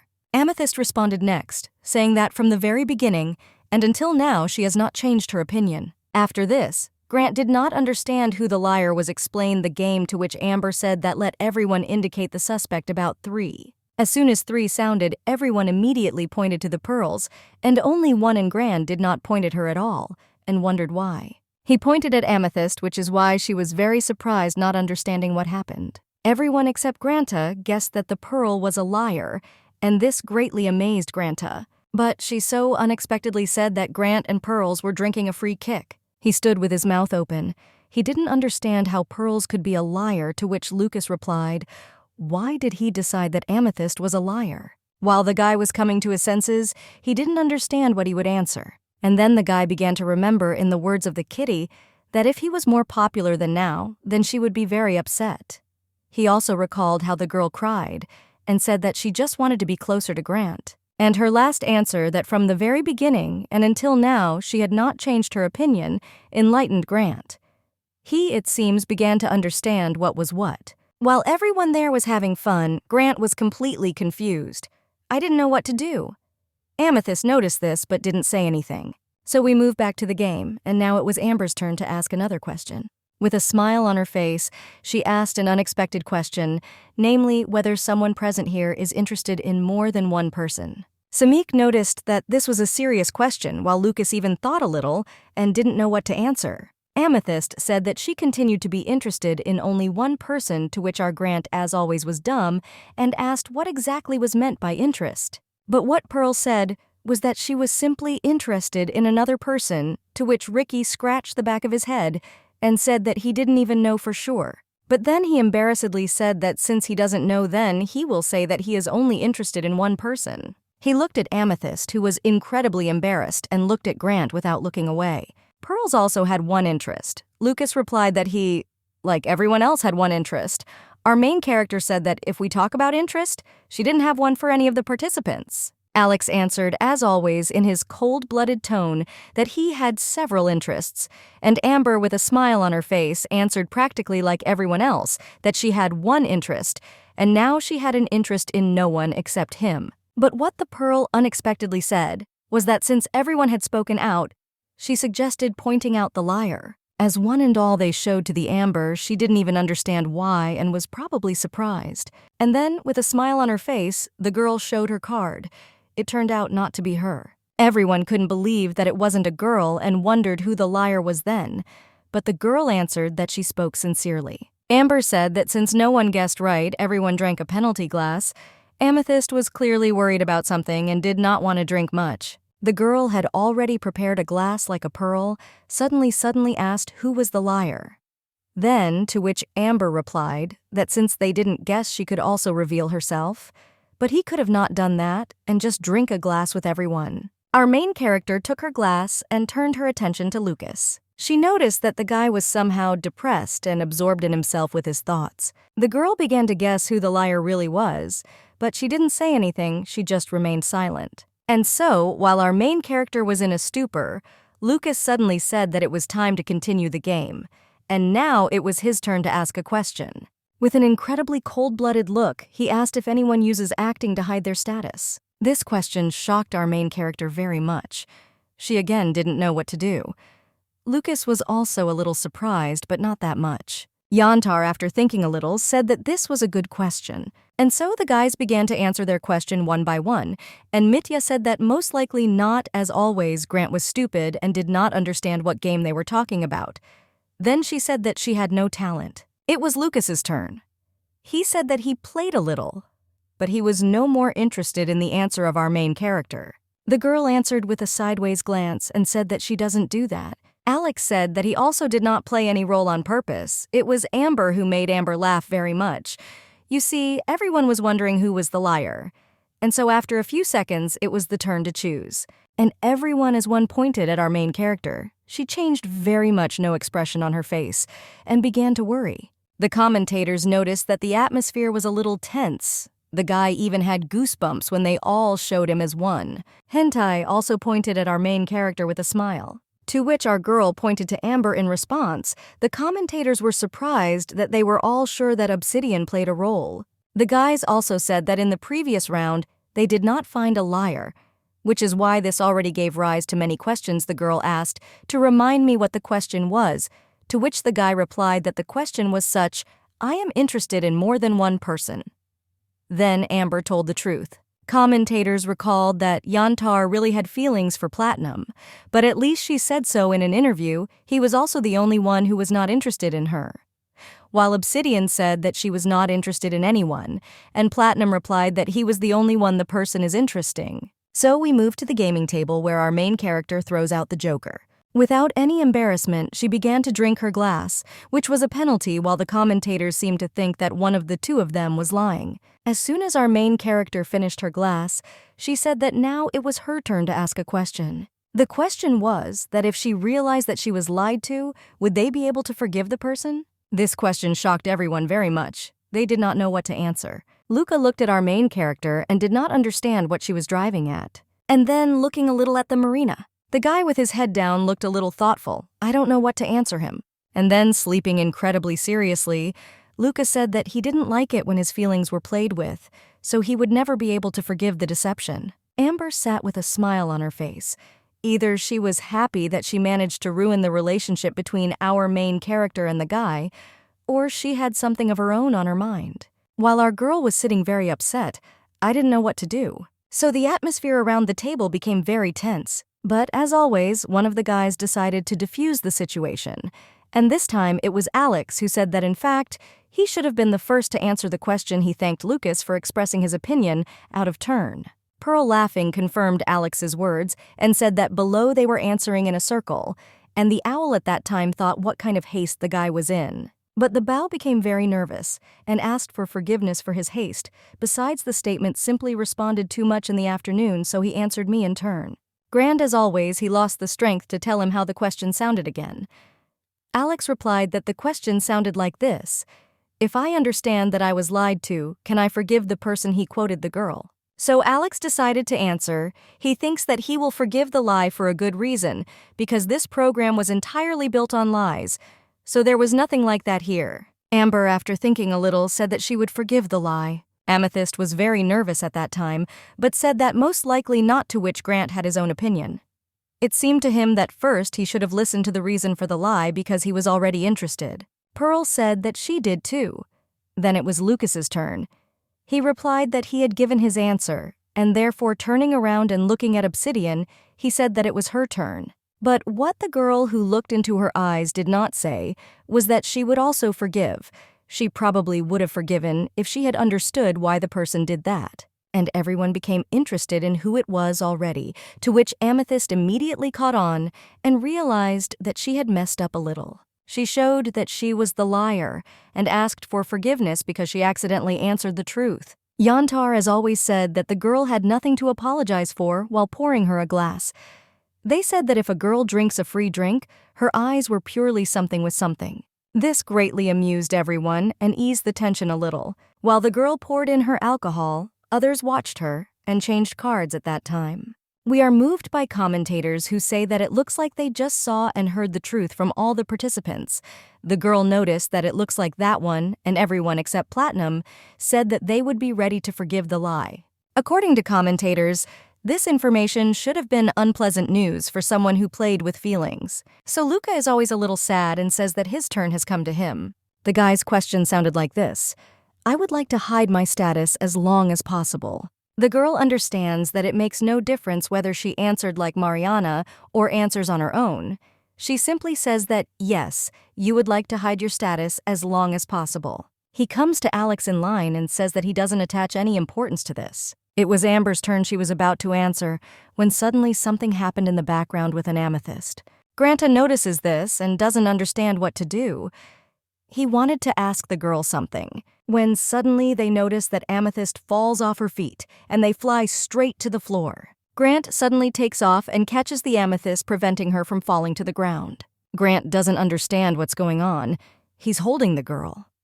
Amber jumps up from his seat and asks if the girl is okay. Looking at her, they all notice that she got drunk, and Yantar says that it seems that the penalty glass was unnecessary for her. On this note, Yantar suggests ending the game. She asks Granta if he can take the girl to the bedroom, to which he of course agrees. Pearl helped Grant throw the girl on his shoulders when Amethyst's friend began to moo, and this scared Grant very much.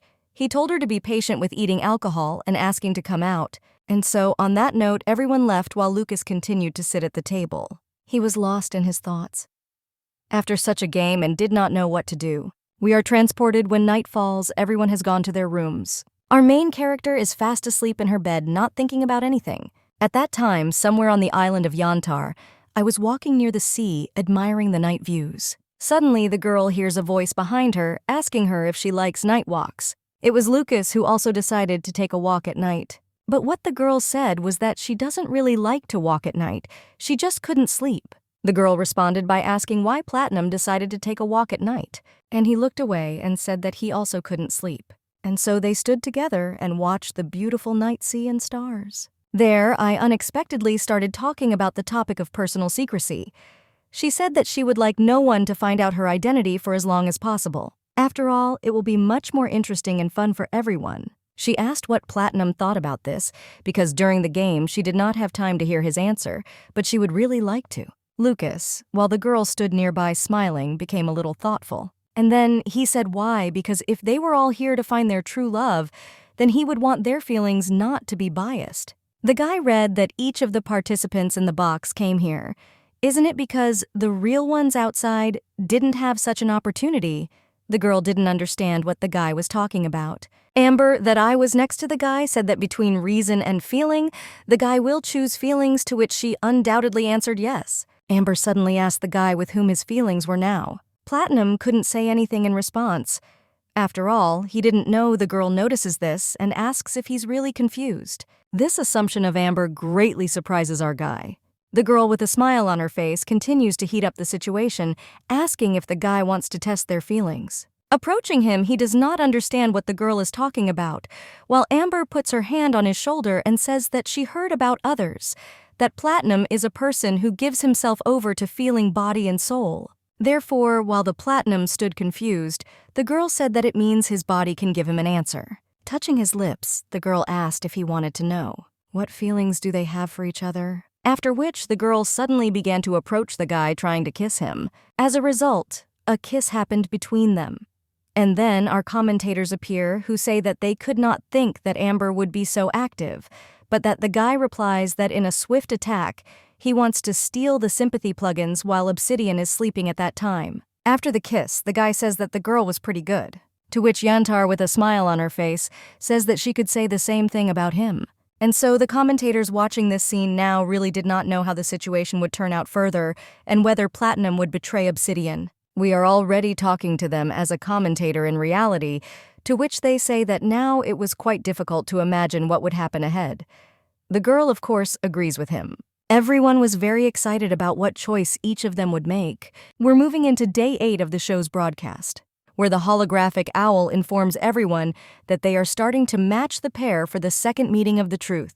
The men's stones have already chosen their desired partner and placed their letters in the magic circle. And now it's the girl's turn to choose in front of the magic circle. The owl said to name who they would like to meet. Makes adjustments.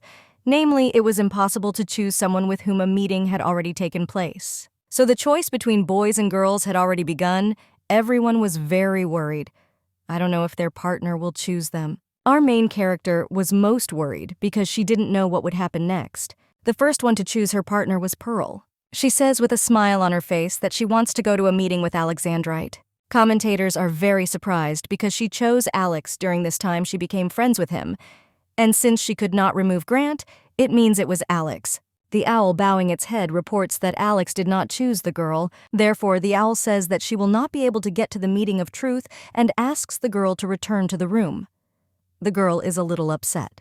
While the commentators were watching the girls, and they were sorry that Alex didn't choose them, to which the guy says that it seemed to him or the girl already knew that he didn't choose her, and besides, she didn't look particularly upset. The next participant who chose her partner was Amethyst, who bowed her voice.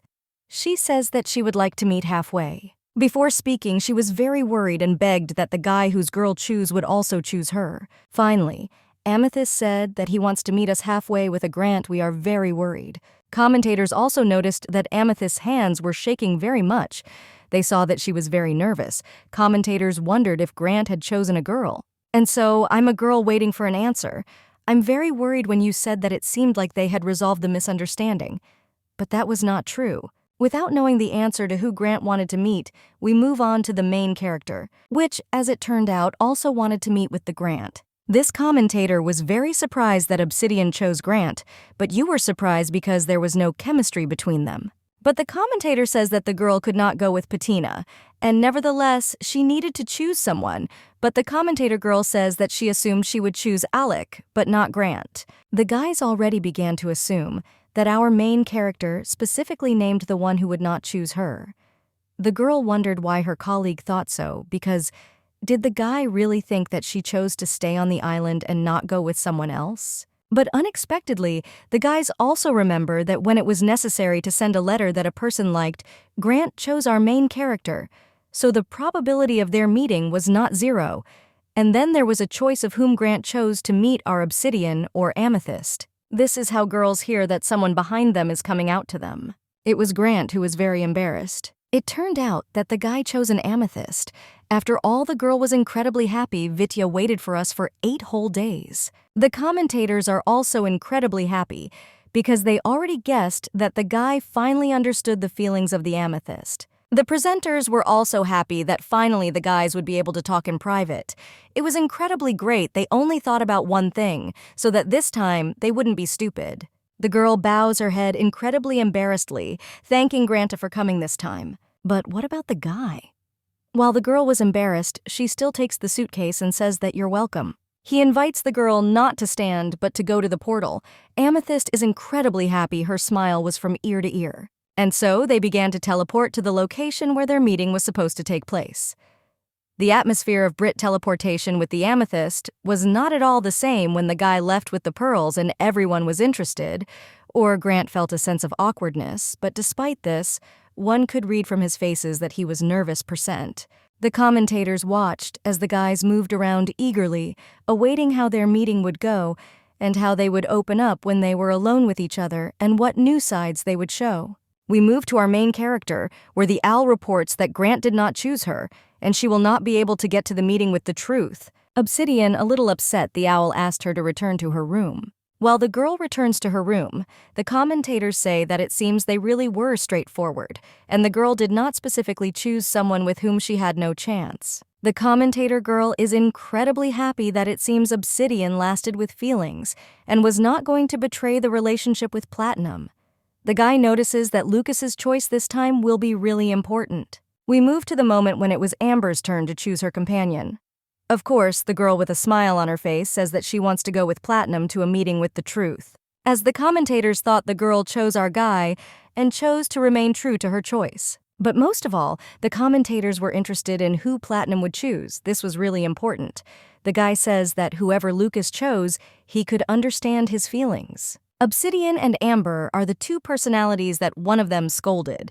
It was unpleasant for the guy to suspect, but it could be Obsidian. The girl says that did the guy really think that since Lucas can't meet our main character halfway, he will choose Amber to find out who she really is.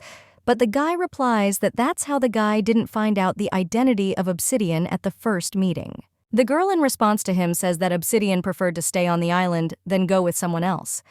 If the girl were Obsidian, she would be disappointed after this, because he told her that he loves the person, not the past, if the guy said so, but tried to find out the past, but it wasn't entirely fair. To which the commentator guy says that it was unjustified if Obsidian lied to him. To which she looked at the grant and replied to her colleague that she needed to find out which of them was the real liar. So we move to our main character, who was sitting alone in her room.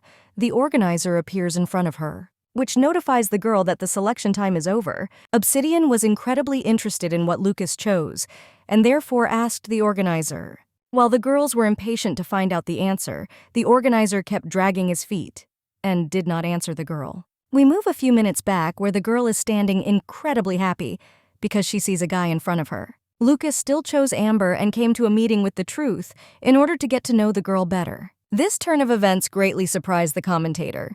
They could not believe that the guy had betrayed our main character. For the viewers who watched this show, there was an incredible turn of events. They already assumed that Lucas decided that Yantar was, and Mariana, but someone thought the audience that this was not so, and he just thought that he needed to go check on Mariana, whether it was true or not.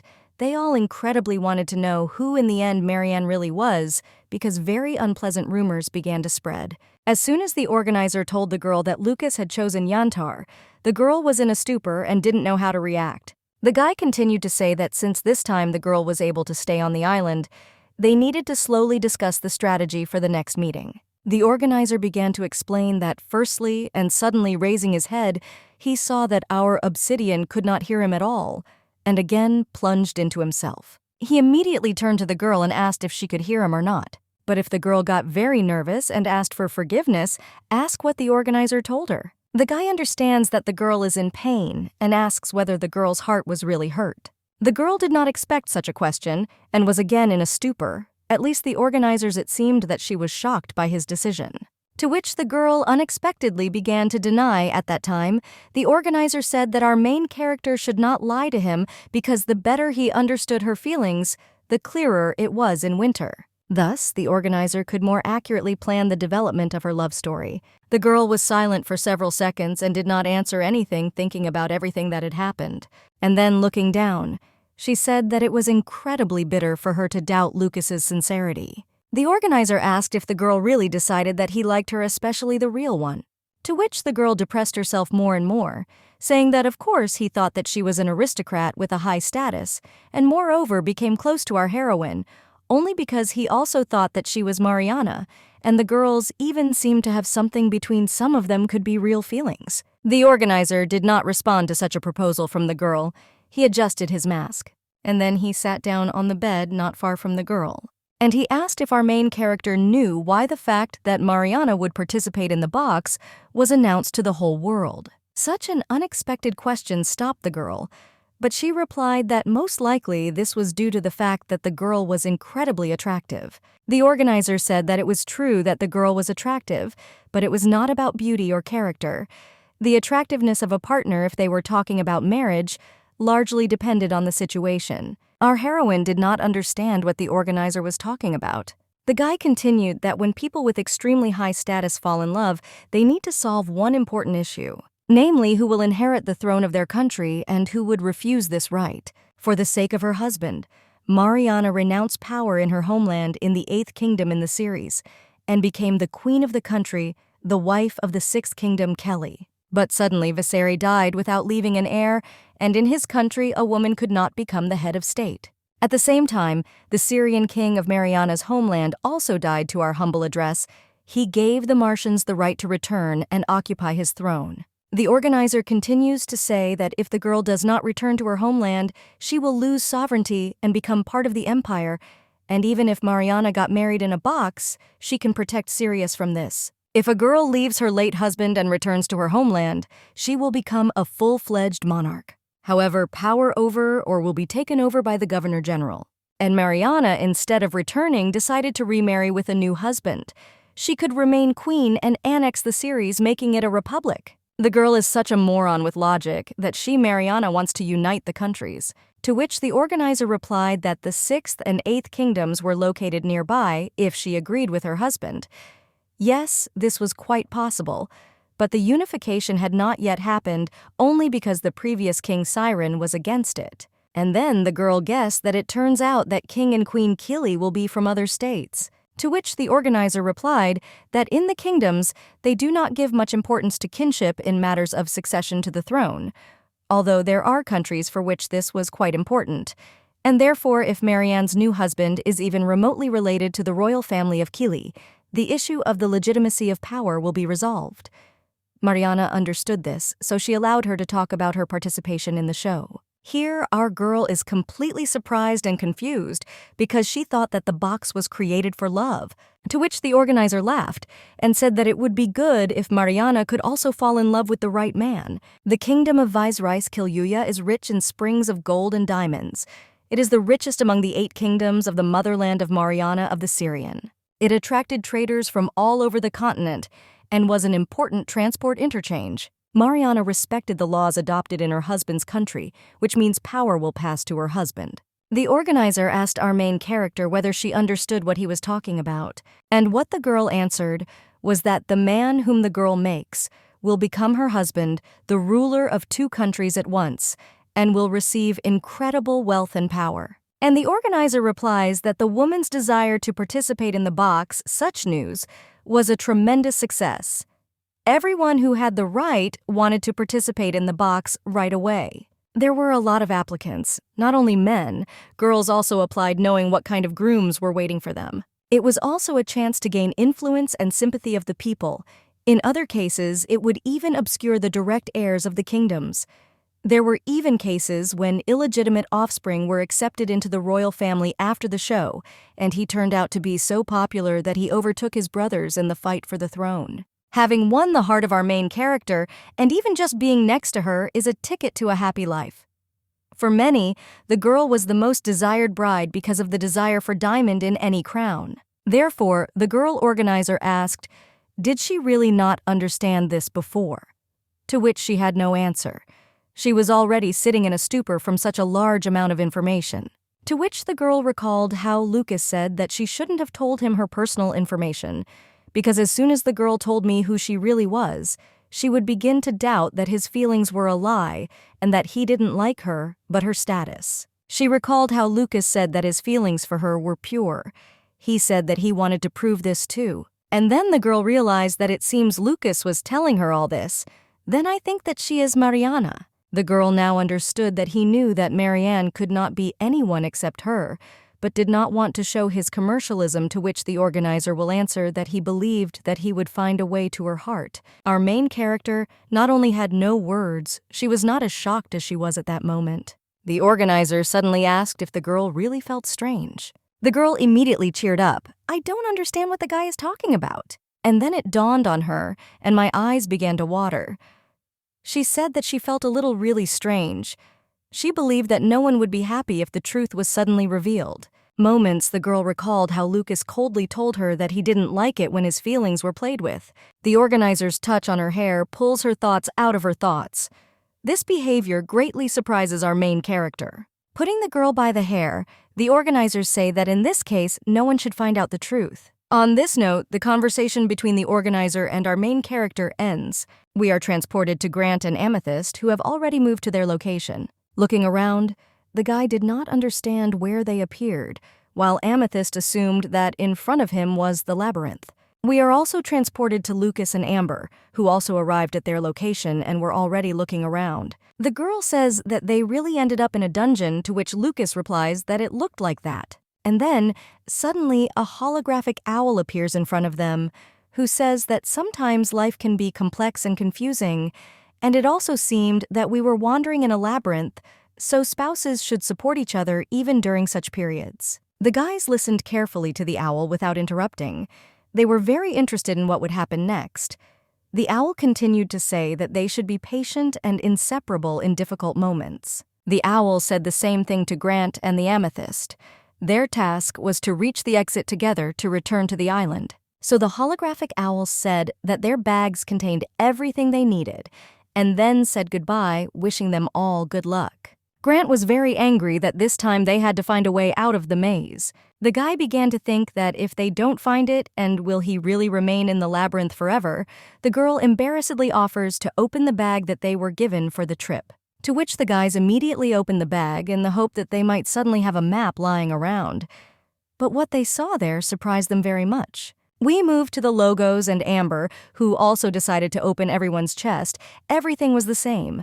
A device for sleeping food, toiletries, medicines for emergencies, that was all. Lucas noticed that there was nothing for protection while looking at the box. He assumed that the environment should have been non-hazardous, while the girl found some kind of scroll. Having opened it, the girl realized that it was some kind of riddle, it seemed. Lucas said that it looked like it was a hint for the exit, but he needed a key so that he could read himself. The girl noticed that he was still sleeping and did not open. To which Lucas said that if they find the key quickly, they will be able to find out where the exit is. The girl agreed and said that first she needs to change into something more comfortable. After Amber changed clothes, they went with Lucas to wander through the labyrinth in search of that very key. Lucas, looking at Amber, notices that the girl was humming some kind of melody under her breath and says that the girl seemed happy. But when she smiles, she says that it's really so obvious from her because it was all because she really loved riddles. After all, finding one thing at the same time and a secret hidden inside the labyrinth was painfully very exciting.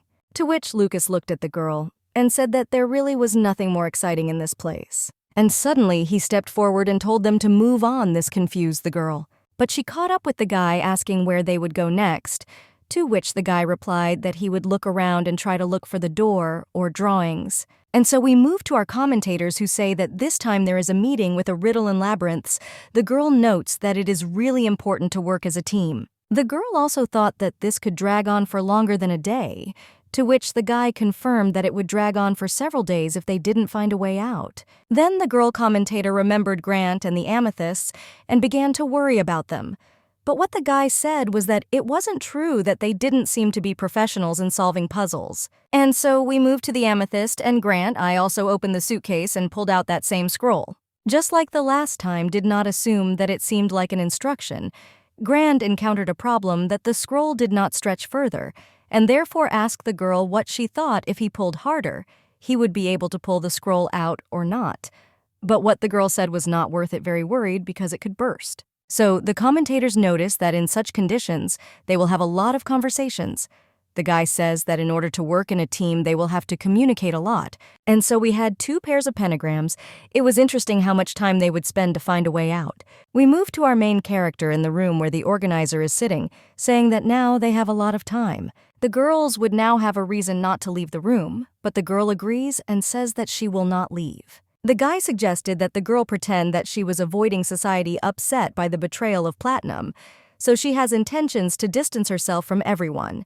Such a proposal was very surprising.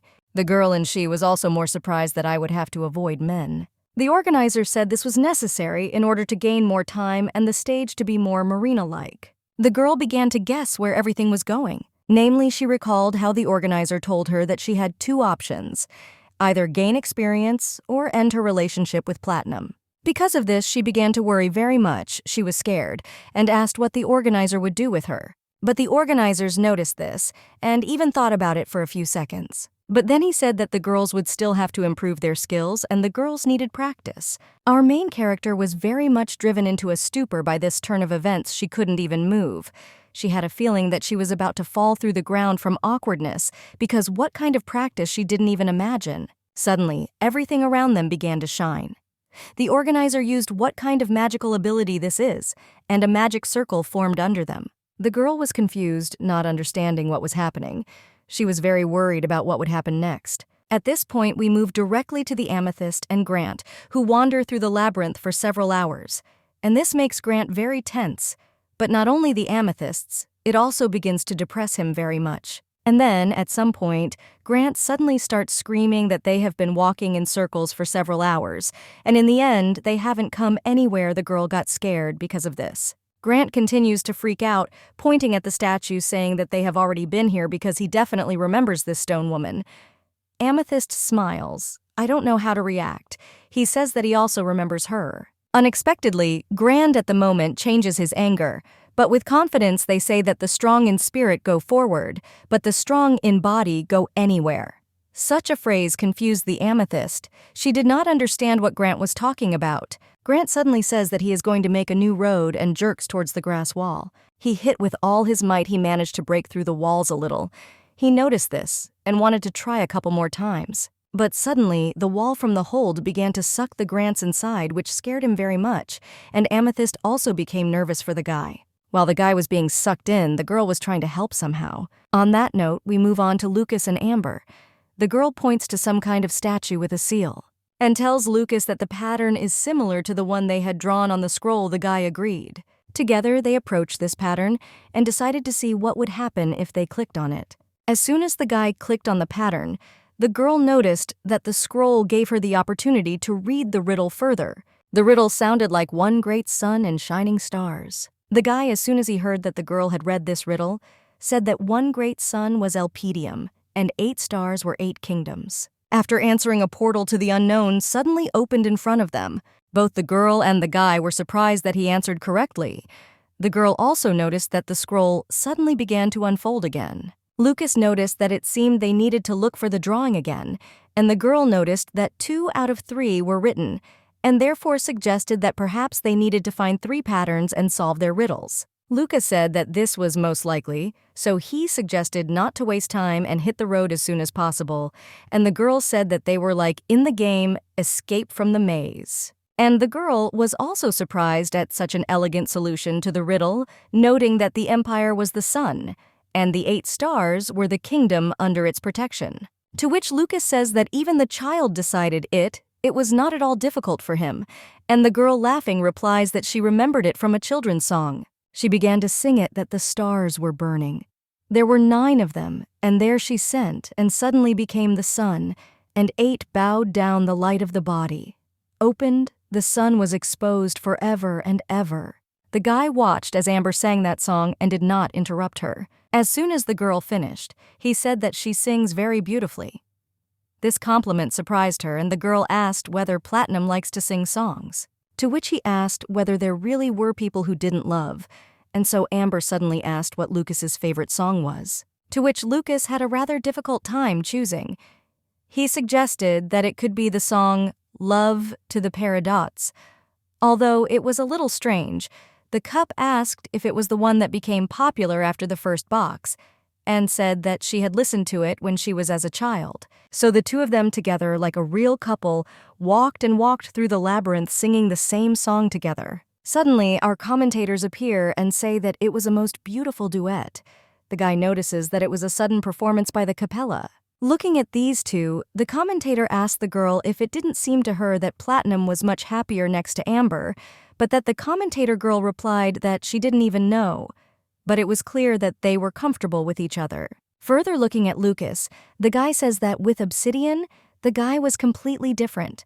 He asked what his colleague thought, to which the girl replied that, although different, he was not unhappy. No, but the guy suggested that maybe after all Amber was Marana with a smile on her face, the girl was happy, and said that she didn't know she couldn't wait for Platinum to ask the girl about it. The guy commentator asked his colleague why he was in no hurry to ask questions, to which the girl replied that they were both fans of unproven evidence and therefore could not ask questions, but still commentators.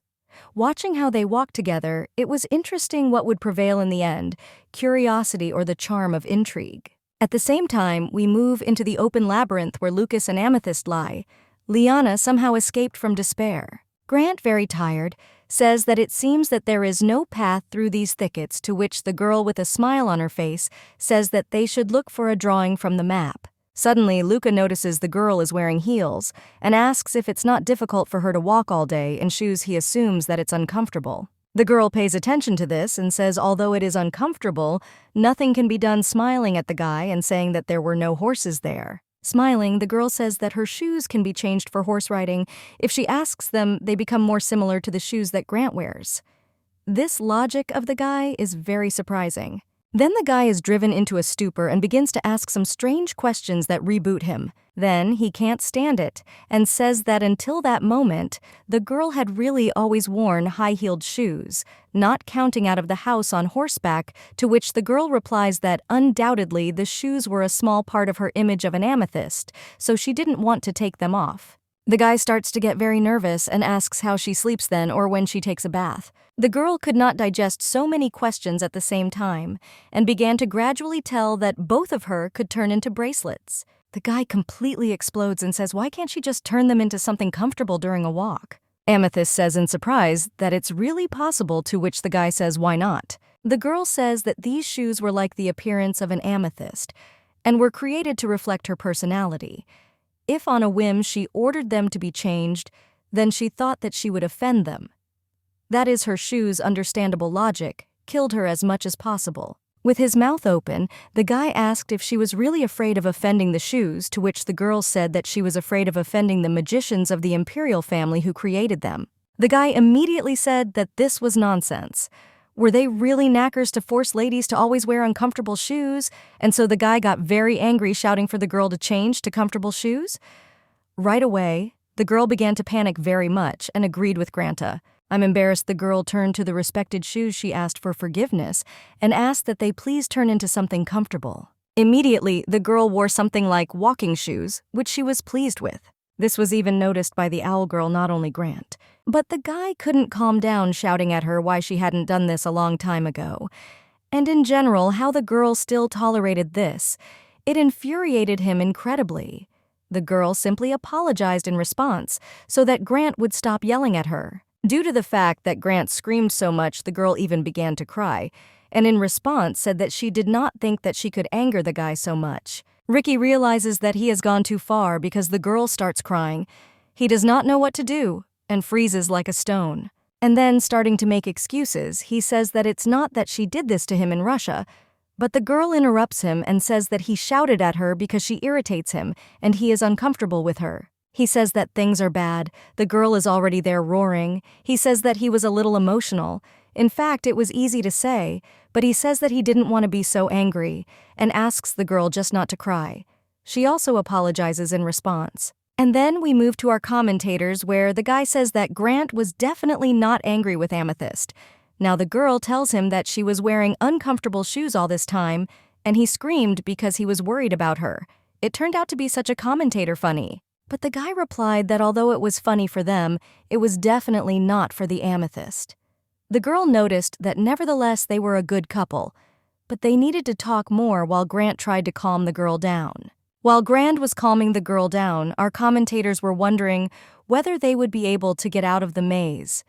After all, they still had not solved a single riddle, and the commentators were also wondering whether the labyrinth was an impassable obstacle for them or not. At that time, we are already moving to our main character, where she and the organizer moved somewhere, and the girl somehow ended up in his arms. At first, the girl was very worried, and then she looked around and realized that it was in vain. After all, there were a lot of books around her. They moved to the library. The organizers said that it was his personal library. The girl asked if this place was on the island, to which he replied that it was natural, but no one would be able to get there without his special permission. The girls really liked being there because she loved ancient books. She couldn't be happier. She was also incredibly interested in the fact that among all the books, there were books in ancient languages. Unexpectedly, the organizer says that this will be their place for practice. The girl, concerned, turns around again and asks what their practice will be, to which the organizer makes just one click, and in front of the girl, something begins to glow very brightly, thereby surprising her more and more, driving her into a stupor, but she clearly liked it. Objects that were nearby suddenly began to float and move on their own. Also, the girl's dress began to glow very brightly. This amazed our main character. From her dress in which she stood, she was transformed into something completely different. Black, incredibly sophisticated, which matched her hair color and also suited her face quite well. The organizer suddenly also dressed up and said that they were starting to practice dancing. The girl had to become as artificial as Mariana in a short period of time, but it was quite difficult. But practice would help her at least get closer to the level of the royal daughter. The guy noticed that it would still be inconvenient to fall from a horse before each dance. Our main character was very surprised and agreed with everything the organizer said. She was also surprised by the practice itself because she imagined it a little different. The organizer gave the girl his hand and asked if she had ever studied dancing.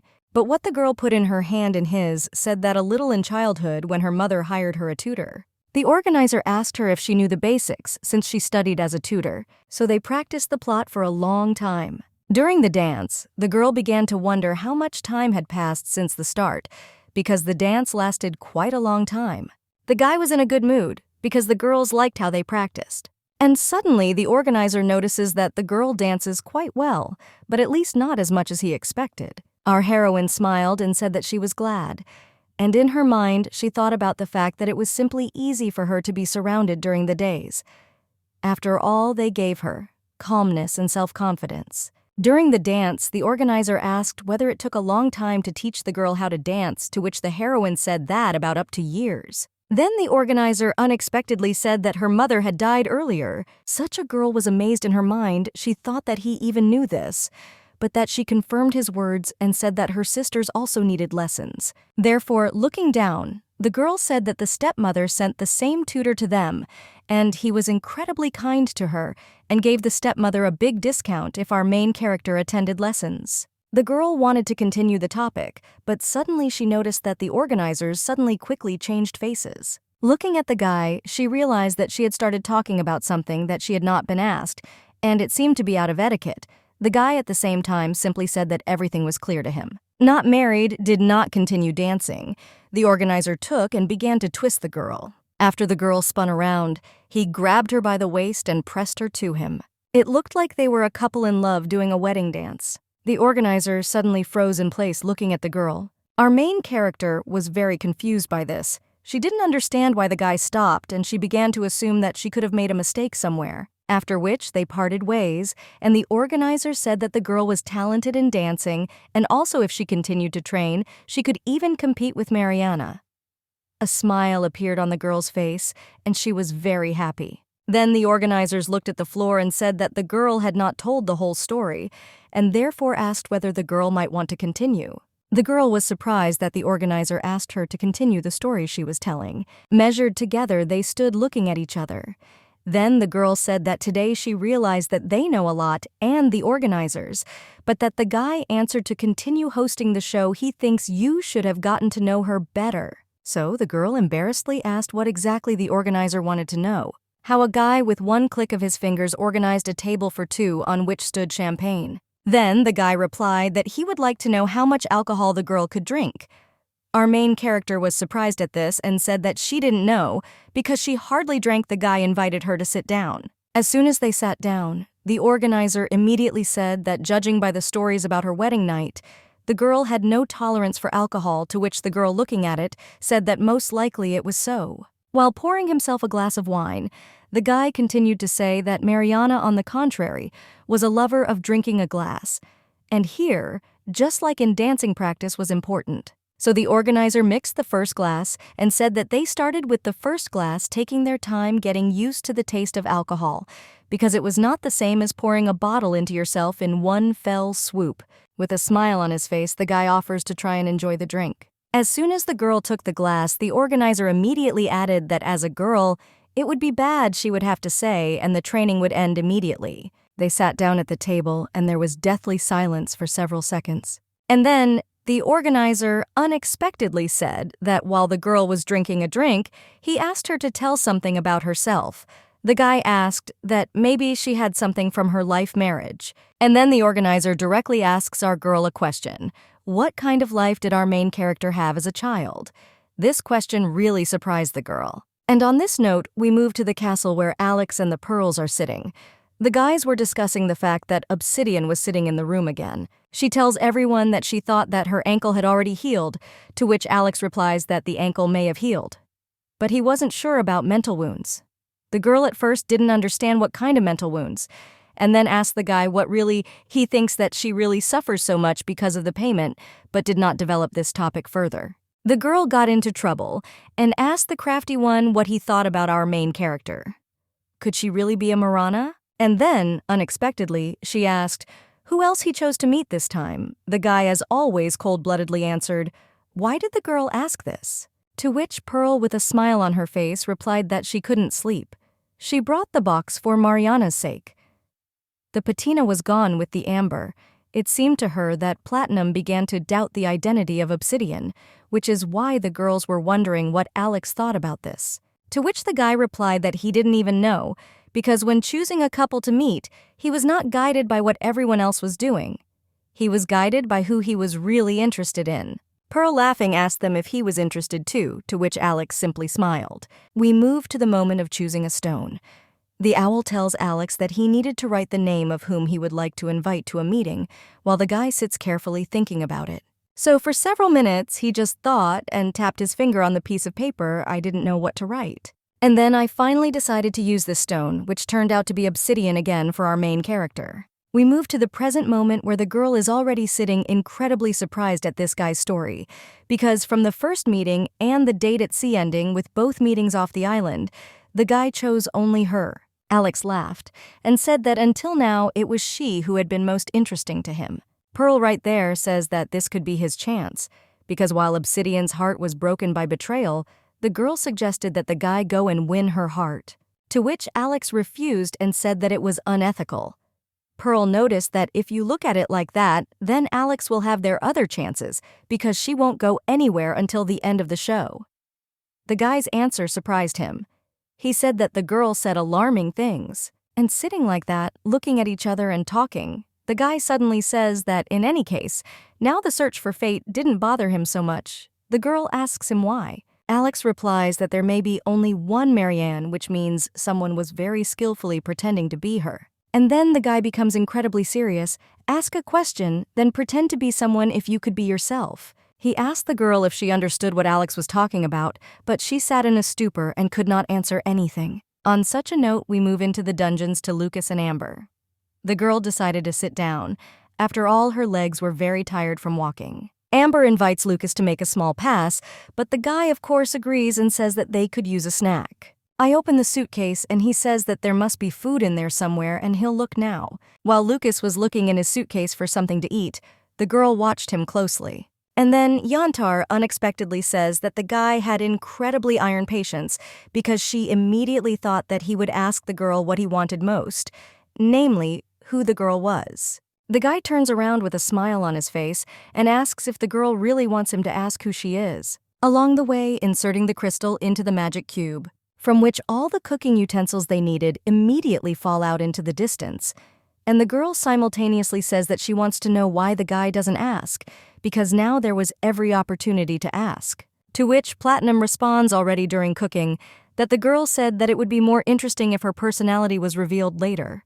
The girl with a smile on her face standing while slicing bread says that she spoke to Yi, and nevertheless thought that he would not be able to contain his curiosity. Lux was very surprised by this. He asked why, to which Yantar continued to cut some bread. And then Yantar told me that if she is not the same destiny that he is looking for, and asked if the guy is afraid to become attached to her and inadvertently make a mistake. To which Lucas, satisfied with a serious face, says that if he was afraid to get attached to her, he would not have chosen the girl. This surprised the commentators very much.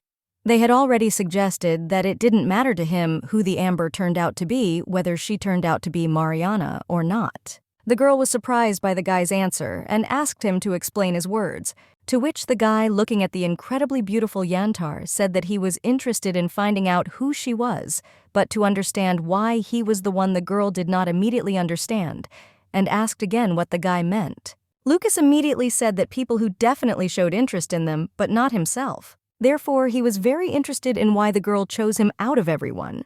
We move to the commentators, who are also surprised the girl says that Luke is absolutely right. She could count on the fact that he would choose her. And so you and I move to Amber, who with a smile on her face says that that's why she's interested in him. And then suddenly the girl turned around and continued cooking, talking about whether the guy remembered what he said on the day he appeared, to which Lucas replied that he didn't remember at all, and asked the girl to remind him. To which the girl reminded him that he had mentioned that the rule was 3 seconds, said that the extension could be felt at first sight. So the girl thought about the guy that he was a person who was ready to plunge into love, driven only by a feeling. And so the girl from the very beginning began to wonder what our Lucas was like. And so they exchanged glances, and then I smiled at each other. Lucas, pleased, said that everything was clear to him now, but there was still one thing, but what kind of girl was he in communication with? The girl, throwing something into a bowl, said that she had not yet managed to understand and would tell them step by step, as if she was going deeper and deeper into a labyrinth. The guy exhaled with difficulty and said that it was quite strange the girl did not understand what was strange, but did not ask. Suddenly, Luca notices that the girl wants to say something but cannot. And then the girl suddenly says that she would like to open it and find out what secrets are hidden in it.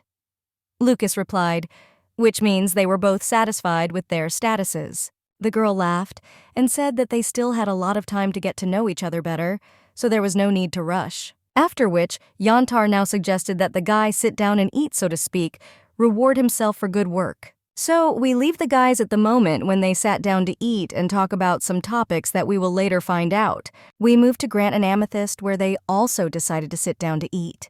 The guy notices that the girl feels something strange about you. He decided to turn to her, but somehow she suddenly jumped up in fright. Grant decided to apologize for yelling at the girl. He felt awkward and did not want to upset the girl or intimidate her in any way. The guy continues to say that he was not angry with her at all, but with those charlatan shamans, the girl next to her doesn't understand why he didn't like magicians so much, and asked why he treated him like that. To which Granta asked what normal person would create magical objects, the basic form of which would be inconvenient. This, in his opinion, was a mockery. And then suddenly it started to reach the guy, and he decided to ask if that's why the girl is so awkward all the time looking at her shoes along with the girl. The guy remembers that she stumbled at every step, wherever he saw her, even out of the blue. Amethyst was very worried and answered that it was difficult to get used to the shoes, and I had to spend a little time learning how to balance on them. Ricky asked Eve what even when she fell from the tree she was wearing shoes, to which the girl replied that she was wearing them because she didn't yet know that they could change their shape. The guy began to discuss how a girl could climb a tree in shoes. Then she fell without injury, and after which she was also able to quickly rush away from him. He unexpectedly told the girl that her vestibular apparatus was better than she thought, and maybe muscular.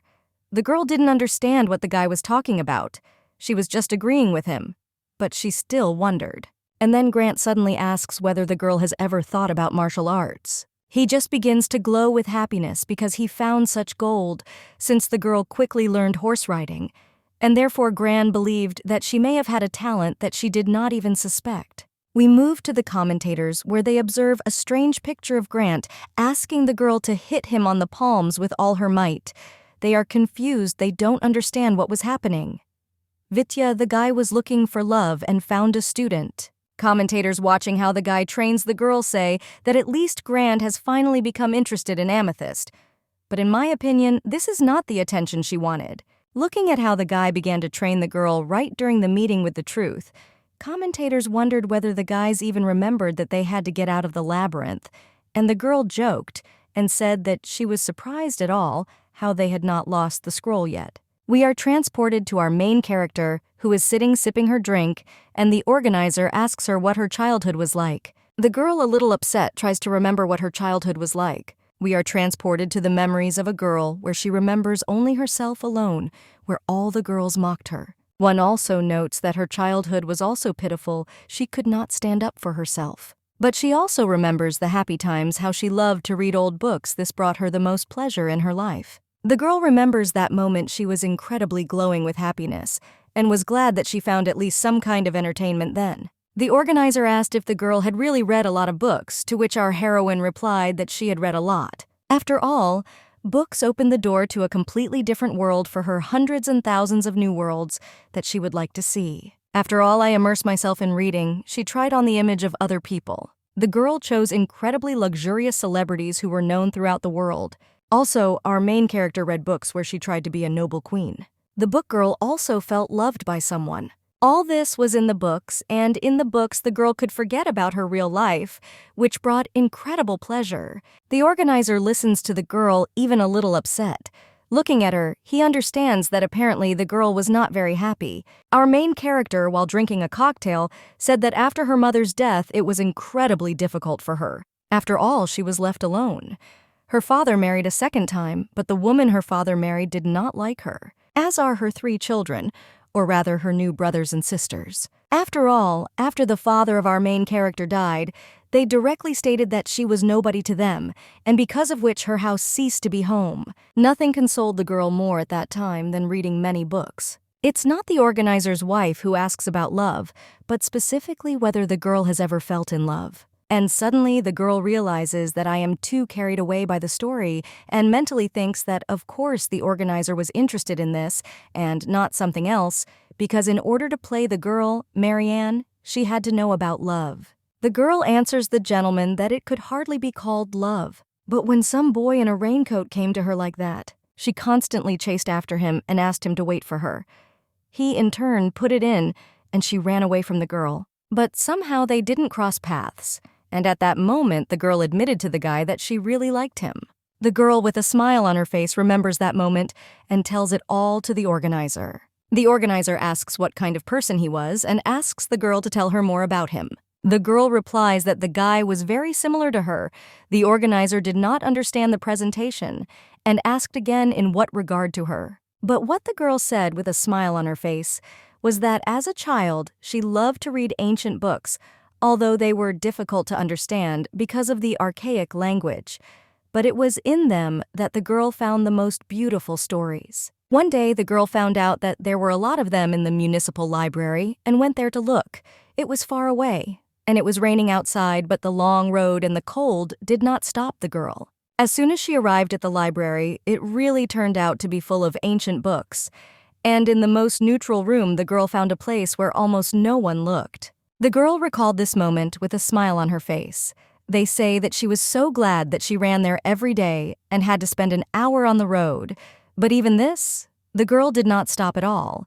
The girl said that she was even upset when the library was temporarily not working. Suddenly, the organizers ask for forgiveness and interrupt the girl asking where the story about sympathy is. Such a girl was surprised and she completely forgot. The girl felt embarrassed and asked for forgiveness, saying that this was simply an important place. It was there that she learned that she was not the only one who loved ancient books. After all, when she was reading, there was someone who started reading them earlier than the girl. As she understood it, she found imprints of his presence everywhere. The guy didn't understand how these were presence imprints, to which the girl said that she noticed that these were such paw signs in books. In some places they were already placed on the last page, and from the girl she guessed that someone had already read them, and the girl also understood that I was there could be useful for her. After all, writing in the past was different, and words could be written both from left to right and from right to left. So ancient books were both with right and left bindings and collections. The strap was always laid on the same side. The girl was sitting and was so enthusiastically telling me that she could almost always identify the collection and which way to read it just by looking at the strap. And the girl also said that the guy who also read the books took great care of them. Was there a book? If torn or dirty, then after it they were glued and clean. To which the organizer again asks for forgiveness and interrupting, asking whether this is a story about a person or about bonistics. The girl, laughing, always went away from the topic and somehow didn't notice something because she really liked books. And I look to the side, our main character asks for forgiveness and says that she knew the guy only in relation to books. The organizer asks, is that really all? To which the girl says that she has never seen his face or heard his voice. Then the organizer with a serious look asks whether the girl was sure that they knew him for sure. To which our main character with a smile on her face says that they even communicated a little through the notes they left. One day, a girl found a book that her secret boyfriend had not finished reading. She noticed that until the 8th tone, the ribbon was laid at the very end, but on the 9th in the middle, the girl thought that this was her chance. And she wrote a note in an ancient language and put it between the pages. The girl was very excited, but she wanted him to find her. The note was a greeting and asked whether the guy had stopped. The girl also asked if he was really bored. The girl was looking forward to that moment so much, and every day she went to the library in anticipation of what was to come. It was incredibly exciting for her, just like reading a novel and waiting for the outcome of its story. One day, our heroine came to the library again with great interest and noticed that the tape was at the end. She immediately realized that the guy had read her note. One day, the girl notices that something is falling out of the book. He picked her up, and she was incredibly confused that he answered her and looked at the note for several seconds, not believing what had happened. Then the girl decides to open her long-awaited note, which asked who the girl was and how she knew that he stopped in the middle of the book. And so from that moment, a correspondence began between our main character and that unknown guy. The girl again left him a note asking why the guy didn't continue reading, because in her opinion, the ninth house was the most interesting. And so, in her joy and sadness, the girl dedicated him openly like no one else. Our heroine incredibly loved their communication and did not want it to stop. Although our main character did not know his face, name, or age, all the girl knew was that he was a boy, although even this was a secret for her for a long time. The organizer noticed that the story sounded more like it was about friendship than about love, and asked why the girl thought that she was in love. The girl embarrassedly covers her face with her hands and said that she kissed the guy. The organizer was already completely confused. He asked the girl that the analysis said that she didn't see his face, but that the girl said that she didn't see him because he didn't want to show it.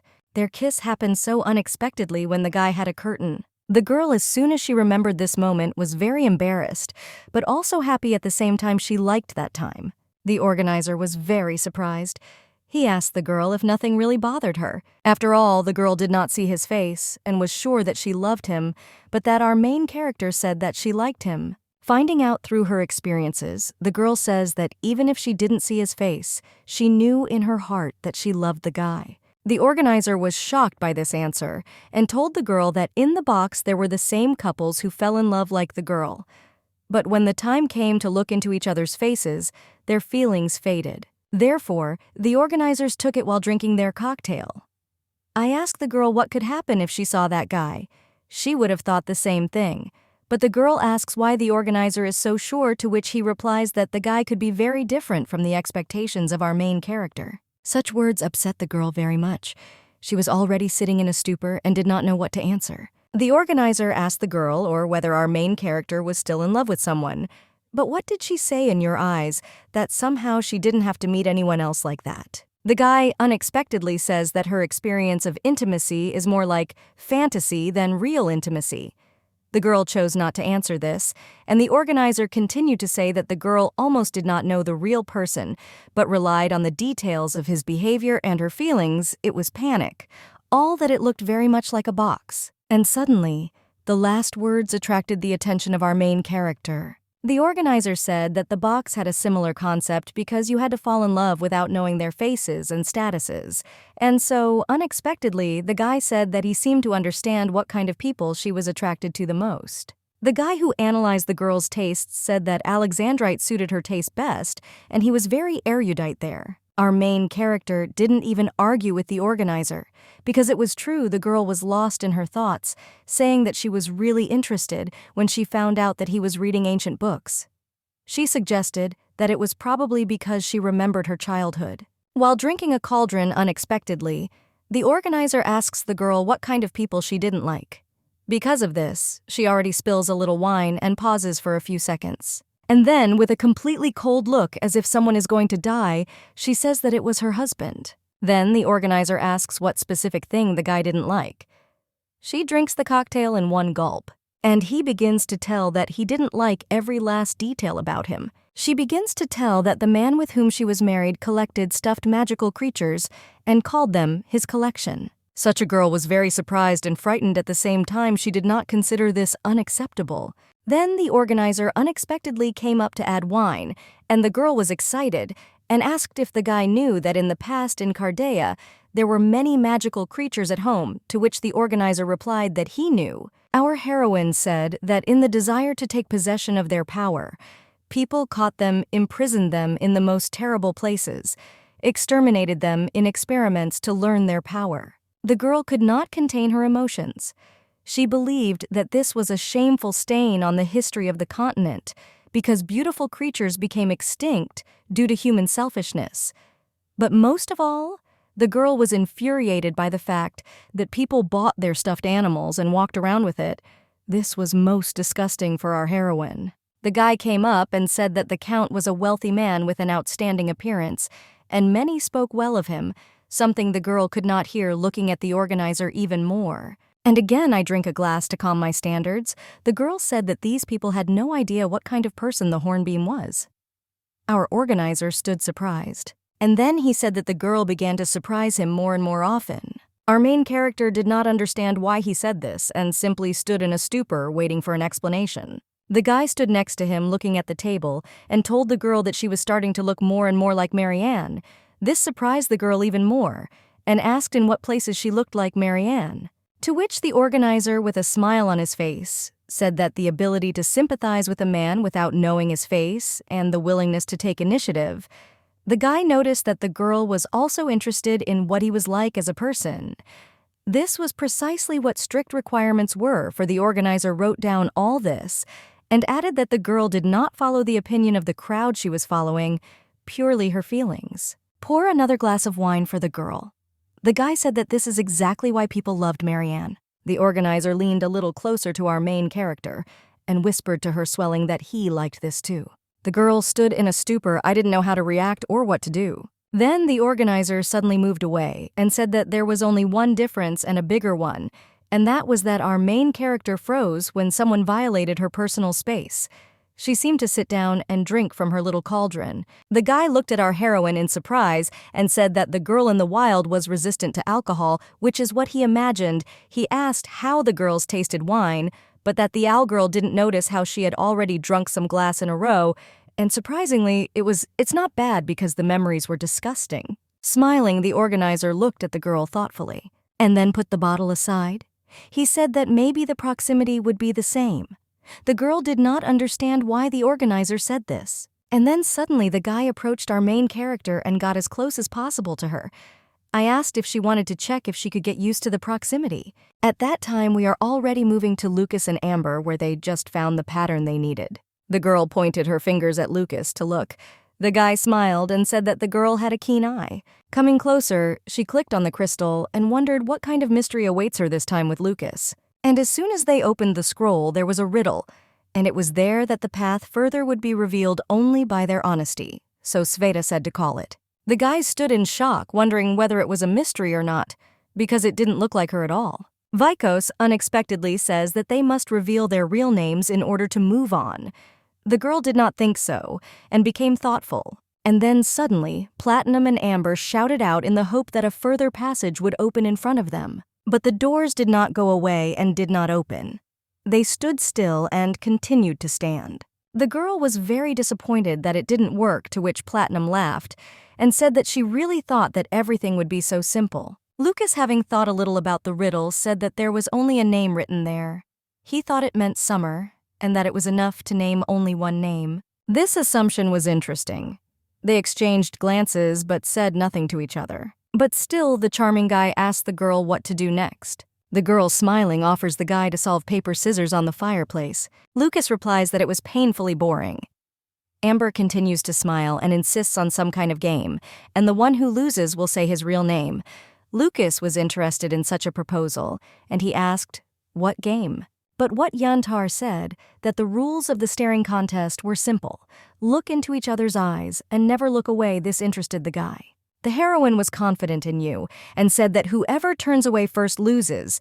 Then she asked what Lucas thought was a good offer. The guy, with a smile on his face, said that he was all for it and the girls would never lose. So they began to look into each other's eyes without saying anything, because each of them wanted to win and was focused on the game. The commentators were very surprised by the atmosphere of the guys. They were even a little shocked. They looked into each other's eyes so much that even through the spectator's grant, one could feel this intensity of emotion. Someone couldn't even look at them because it was as if they believed that they were spying on something intimate. Unexpectedly, Amber asks for Platinum, or if you can ask him a question, to which Lucas, of course, is not against it. The girl, with a smile on her face, asked, or the guy kissed Obsidian. Only she asked to answer him honestly and not lie while they looked into each other's eyes. Lucas thought for a moment and almost looked away, but replied that he kissed her. The girl, looking intently at Lucas, asked how he felt. Lucas remembers how he kissed our main character and said that this was already a different question, and now it was his turn to ask. The girl, with a smile on her face, said that so be it. She was not looking forward to the question. Lucas, looking at the girl with a serious face, asked why she participated in the box. What question surprised the girl very much, and she decided to ask again. But what did the guy ask? What was the girl's goal? To which the girl answered with a smile, "What, to find a spouse." The guy also asked what he should have been, to which January proudly replied that, of course, worthy of her. The guy embarrassedly asked what criteria this man should have had.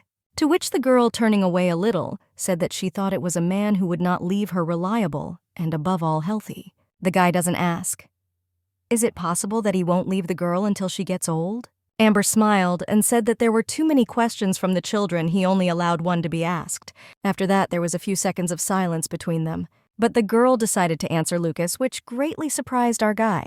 The girl replied that it doesn't matter how long they will be together.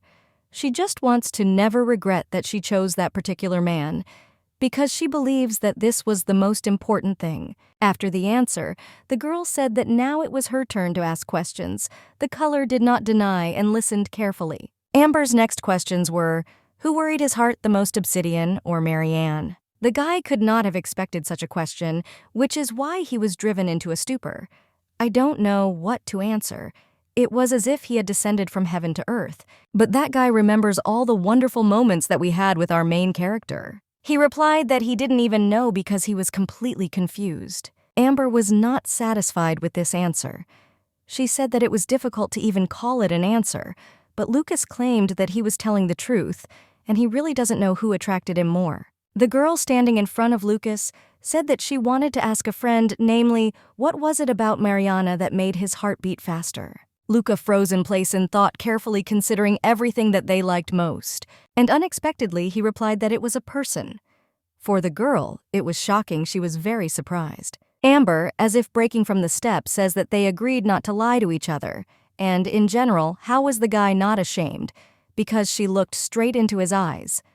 Lucas replies that the girl should look into his eyes and read that he is not lying. Amber said that it was just a pretentious phrase, and all the men who promised her the whole world also said so, twirling her in masquerade dances. The last phrase that really stuck with Lucas was that the girl said that no one was embarrassed to lie to her straight in the face. And so they both looked at each other in a stupor. Amber was incredibly angry with the guy. At the same time, Lucas could no longer look into the girl's eyes and looked away. The guy left the girl alone and headed to the door. This behavior of Amber was very surprising. While the guy was heading to the door, the girl shouted after him what this meant. Did he really refuse to play with her? To which the guy then turned to her and said that since she compared him to a man at a masquerade party, he believed that for honesty, he should have taken off his mask. Lucas was incredibly determined he was going to remove the ring that hides the identity that is the transformative appearance. This behavior shocked the girl. She couldn't believe that the guy would really do this. We move on to the commentators, who are no less surprised because the guy decided to remove the transformation anchor. Those nearby watching all the filming were no less surprised. One of the guys asked whether this was allowed, but the other answered him that undoubtedly. But as a rule, there is no choice before the conclusion. The guy's personality slowly began to change. The color of his hair changed, as well as the shape of his face. In front of us was an incredibly handsome man with white hair and blue eyes. Yantar could not have foreseen this and was no less shocked than the audience. Unexpectedly, the guy told the door his name, and she reciprocated. From the roof, there is a portal to another dimension that is to the third location for the last riddle. The girl didn't understand at first, and then tried to remember what kind of surname LPDM was. Suddenly, she fell into an incredible stupor because she realized that she had messed up very badly. The commentators were no less shocked, and indeed, all the viewers were shocked by this news. After all, this was the second prince of the empire. There were rumors during the day that he was ill, and also that everyone had heard that the guy had never left the palace, and even no one had seen his face before. And everyone was also shocked, because after it ended the first season of The Box, no one else saw the heirs of the empire in the show. This was the first time after years, and it turns out that the girl chosen by the guy became part of the imperial family. Amber understands that she has made a big mistake. At first, she does not know what to do. And then, the girl falls to her knees. They say that the faithful subject living under the sun welcomed the best and great prince. The girl continued to stand in front of R. Lucas asked to forgive her insolence towards the emperor's son. The guy tells the girl to stand up. What Yantar doesn't want to refuse and even make more mistakes. The guy then says that because of this, he wanted his identity to remain a secret for as long as possible, but still, he only thought that this was the only way the girl would have no doubts. The girl does not understand what the prince is telling her, and tries to understand, confusing him what exactly he meant. What Lucas says is that in his love for the Martians, he was absolutely selfless. So when the wealth of Syria and Kili added together was not compared with those that already belonged to him. But the guy wasn't looking for the attention of the empire and the 8 kingdoms, so he never accepted the invitation to the box and didn't even think about getting married. He only wanted to spend his life locked up behind the closed doors of the palace. But that was until the guy first saw Mariana. Everyone, including the spectators and commentators, were shocked by this statement. Yantar still couldn't believe that the guy was the heir to the empire and was very surprised. Lucas said that he fell in love with a girl with sincere and hopeless love who betrayed the meaning of his meaningless life. He bowed his hand to his heart and said that her personality was the truth for which he fell in love with her. We flash forward months earlier to the pre-show interview. Our Lucas is being filmed from all sides by cameras and asked to introduce himself, to which the guy immediately says his name and adds that he is the second prince of the empire. He is asked why he decided to take part in the box, to which he says that it was obvious, and asked whether he would really have to explain. To which our organizer said that it was for the audience and therefore he asked for an explanation. To which he replied to everyone that he wanted to find love, but at least his brother told him so to speak, that is to answer the question. But according to Lucas, he thought it was nonsense to see he wanted to find Marina a woman, a face and a personality that he knows who already loved. Probably this was not the love that in their opinion he should have been looking for. But Lucas said that he wouldn't even have come if he didn't know that she was going to participate, because he wasn't interested in such things as finding a loving woman. The organizer stood opposite Lucas and asked him to explain to the audience why he was not interested in such things. Lucas waited a few seconds and asked that he really had to say such things out loud, so he asked the organizer to explain it to them himself. And then the guy suddenly asked him what was it really because of his illness. The expression on the prince's face immediately changed, and he answered that it was because of him. He asked, was it really not obvious to anyone? Lucas explained that he was doomed to die like everyone else who was sick with what the guy was sick with. He had a hereditary disease that was passed on for generations in their family. It was a heart disease, and the heart disease contained all the power of internal magic. Because of this, it stopped coping, and the magic penetrated the limbs and organs, causing painful symptoms. There was no treatment for such a disease. Many members of the imperial family were killed by the disease while still very young. Everyone thought that this would be the case with our Lucas, so no one expected or demanded anything from him. Everyone believed that he would not even live to reach adulthood, so he was not involved in politics and was not engaged.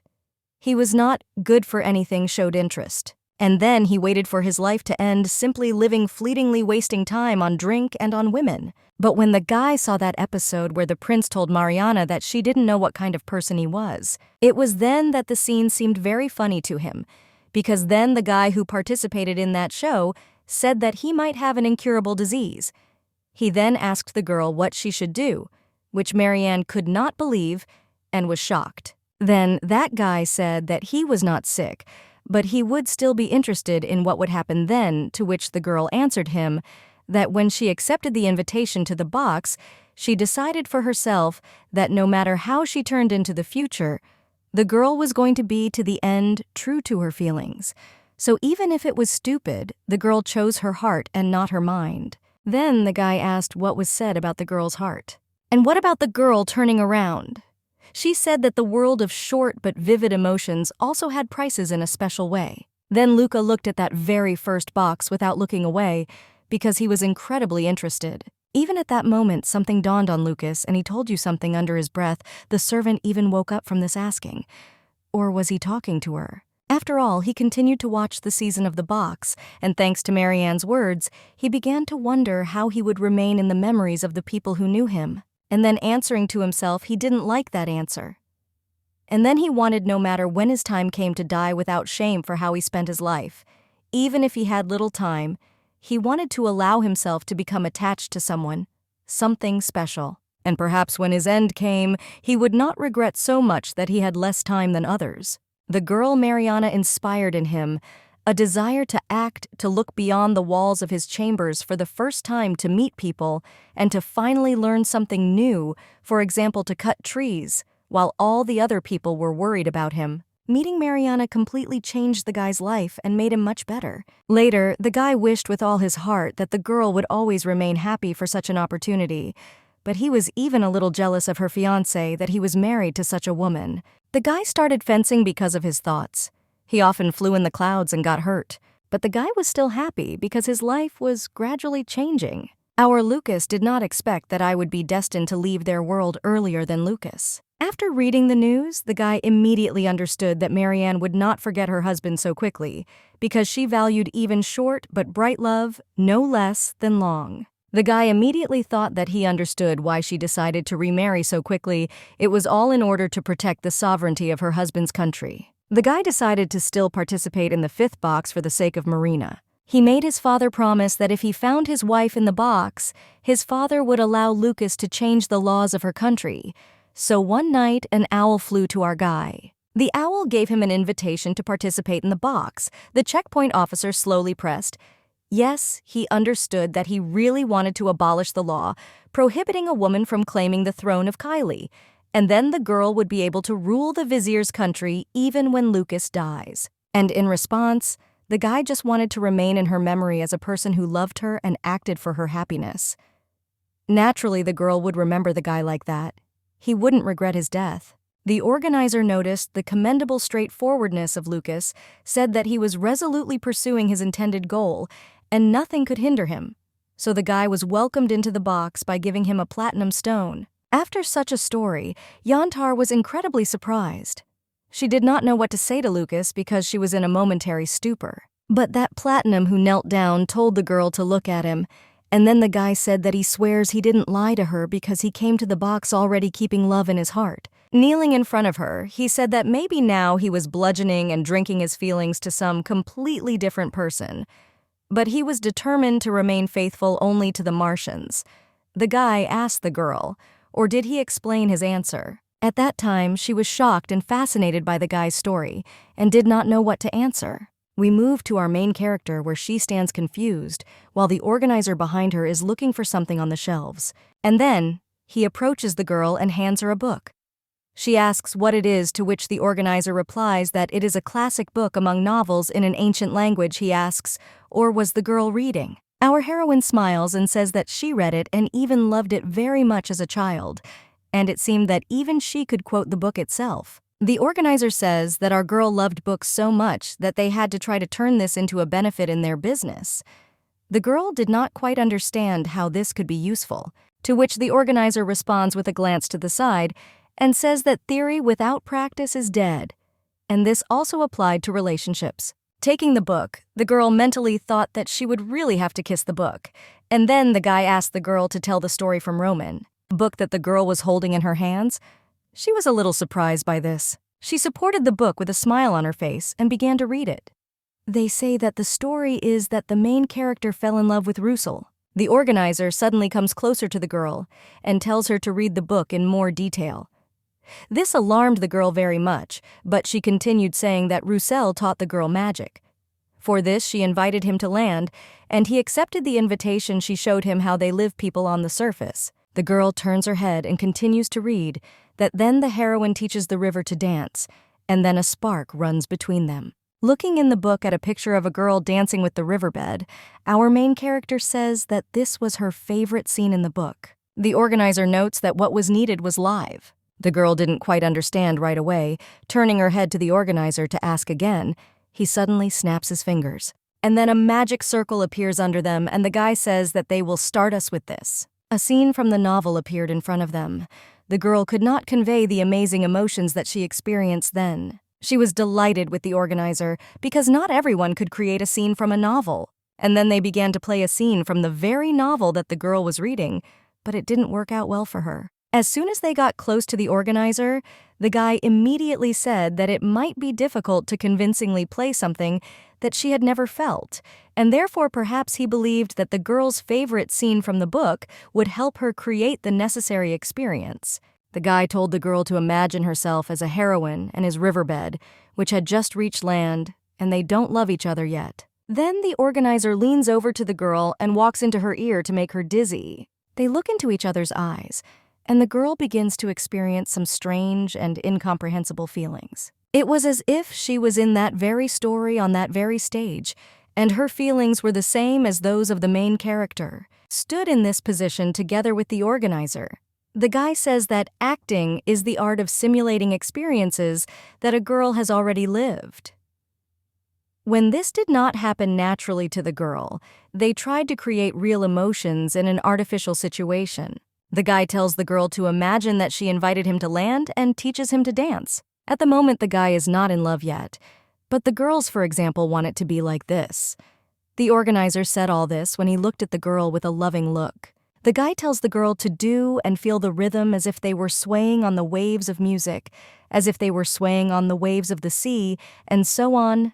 The guy asks whether the girl understands what he is talking about. Because of such a surprise, the girl was even confused and forgot what the next line was, and that the organizer says that there was no need to retell the book. He suggested that the girl do it naturally. He admits that, for example, she likes the guy. Suddenly, the girl approached the organizers as close as possible, which drove the two of them into a stupor. But now the girl was not at a loss and said that it was the first time they were so close to each other.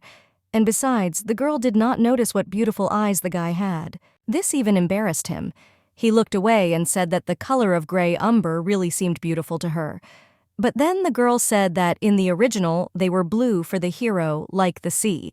But since the organizer told the girl that she could improvise, the girl noticed that the guy had the color of sea pebbles, which hid the rays of the dawn sun. With a smile, the girl then continued to say that of course she liked his eyes because they were incredibly beautiful, so they stood in an embrace for several seconds, saying nothing. Then the organizer suddenly looked away and said that this was the first time he had been told such a thing. Our main character smiled and thought that the organizer's answer was quite sincere. This made her very happy. The girl, spinning around in a dance, continued to quote the book, saying that the guy first climbed onto land. It was natural that the guy's exit was filled with new impressions, and therefore the girl notes that he could even try an affair with a human woman. And then the girl stopped. They say that this is when the guy invited her to dance and treated her to food, then kisses her. The girl, confused, mentally remembers that this was the scene of the first kiss. And so they got as close as possible. The guy says what a kiss was. I remind you that they were playing a scene from a book. The girl says that people usually did this back then to show that they liked someone. The guy hugged the girl and thought for a while and asked why she didn't kiss him then. The girl, a little confused after thinking about it, decided to do the impossible for the first time. She approached the organizer and grabbed him by the face. She was going to kiss him on the lips. It looked incredibly romantic. We leave them at this point and move to the city where someone spread urgent news that the identity of one of the participants was revealed, and in the 5th season, in principle, everyone was wondering who would join the imperial family. Everyone was discussing the fact that after the first box, only the offspring of the 8 kingdoms took part in the show, and everyone expected that Mariana would be the highlight of the program. But suddenly, it was revealed that one of the participants was a prince. In the area, there were a lot of disputes about whether the girl would still marry the prince, and for benefits or because of love.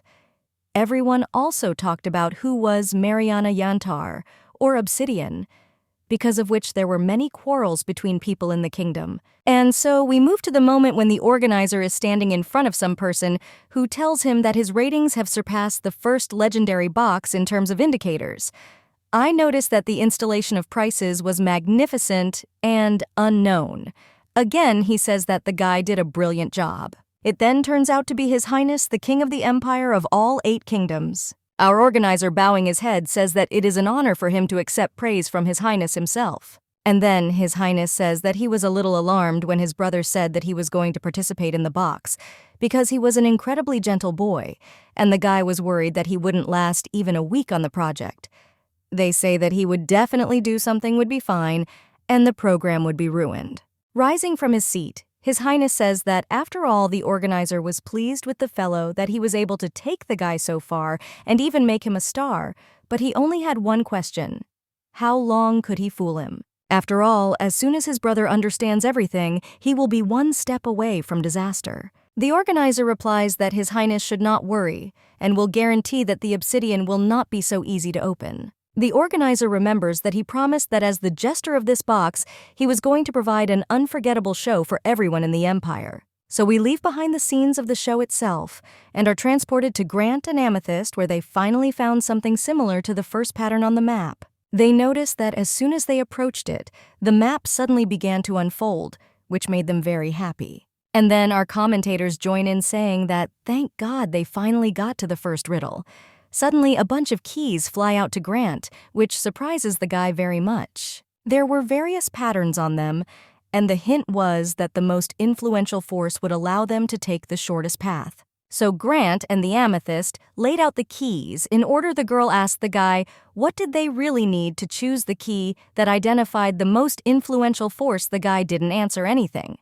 I listed that the magic of the sword was drawn on them, and so on. Suddenly, the mestizo notices the clergy saying that she knew this outfit, and this is how the pontiff she served dressed. Our boy was very surprised that the girl served the priest, and asked whether the girl was by any chance from the Holy Kingdom. To which the girl replies that she is from there. Her homeland is the Third Kingdom. She reveals that her name was Emily. There is no need to sleep. This is such information. He asked the girl whether it was true that saints were born in her country, whose divine powers to heal are more effective than magic, to which the girl with a smile on her face also replies that it was the pure truth, because women of the royal family had such abilities, and it was approximately like our Amethyst. This incredibly pleases Granta. He was surprised that the girl was a saint and was also able to heal, and besides, he now understood why the girl did not complain about uncomfortable shoes. The saints were very patient. Amethyst, with a smile on her face, says that everything is true, and they tolerated the pain well, and after the injury they quickly recovered. Grant was delighted. After all, in his homeland, they were very respected. The warriors wore the saint sign on their chest as a talisman, and Grant had one too. Our stepgirl says that yes, the magical revolutions did not provide his country with support for military conflicts, because they even knew how to pull a person out of almost the other world, which is why it was accepted that they became symbols of protection. The girl said that since Grant had such information, it means he was from a place of origin, but that he, pointing to himself, said that he forgot to introduce himself and tell the girl that he was the sixth prince. Since he was accepted, he cried he was, of course, an unsurpassed swordsman. In this, he even surpassed his older brothers, so he held her hand very tightly and was incredibly glad to meet her. Then Grant looked away unexpectedly. Grant became a little embarrassed, said that his father was of course disappointed that the void itself was invited to the box, and that the girl said that it was nonsense, and she was glad that it was Grant who came because for her, Grant was the best. Our guy, as always, was dumb, but the girl still managed to embarrass him. Amethyst was very worried and began to change her skirt. They say that she hopes he will understand her correctly, because she tried to say it as openly as possible so that he would understand for sure. Suddenly, the girl began to get very nervous and said that Grant was amazing friendly, positive, sincere, and ready to lend a shoulder. The girl looked only at him from the first day. Our Amethyst, of course, understands that she went a little too far, and so together they were driven into a stupor. I don't know how to react. The boy was very embarrassed by such words. He thanked the girl for her support. We hope that this time the guy understood why this girl was talking. Also, the owl Amethyst very strongly mentally hoped that he did not think that she was strange, since on the island she did not act like that the girl drove herself into incredible colors. The girl had an error in her head. She didn't know what to do, but she decided to get distracted and ask what about the riddle.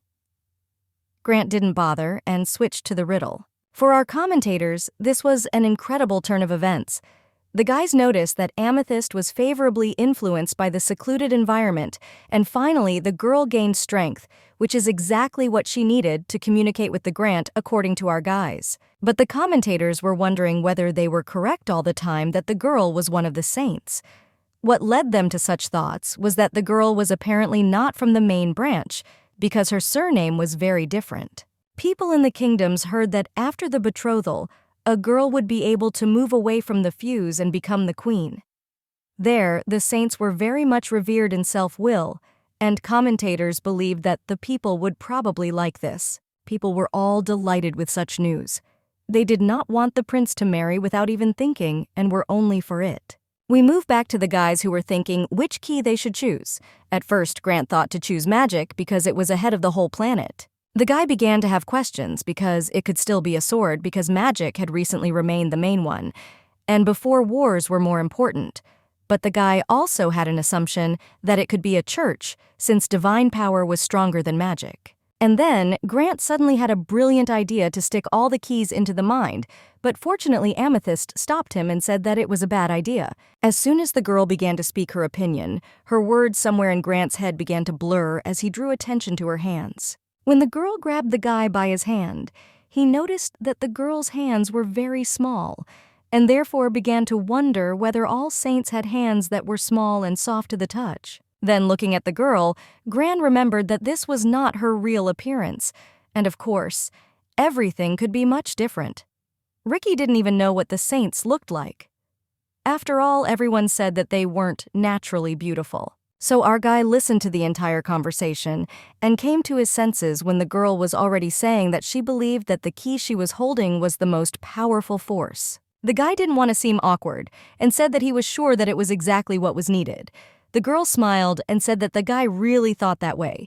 If that was the case, she was going to insert exactly the right key. The girl hurried to the door while Grant got up from his knees, brushing himself off and thinking, "Let's sing." Looking at the glowing door, only then did the guy decide to ask the girl to stop and asked what kind of key he had put in, but it was already too late, and the door began to glow.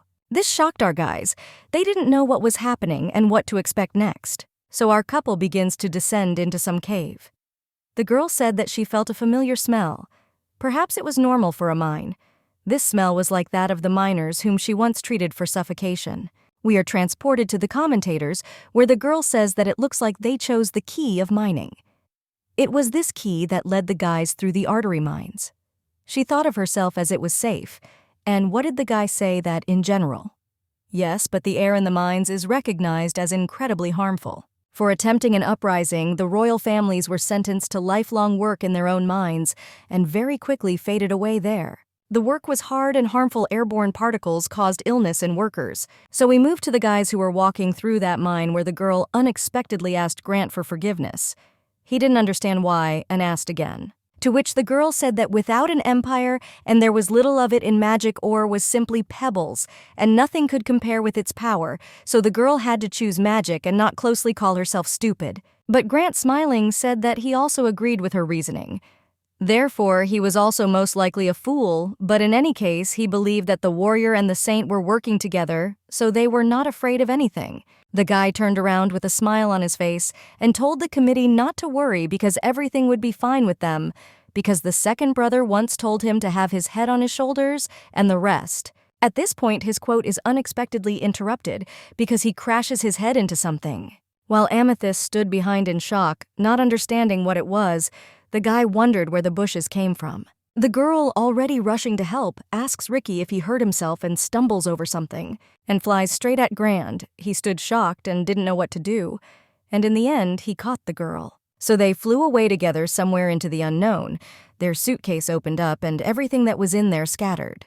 The guy who opened his eyes notices that the girl is lying on him without any signs of consciousness and is very scared and at the same time embarrassed. Our hero, as soon as he saw that everything was all right with the girl, and she asked in consciousness, or whether her arms or legs were intact, but that the girl said that everything was fine. Amethyst is trying to stand on David's leg, and only then does he notice that it hurts. Amethyst notices that the guy is in pain and asks, or was he okay?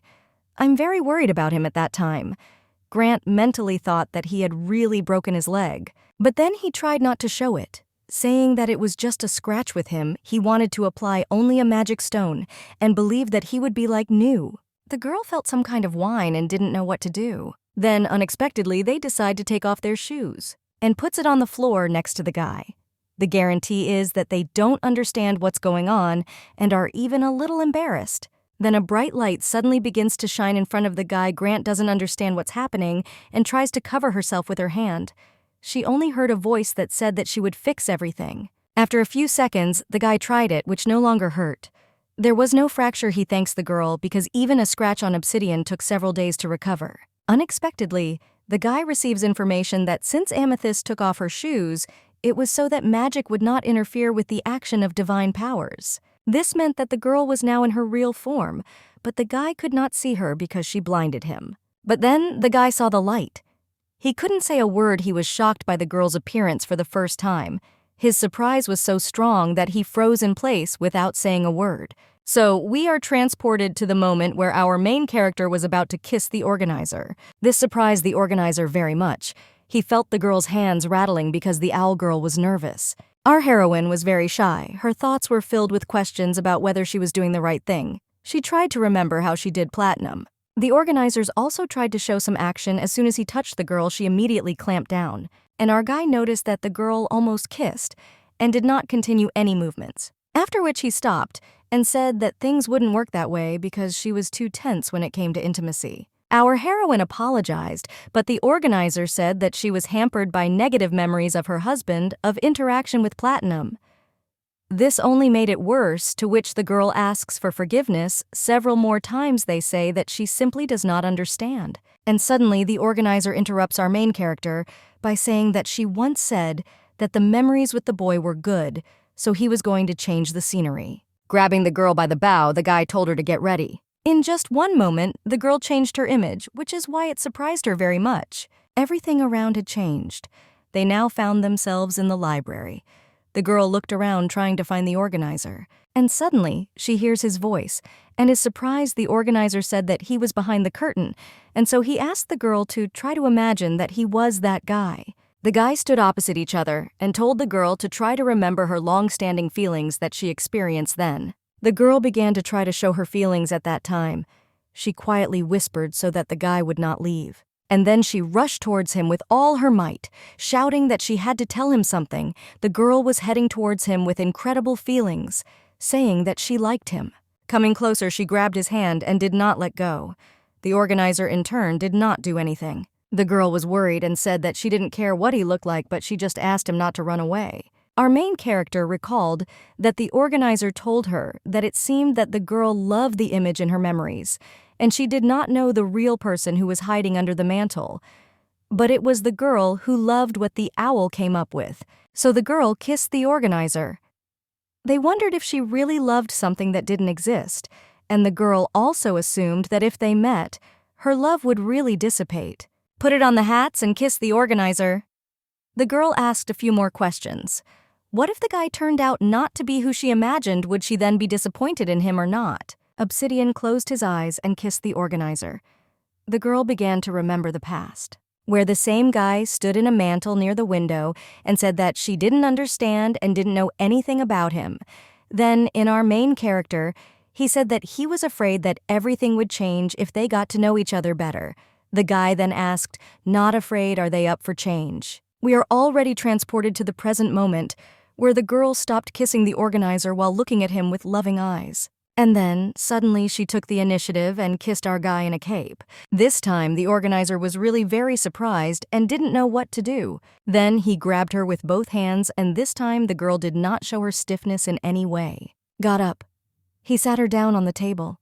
I continued to look into each other's eyes. They were both embarrassed. The organizer of this situation even noticed that the girl had a lot of hidden talents. Lying on her chest, he asked the girl if she realized this, and also if the girl realized how attractive she was. So we are transported to Grant and the amethyst. The girl was already in her real form and said that it was dark around her, she could not see anything. Galka walked away and told her to wait a minute, because he had to turn on the light. He somehow tried to insert the crystal into the lamp, and after a few seconds, they already had light. Grant was very happy, because everything was fine as soon as he looked at the girl. He didn't immediately understand who was standing in front of him. Amethyst was an incredible beauty, with white hair and a white dress. She was wearing a small white cape.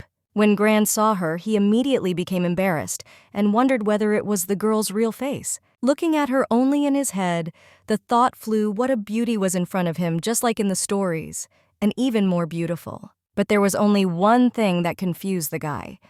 Looking at the girl, he noticed that her eyes were closed, and he really wanted to ask her about it. The guy finally made up his mind and very embarrassedly asked why the girl had her eyes closed. The girl was confused and asked if he could really see her face, to which the guy said that it seemed so. And then Amethyst suddenly tries to cover her face with her hands, asking for forgiveness, saying that it's not that she was trying to hide it, but somehow there was no reason to talk about it. The city did not understand where everything was going and asked the girl what exactly to talk about, but the girl replied that the saint could not be sighted. This shocked Granta and drove her into a stupor.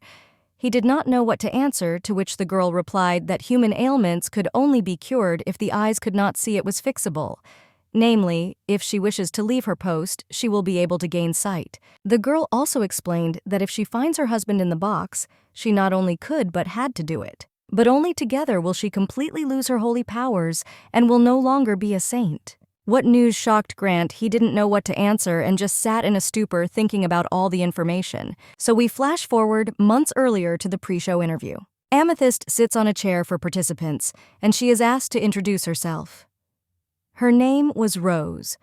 The girl said that she was a saint from the royal family of the Third Kingdom. The girl was then asked why she decided to take part in the box, to which the girl replied that she liked the idea of finding a husband there. Then they asked her that she really couldn't find spouses in her native kingdom, to which she answered embarrassedly that she could. But since she was a saint, this created some difficulties, because usually saints remain to serve at the temple until the end of their lives, because only in fact this is what they knew how to do. The Third Kingdom was known as the Holy Land. With the approval of the empire, the primacy of the institution of the church was established. There, the pontiff stood at the head of the state. The monarchy family did not dare to lament his word, and its members were considered the property of the temple. If a princess was born with innate feelings of divine power, she became a saint and began to serve. Our Amethyst became a saint when she was only 1 year old. Then the pontiff cast a spell that sounded like this: "Young eyes are stupid since they see the world and do not see God clothes the unreasonable," and the direction will be such a spell was said by the pontiff. After which our mestizo closed her eyes, and after that did not open them again, because after sealing their eyes the saints did not leave the temple until they came of age. Girls were not supposed to be spatial, they were not supposed to leave their post, and they were also not supposed to doubt what was right and what was wrong. Having matured, the saints could choose their path, whether they want to find a husband, gain sight, and lose holy power like our Amethyst, or want to devote their lives to service, renouncing worldly desire and sight. Many respected saints renounced marriage and devoted their lives to the temple. When they reached adulthood, the saints did not even know how to walk. They did not spend their whole lives at the post without divine power, and they were not simply injured as others believed. There were even rumors among some that if the face was beautiful, then her girlfriend could be given by her mistress to some rich aristocrat in the empire, and there were rumors that the pontiff himself could be solicited. The girl assumed that she would make the same choice as everyone else and simply devote herself to the temple. But unexpectedly, I received a letter to participate in the box. As soon as the girl got it, the owl announced that the marriage was supposed to be the result of love, and therefore the box wanted to give the girl a special chance because its radiance was like a precious stone. The girl could change her destiny through the box. She only had to choose an answer, whether the girl wanted to participate in the box or not. Leave her that invitation.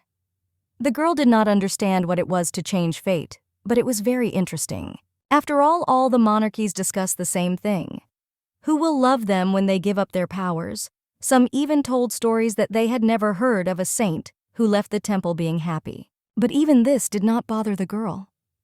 The children really wanted to find a person who would need her. Of course, the girl knew that she might not find what she wanted. Her legs were beating, she couldn't walk, and her eyes had forgotten how to see. And perhaps she thought that she had committed a monstrous stupidity. But even for the small chance that something would change, the girl was ready to hold on in all the arrays, and as soon as she moved into the box, she was told that she was like the biblical wine, poison, and medicine, a person with insignificant predestination. All this was said about our gorgeous healing Amethyst, and they were only happy in the box and greeted with all honors. So, on the very first day, our girl was faced with the fact that she did not know how to use her eyes and legs. She constantly fell out of the blue, thereby surprising everyone. Amethyst was afraid that compared to the others, the girl looked simply ridiculous, which is why the owl seemed incredibly stupid to herself. But on the very first day, Grant helped her and asked if the girl was okay. She couldn't believe her eyes that someone had decided to talk to her. And from that moment, the girl knew that she clearly did not regret that she had decided to accept her fate in the box. So the girl told her story and about how she met Grant. The guy sat shocked. I don't know what to answer. The commentators were waiting for at least some action from our hero, but he sat in a stupor and could not answer anything. Then we are transported to commentators who discuss the fact that the girl could see in the box thanks to magic. But in her original form, she was blind, and so the girl said that after marriage, she could regain her sight, but would lose her strength. To which the guy commentator replied that it was painfully offensive, and divine healing was much more effective than magical healing, and both sexes would definitely want a saint with working power.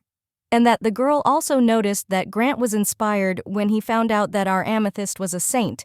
According to the guys, it even inspired him. But the guy noticed that if Grant took her as his wife, then her powers which he admired so much would disappear.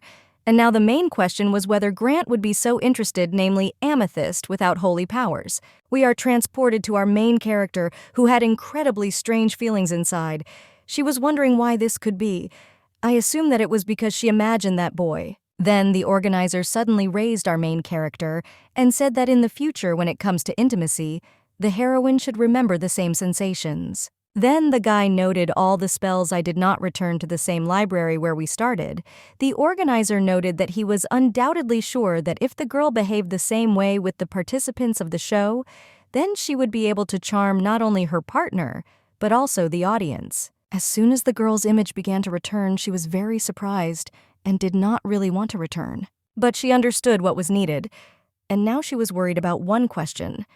What should she do with Platinum? To which the organizer, turning around, said to the girl that as soon as he returns to the island, everything will be resolved by itself, because Yantar did exactly as he expected. At such a moment, we were transported to Amber and Lucas, where the guy continued to say that he was determined to remain faithful only to her, and that is to the Martians. The girl was very affected by such words.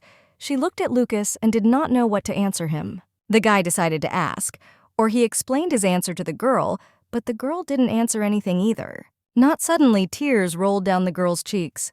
She lowered her gaze and began to cry. Platinum notices this and asks the girl what happened, but that the heroine asks His Majesty for forgiveness and asks, or will the guy really be happy with this? Lucas, not understanding where everything was going, stood in a stupor because he never expected such an answer or such a reaction.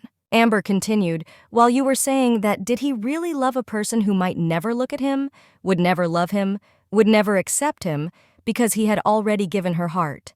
And so Amber asked if Lucas would really be happy with this. The guy could not answer anything, and then Amber clung to him, saying that if she too was given to live as little as him, she would certainly want to die with her beloved. Looking at His Majesty, she asked him what did he really not want this? To which the guy who picked up the girl smiled and said that he had no such desire. With a smile on his face, the guy replied that he had long understood that it was not the same things that brought him pleasure that pleased others. If he had the right to choose, would he want to leave his mark in the life of a person he cares about? And be alive in his memories? To which the girl continues to say with tears that she doesn't understand this, because it was impure love and not even just any love at all, girls. It was more like cowardice. The guy was very confused by this. He didn't know how to react to it or what the girls should answer. To which Yantar held her hand and said that she hopes that His Highness will find true love in the box. If this really happens, then she will not be sorry, even if the guy hates her. Lucas did not understand what the girl was getting at. Unexpectedly, Yantar decides to make an incredible statement. With tears in her eyes, she asks for forgiveness and secretly reveals that she is not Mariana. We are transported months earlier. The girl is asked what she likes to eat, but the girl answers that she likes chicken, and they notice that in this, they are very similar to Marianne. Smiling, the girl says that they compared her to her very often. The girl asks, or did she understand everything correctly, and they want to take her for the role of an understudy. Our organizer, as always, stood seriously and not yet love no show any emotions. And then suddenly he says that the girl was insightful. She, with a smile on her face, says that everyone liked her just like that. She immediately realized that this is exactly how everything would happen when she heard that Mariana would again take part in the 5th season. So the girl decided that this was her chance. But what the organizer asks, Or is the girl not embarrassed that she will have to play the role of another person? Yantar just laughed and said that play the role, it was a family thing for them. After all, her uncle successfully fooled the entire empire in the first box years ago. Then, all the urgent news was filled only with the fact that it became known that the heir in principle was hiding behind the appearance of a paradox. Besides this, everyone was incredibly interested in who the Masanit was. Who until then was mistaken for the prince. The entire public was then surprised that it was not a prince, although his gaits and manners coincided with princes, so everyone believed that this could not have happened. Then the one who revealed his identity appeared in front of everyone. He was not the child of the myriad king in marriage. He said that although his father was a monarch, his mother was a wandering aristocrat. The guy said that he was a bastard, but thanks to the title he inherited from his mother, he came and was even able to provide a favor to the heir to the empire. He believed that when everyone found out that he was not a prince and only half of his blood was mixed with noble blood, he began to think about whether there would be those who would not turn away from him. But if this were so, he would be incredibly happy for the rest of my life. And then Yantar continued to say that his uncle actually met the one whom he called his wife after the show together with the crown prince. They took an oath at the altar, and everyone continued to discuss it. I've been listening to this story since childhood. The girl always dreamed redo of her uncle's fate, but her status was not noble enough to participate in the show, because her dad, unlike her uncle, was not related to royal blood. The girl thought this was an ordinary story. When the king fell in love with the actress, and now her grandmother, and then ordered the petty baron to take her as his wife in the tradition of her kingdom, it was shameful to huddle with the ungrateful, so he gave her a title before letting her into bed. When the girl gave birth, the king lost interest, and of course she gave the second child to her husband. This is how her dad was born. So she was the result of the love of an actress and an aristocrat of the lowest status whose origin was too far from the high demands of the show. But still, after the uncle got married in the box, he then received the right to claim the kingdom, and after which he became king, which meant that she and her father were now relatives of the king, for which she praised her uncle's talents every day. For people like her uncle and her who only had an indirect relationship with royal blood, the box was an incredibly precious chance not only to find love, but also to find her value to the public, so the girl wanted to make the lives of her children better than her own. This could be done thanks to the marriage box. The girl would fight with all her might for the man. The organizer asked if the girl was afraid of negative reactions to her deception, when the truth would be revealed, to which the girl, laughing, said that the organizers thought that this would make the show more interesting, and then said that she did not think that it would all end like that because she loves dramatic interchanges. As for the spoiled relationship, the girl with a smile on her face asked that the understudy is not provided with special guarantees and something like that. So we are already moving to the moment when the organizer explained to our girl the whole task of Amber. The girl was surprised by this, and she said that Amber had the same task as our main character, to which the guy who took the girl by the hair said that no, because they had completely different roles. Yantar was supposed to be a fake Mariana. Looking at the girl, he said in a sweet voice that our heroine should have been the real Mariana. This embarrassed her very much, but she tried not to show it. The organizer noticed that she coped well with the real Marianne, and it couldn't have been better. The imperial family was very worried that he found a replacement in such a short time. This shocked our heroine. She couldn't believe that the emperor knew the girl head down, said that she didn't know or would be able to continue to cope well with the role of Marina. The whole kiss with the organizer came out natural because he created an atmosphere that was pleasant to her, but she didn't know whether she would succeed a second time. The unexpected organizer snapped her fingers and said that since the girl had doubts, he suggested that she check it out. We move already on the 10th day after the start of the show.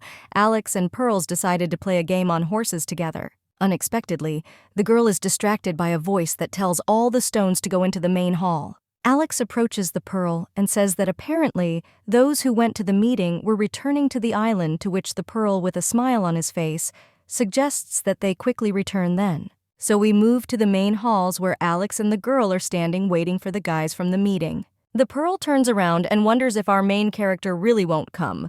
Because she spent all 3 days in the room, Alex is worried that she might get sick there. Our commentators turned on and were shocked that Obsidian was still sitting at home.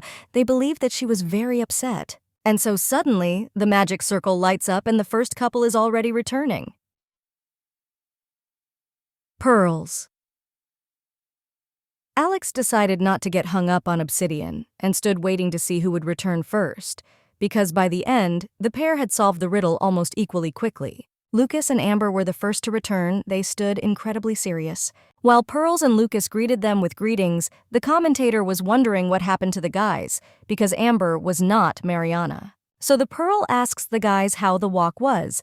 Alex, as always, stands nearby and is silent until a certain moment, to which the guy answers that everything was fine and asks where the others were. To which Alex finally says that Grant and Amethyst have not returned yet. Lucas, looking around, does not notice our main character, and this upsets him very much. He asks Alex with concern, "Where was Obsidian?" to which he is told that she went out for a walk. While our main character was standing on the beach and looking at the beautiful horizon, commentators assumed that she left because she didn't want to see the platinum. Suddenly, a magic circle appears in the sea from it. On the horizon, a large ship begins to be visible, on the bow of which a man was standing. Taking a closer look at the bow of the ship, commentators speculate that it was a man on board, and that it appears to be a new contestant on the show. The guy takes off his hat and begins to undress, preparing to jump into the water. As soon as he notices the Obsidian, he immediately dives under the water and heads towards it. This picture made our commentators very happy. They couldn't believe it. This was the most unusual appearance of the participants that had ever happened. As soon as the man came out of the sea, it was a blue-haired man pleased with his pumped-up form. Commentators pay attention to Obsidian. They see that there is no way to hide her shocking face. But at that moment, the girl looking at the guy's face couldn't believe her eyes. We moved to a conversation earlier between Obsidian and the organizer of this show. The guy then snapped his finger and changed into something else. In addition, he changed his hair color and asked the girl how she would react if she saw such a man. So we are already moving to the present moment, where the organizer says that he saw a beautiful girl on the shore and his legs themselves rushed towards her in her direction.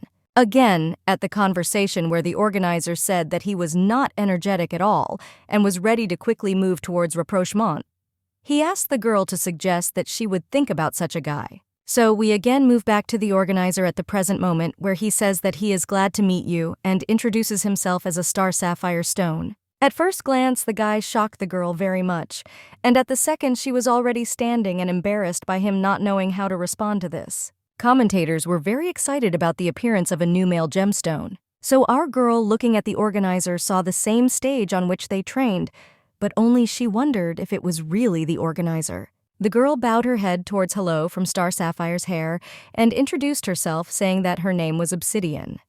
The girl knew that the guy took off his clothes to make the broadcast hotter, so after thinking, the girl asked if the guy didn't want her to bring him what wipe yourself off somehow. The girl, with a smile on her face, asked again, or does he want to take a walk with her to dry under the sun, because from this side the picture was better? The guy laughed and said that he liked the second option. Smiling, the organizer said that if the lady wanted, they could take a walk right now, to which they immediately did so, and the two of them went for a walk around the island, looking at the beautiful view. Commentators noticed that Obsidian's reaction was even very positive, and the guy even noticed for the first time that Obsidian smiled so brightly. Dim, it seemed that it was a gem that from the very beginning charmed our main character. You were their first meeting, but the atmosphere was already relaxed. It also seemed to the commentators that Obsidian's facial expression had changed. She felt completely different. So we are transported to the moment where the organizer was still backstage. He told the girl that after the meeting, I would no longer have to tie myself against my will with platinum. Also, the organizer, looking at our beautiful surprised main character, said that having sorted out her love affair with platinum, she could also show her charm much more freely. Bowing to the ears of the organizers, he gently whispered that you are the charm that the girl showed him she was coming. She was driven into the paint. She did not know how to react. But there their conversation stopped. We are transported to the moment when they were walking around the island. The girl noticed that it was a very impressive appearance. Our heroine also said that the guy arrived late and asked what his first impression of the island was, to which the guy looked ahead and became thoughtful. and then looked at the girl and said that as he had already said he was very worried because he arrived late to the show, it seemed to him that everything could have been sorted out well. The girl laughed and asked if I was really scary to him, to which the guy also said with a smile on his face that not at all. And then suddenly the guy began to lean towards our obsidian, which greatly amazed her and hid her smile. The guy again approached the girl's ear and gently whispered that pirates. This was originally the man who stole ladies from other guys. The girl, looking at the organizer, thought about the fact that he knew very well what role he played in the program, and therefore such thoughts led her to the question, or was it true that it was the organizer? Laughing without showing it, the girl said that this was told to her by the man who arrived on the island on a pirate ship. The girl also noticed that if he was caught stealing, he could get into trouble, and therefore our main character asked if she really wanted this guy. To which, with a smile on his face, the organizer replied that pirates, as a rule, were not afraid of bloody, fierce battles, which is why the guy wanted to ask the girl something. Namely, coming closer to her and taking her by the hair, he asked that if he stole her heart, would a war break out because of this?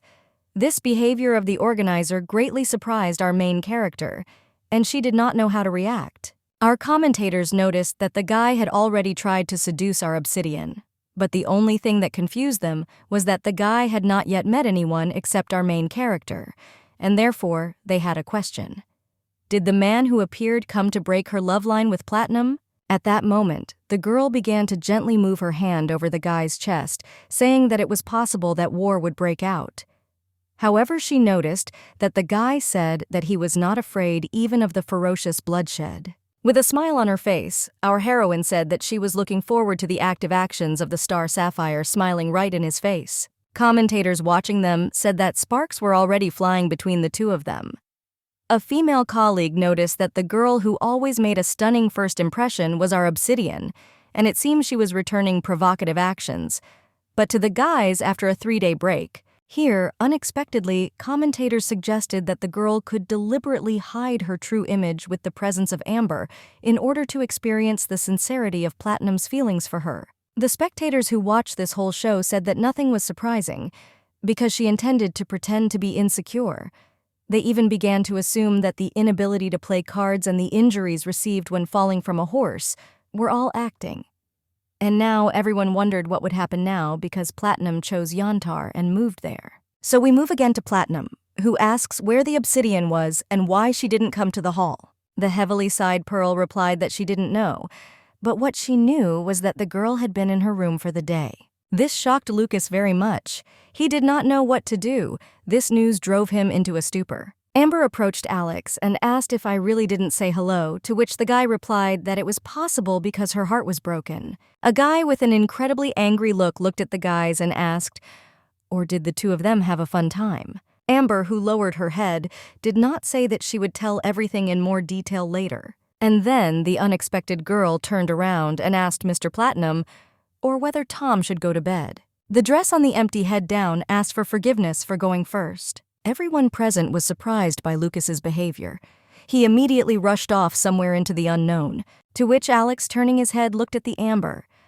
I don't understand what happened there. He had a lot of questions for the girl to which he couldn't wait to get answers. The commentators noted that it seemed that Platinum went straight to Obsidian, and Amber stood there smiling and didn't even do anything. But now that Platinum's true identity was revealed, the girl thought, according to the commentators, that she did not even have the opportunity to be together with Lucas. So we are transported to our main character and the organizer who were having fun together walking around the island. Suddenly, the couple's attention is caught by something in front of them, and they stand in a stupor. It was a holographic owl that appeared from the air, telling Star Sapphire that she hoped he would move on to his next meeting with another girl. The guy looking at our main character couldn't believe that his time was up so quickly, and it looked like they had to finish it. The girl notices that she had fun with the Star Sapphire. The guy asks if the girl has any final words for him, to which our heroine, looking at him with sparkling eyes, said, "What would be good if Star Sapphire was exactly the person our main character was thinking about?" The girl, looking down into her eyes, said that it would be very wonderful. This surprised the Sapphire very much. He even fell into some kind of shock and did not know what to answer. And then those who took the hand of our main character, he kissed her. Then the sapper raised his head and said that he hoped not to disappoint our girl. Commentators looking at our main character did not understand what this meant, and assumed that it could be that the girl hoped that the person with whom she was walking would not be like Platinum. That is easy to cheat on her. But also, commentators watching the guy leave suggested that this could also mean that our girl hoped that the man was not chasing her status, because Obsidian could doubt whether Platinum did the same, or did not crave the power and wealth that he could get entering into a second marriage with Mariana. So our girl was left completely alone. The commentators continued their discussion, saying that Platinum could not be such a person. But Obsidian, of course, did not know this, that they were very sorry they wanted the dress to resolve this misunderstanding. Suddenly, our main character notices something ahead of her, and is very surprised. It was Platinum who unexpectedly rushed to meet the girl, so they stood together, looked at each other, and said nothing. At that time, we moved to the girls' room where Pearl asks how their meeting of truths went. The girl noticed that the atmosphere between the two of them was very strange, to which they answer that, to be honest, she was a little shocked. The fair-haired girl asks why I assume that it could be for Platinum status. Amber. With a slight smile and disappointment on her face, she answered that most likely because of the soul of Platinum. So we are transported to the interview where they take it from the girl after the meeting of truths. The girl says that she felt something strange during the meeting of the truth, and after the meeting with our Lucas, the girl suggests that most likely she became completely different. After all, remembering Lucas recently, she realized that he was a very valuable person for her. This was a person to whom the girl could give all of herself. Or, in other words, the girl was not going to let Lucas go for nothing, and wanted to capture his full attention and completely his soul and body. With this, we move to our main character, where she stands with Lucas exchanging glances. Then the girl suddenly says with a smile on her face that she is glad that Lucas is back, to which the guy looked shyly at the floor and said that as soon as he returned, he immediately went to her room. But she was not there, the girl asks. Or is it good that he went to a meeting of the truth? After this, Platinum was very surprised, and in a stupor, he did not know what they were giving him to finish off, because it was for him, it sounded incredibly cold. Commentators also noticed that Obsidian's behavior was also a little strange. The girl behaved incredibly at ease, which made it even scarier. Our Lucas, who took the girl by the hand, said that if the girl suffered because of him, then he asks very much for forgiveness, and to hope that our heroine will understand him correctly. After all, if there were no rules according to which it was impossible to choose a person with whom you had already been for the first time, the guy would, as before, choose her without any hesitation. The girl removed her hand from the Platinum and said that there was no need to explain herself to her. The concrete did nothing wrong. Yes. Platinum asks if she wasn't angry with him, to which the girl with a smile on her face, why should she be angry? Turning to the eyes on the side, our girl says that the place in which they were, it was possible to meet with many people at the same time, and only in the end choose with the heart, so the girl does not think that he and our main character could choose too early with the heart. Platinum's response was shocking. The guy wanted the girl to incredibly express everything that was in his soul. But suddenly, our main character put her hand to his mouth and told him not to say anything more because that was enough. The girl also clarified that she did not want to hear from the guy that he had already made a decision. Lucas's stupor at that moment could no longer be expressed in words. The girl held the guy by the lips and says that they never knew what could happen to a person's heart, just like with our main heroine's heart, and with Lucas. We move to a commentator who is sitting all tense because until that moment, they thought that Obsidian had fully developed a relationship only with Platinum, to which the girl replies to her colleague that although they did not move away from her, it seemed that this did not mean that they had no chances for a relationship. So we watch as our main character Platinum returns back to the estate, and we can notice that Platinum's actions will be very important ahead because the appearance of a new gemstone can change the course of events, so the dress had to be tried as hard as possible. So we are again transported to the Star Sapphire ship on which the magic circle was formed. It was a pearl that was transferred to the guy. She looked at how he was sitting on his sail and said that suddenly the owl told her to move, to which the girl asked questions. For what business? And now everything was clear to her that this was the first meeting with someone. To which our Sapphire came down from Paris and introduced himself and said that he was incredibly pleased to meet you. The girl kissed Sapphire's hand while she said that she was also very glad to meet and introduced herself. And she also had many questions. Did the guy really come to the island on a pirate ship? But with a smile, Sapphire says that he was a sea criminal who attacked the island to ruin the girl's love affair. The heroine was very amused by this. She noticed that Sapphire was a funny person and even liked her. So looking at any ID by the Sea Pearl, says that the guy initially had a freedom-loving character, to which the guy replied that it seemed to him that there wasn't much love that he didn't torture, but that Pearl said that really then his ideal of girls was freedom-loving young woman.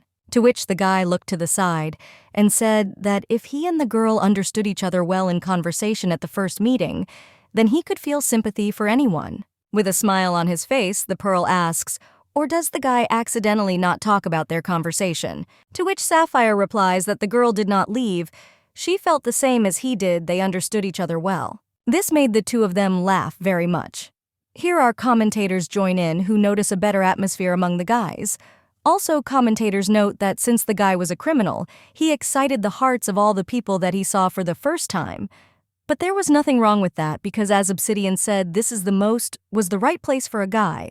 So we move to the moment when the girl is also teleported to the guy on the ship. And so Sapphire catches the girl in the air. It scared her very much because she was one step away from falling from the mast. The girl, without being confused, smiled at the guy and said that he had a wonderful ship.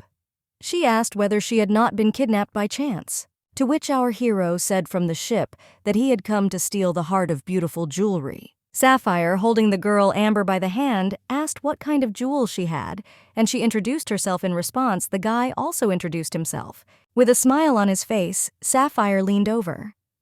He asked the girl not to understand him for his tactlessness, but he wanted to ask her about the ideal girl for you, and so on. Sitting down next to the girl, he heard an unexpected answer.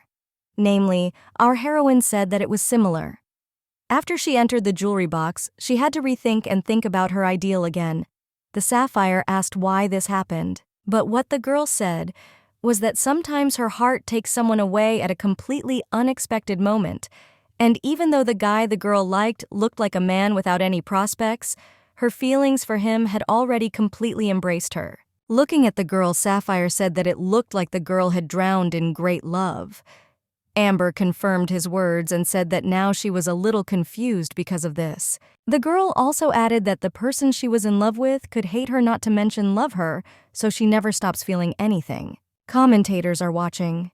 Amber says that she was completely open from the very beginning, admits that she is in love with Platinum, although she already knew that the dress did not need another person, and commentators also noted that she was incredibly unshakable in her feelings. Sapphire, after listening to the girl, suddenly asks her what made her drown so deeply in her feelings for that person. The girl thoughtfully says that contrary to someone else's values, he decided to radically change his life. It was that really pure love for someone, and sincere admiration, and only in this way did the girl believe that something great could be achieved in love. Such a life as Platinum seemed to her incredibly stunningly beautiful, although she knew that his love was not directed at her, but she wanted to hug the guy so much that she could not hide it. Unexpectedly, the Sapphire said that as far as he understood, Amber was not a precious stone, but rather a substance obtained by very long-term hardening of ancient juice. If a living creature were imprisoned inside it and kept in the core as a fossil, its value would increase even more. The guy continued to say that he also heard that such a gem meant patience for a long time, waiting for the fulfillment of one's desire, and ultimately possessing it forever. The girl was amused by this and noticed that it was a good statement. Then the girl who set sail continued to say that she thought she would have to wait if she wanted to get something really worthwhile. She would have to be patient, even if it was a very long time. Sapphire, with a casual look, said frankly that he was spoiling the girl. To which our Yantar said that she also wished that Mr. Rival would find true love in this beautiful place she also poured out for with all her heart. Our commentators looking at this picture said that Amber completely drew the line with Sapphire, and in this way it looked like Platinum. Then we move directly to the commentators, and where they say with emotion that it seems Sapphire also did not intend to get close to Amber, but that the guy does not answer that this was unknown to them. Amber and the owl also greatly shook the heart of Platinum, which had already drawn the line. Within it, the commentators agreed with each other. I say that in the box, it was impossible to lose vigilance for more than a moment, because no one knew when and how the picture could change. We move to the moment when everyone is celebrating the arrival of the sapphire. The guy, judging by the smile, said that he was very grateful to everyone for such a greeting. Pearl noticed that now, thanks to Sapphire, the sex ratio was correct, and Alex said that it was nice to see him full again. And then the guy added that he was very worried because he had not seen Obsidian for a long time. The girl, laughing, said that she was reading an interesting book in order to relax at the same time, and for some reason the girl could not close the bookcase. Lucas looked at the girl and was surprised that she was reading a book, but decided to ask her what kind of book it was. And the girl casually said that there was about this and that, and decided to quickly switch the topic to Sapphire and asked him, or did he like to read books, to which the guy replied that he liked collecting books more than reading them. In particular, the guy said with a smile on his face that he really appreciated old books. Obsidian was shocked by this answer. She was interested in asking whether the guy accidentally collected ancient books. The guy said that he would really like to tell her about his collection, but said that he was afraid that he would be under the protection of magic, while Lucas was sitting behind them, upset seeing how diligently they communicated. All attention was paid to the sapphire. The girl asked him that it was really so well known in the collection that its status would be revealed as soon as he spoke about it, to which the sapphire replied that only one ancient book of a widely known public could tell who its owner was. Amber noticed how Luca looked at Obsidian. Our main character noticed that the guy was well acquainted with old books and mentally thought about the library, in which there were also many very ancient books where the bottom of the organizer used them together for acting lessons. Then the girl, laughing, asked if he happened to know a book about the history of love between a riverbed and a person. Sapphire looked at the girl strangely. She didn't understand what she was talking about. The heroine was a little thrown into a stupor, but she was not taken aback, and said that it was the oldest book among the old books. She asked the guy if he hadn't heard of it. Having laughed, he felt awkward because he did not know how to speak the ancient language, and among his ancient books, only one had a channel on the cover, but he did not know the contents well. The girl was so amazed by the answer, she already began to mentally think that it was not the organizer, or it was the concept of such an acting game. Sapphire replied that, however, it would be interesting to read such a book as A Man in River, so he asked the girl to tell her in more detail about that book. At that time, the girl was thinking about her own life, where she spoke with the organizer, who told her that having sorted out her love affair with Platinum, the girl could also show her charm much more freely, which she then showed to the organizer. Our heroine recalled those words of the guy. And so they sat at the table drinking champagne, mentally thinking that Sapphire was specially guiding her to topics in which she felt confident. But even despite this, the girl began to tell a story about a man who in the distant past first learned magi from Rusal.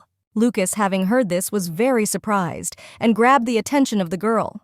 He asked that this was by chance not the same legend about the first emperor. Lucas also noticed that he also had such a book at least, and it was in a modern, adapted version, to which the girl laughed and said that it was unlikely that it was her. The girl, with a smile on her face, looking at a glass of wine, continued to say that in most versions translated into modern language, the Rusals and the main character got married and had a child, and it all ended with the child in the future founding a great magical empire, which is why people very often thought about her as the legend of the first prince.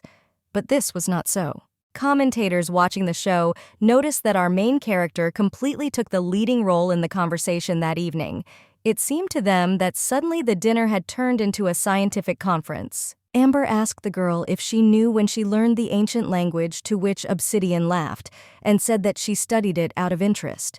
But the more she learned, the deeper she delved into it. Alex said that such knowledge became more charming as more and more people learned about it. Lucas asked our main character if the old original book had a different ending. Safirov asked what made him different because he was also incredibly interested. So our main character that evening got everyone's attention from the precious stones. There was a feeling that, for some reason, the smokers and Obsidian swapped places in terms of attracting attention to themselves.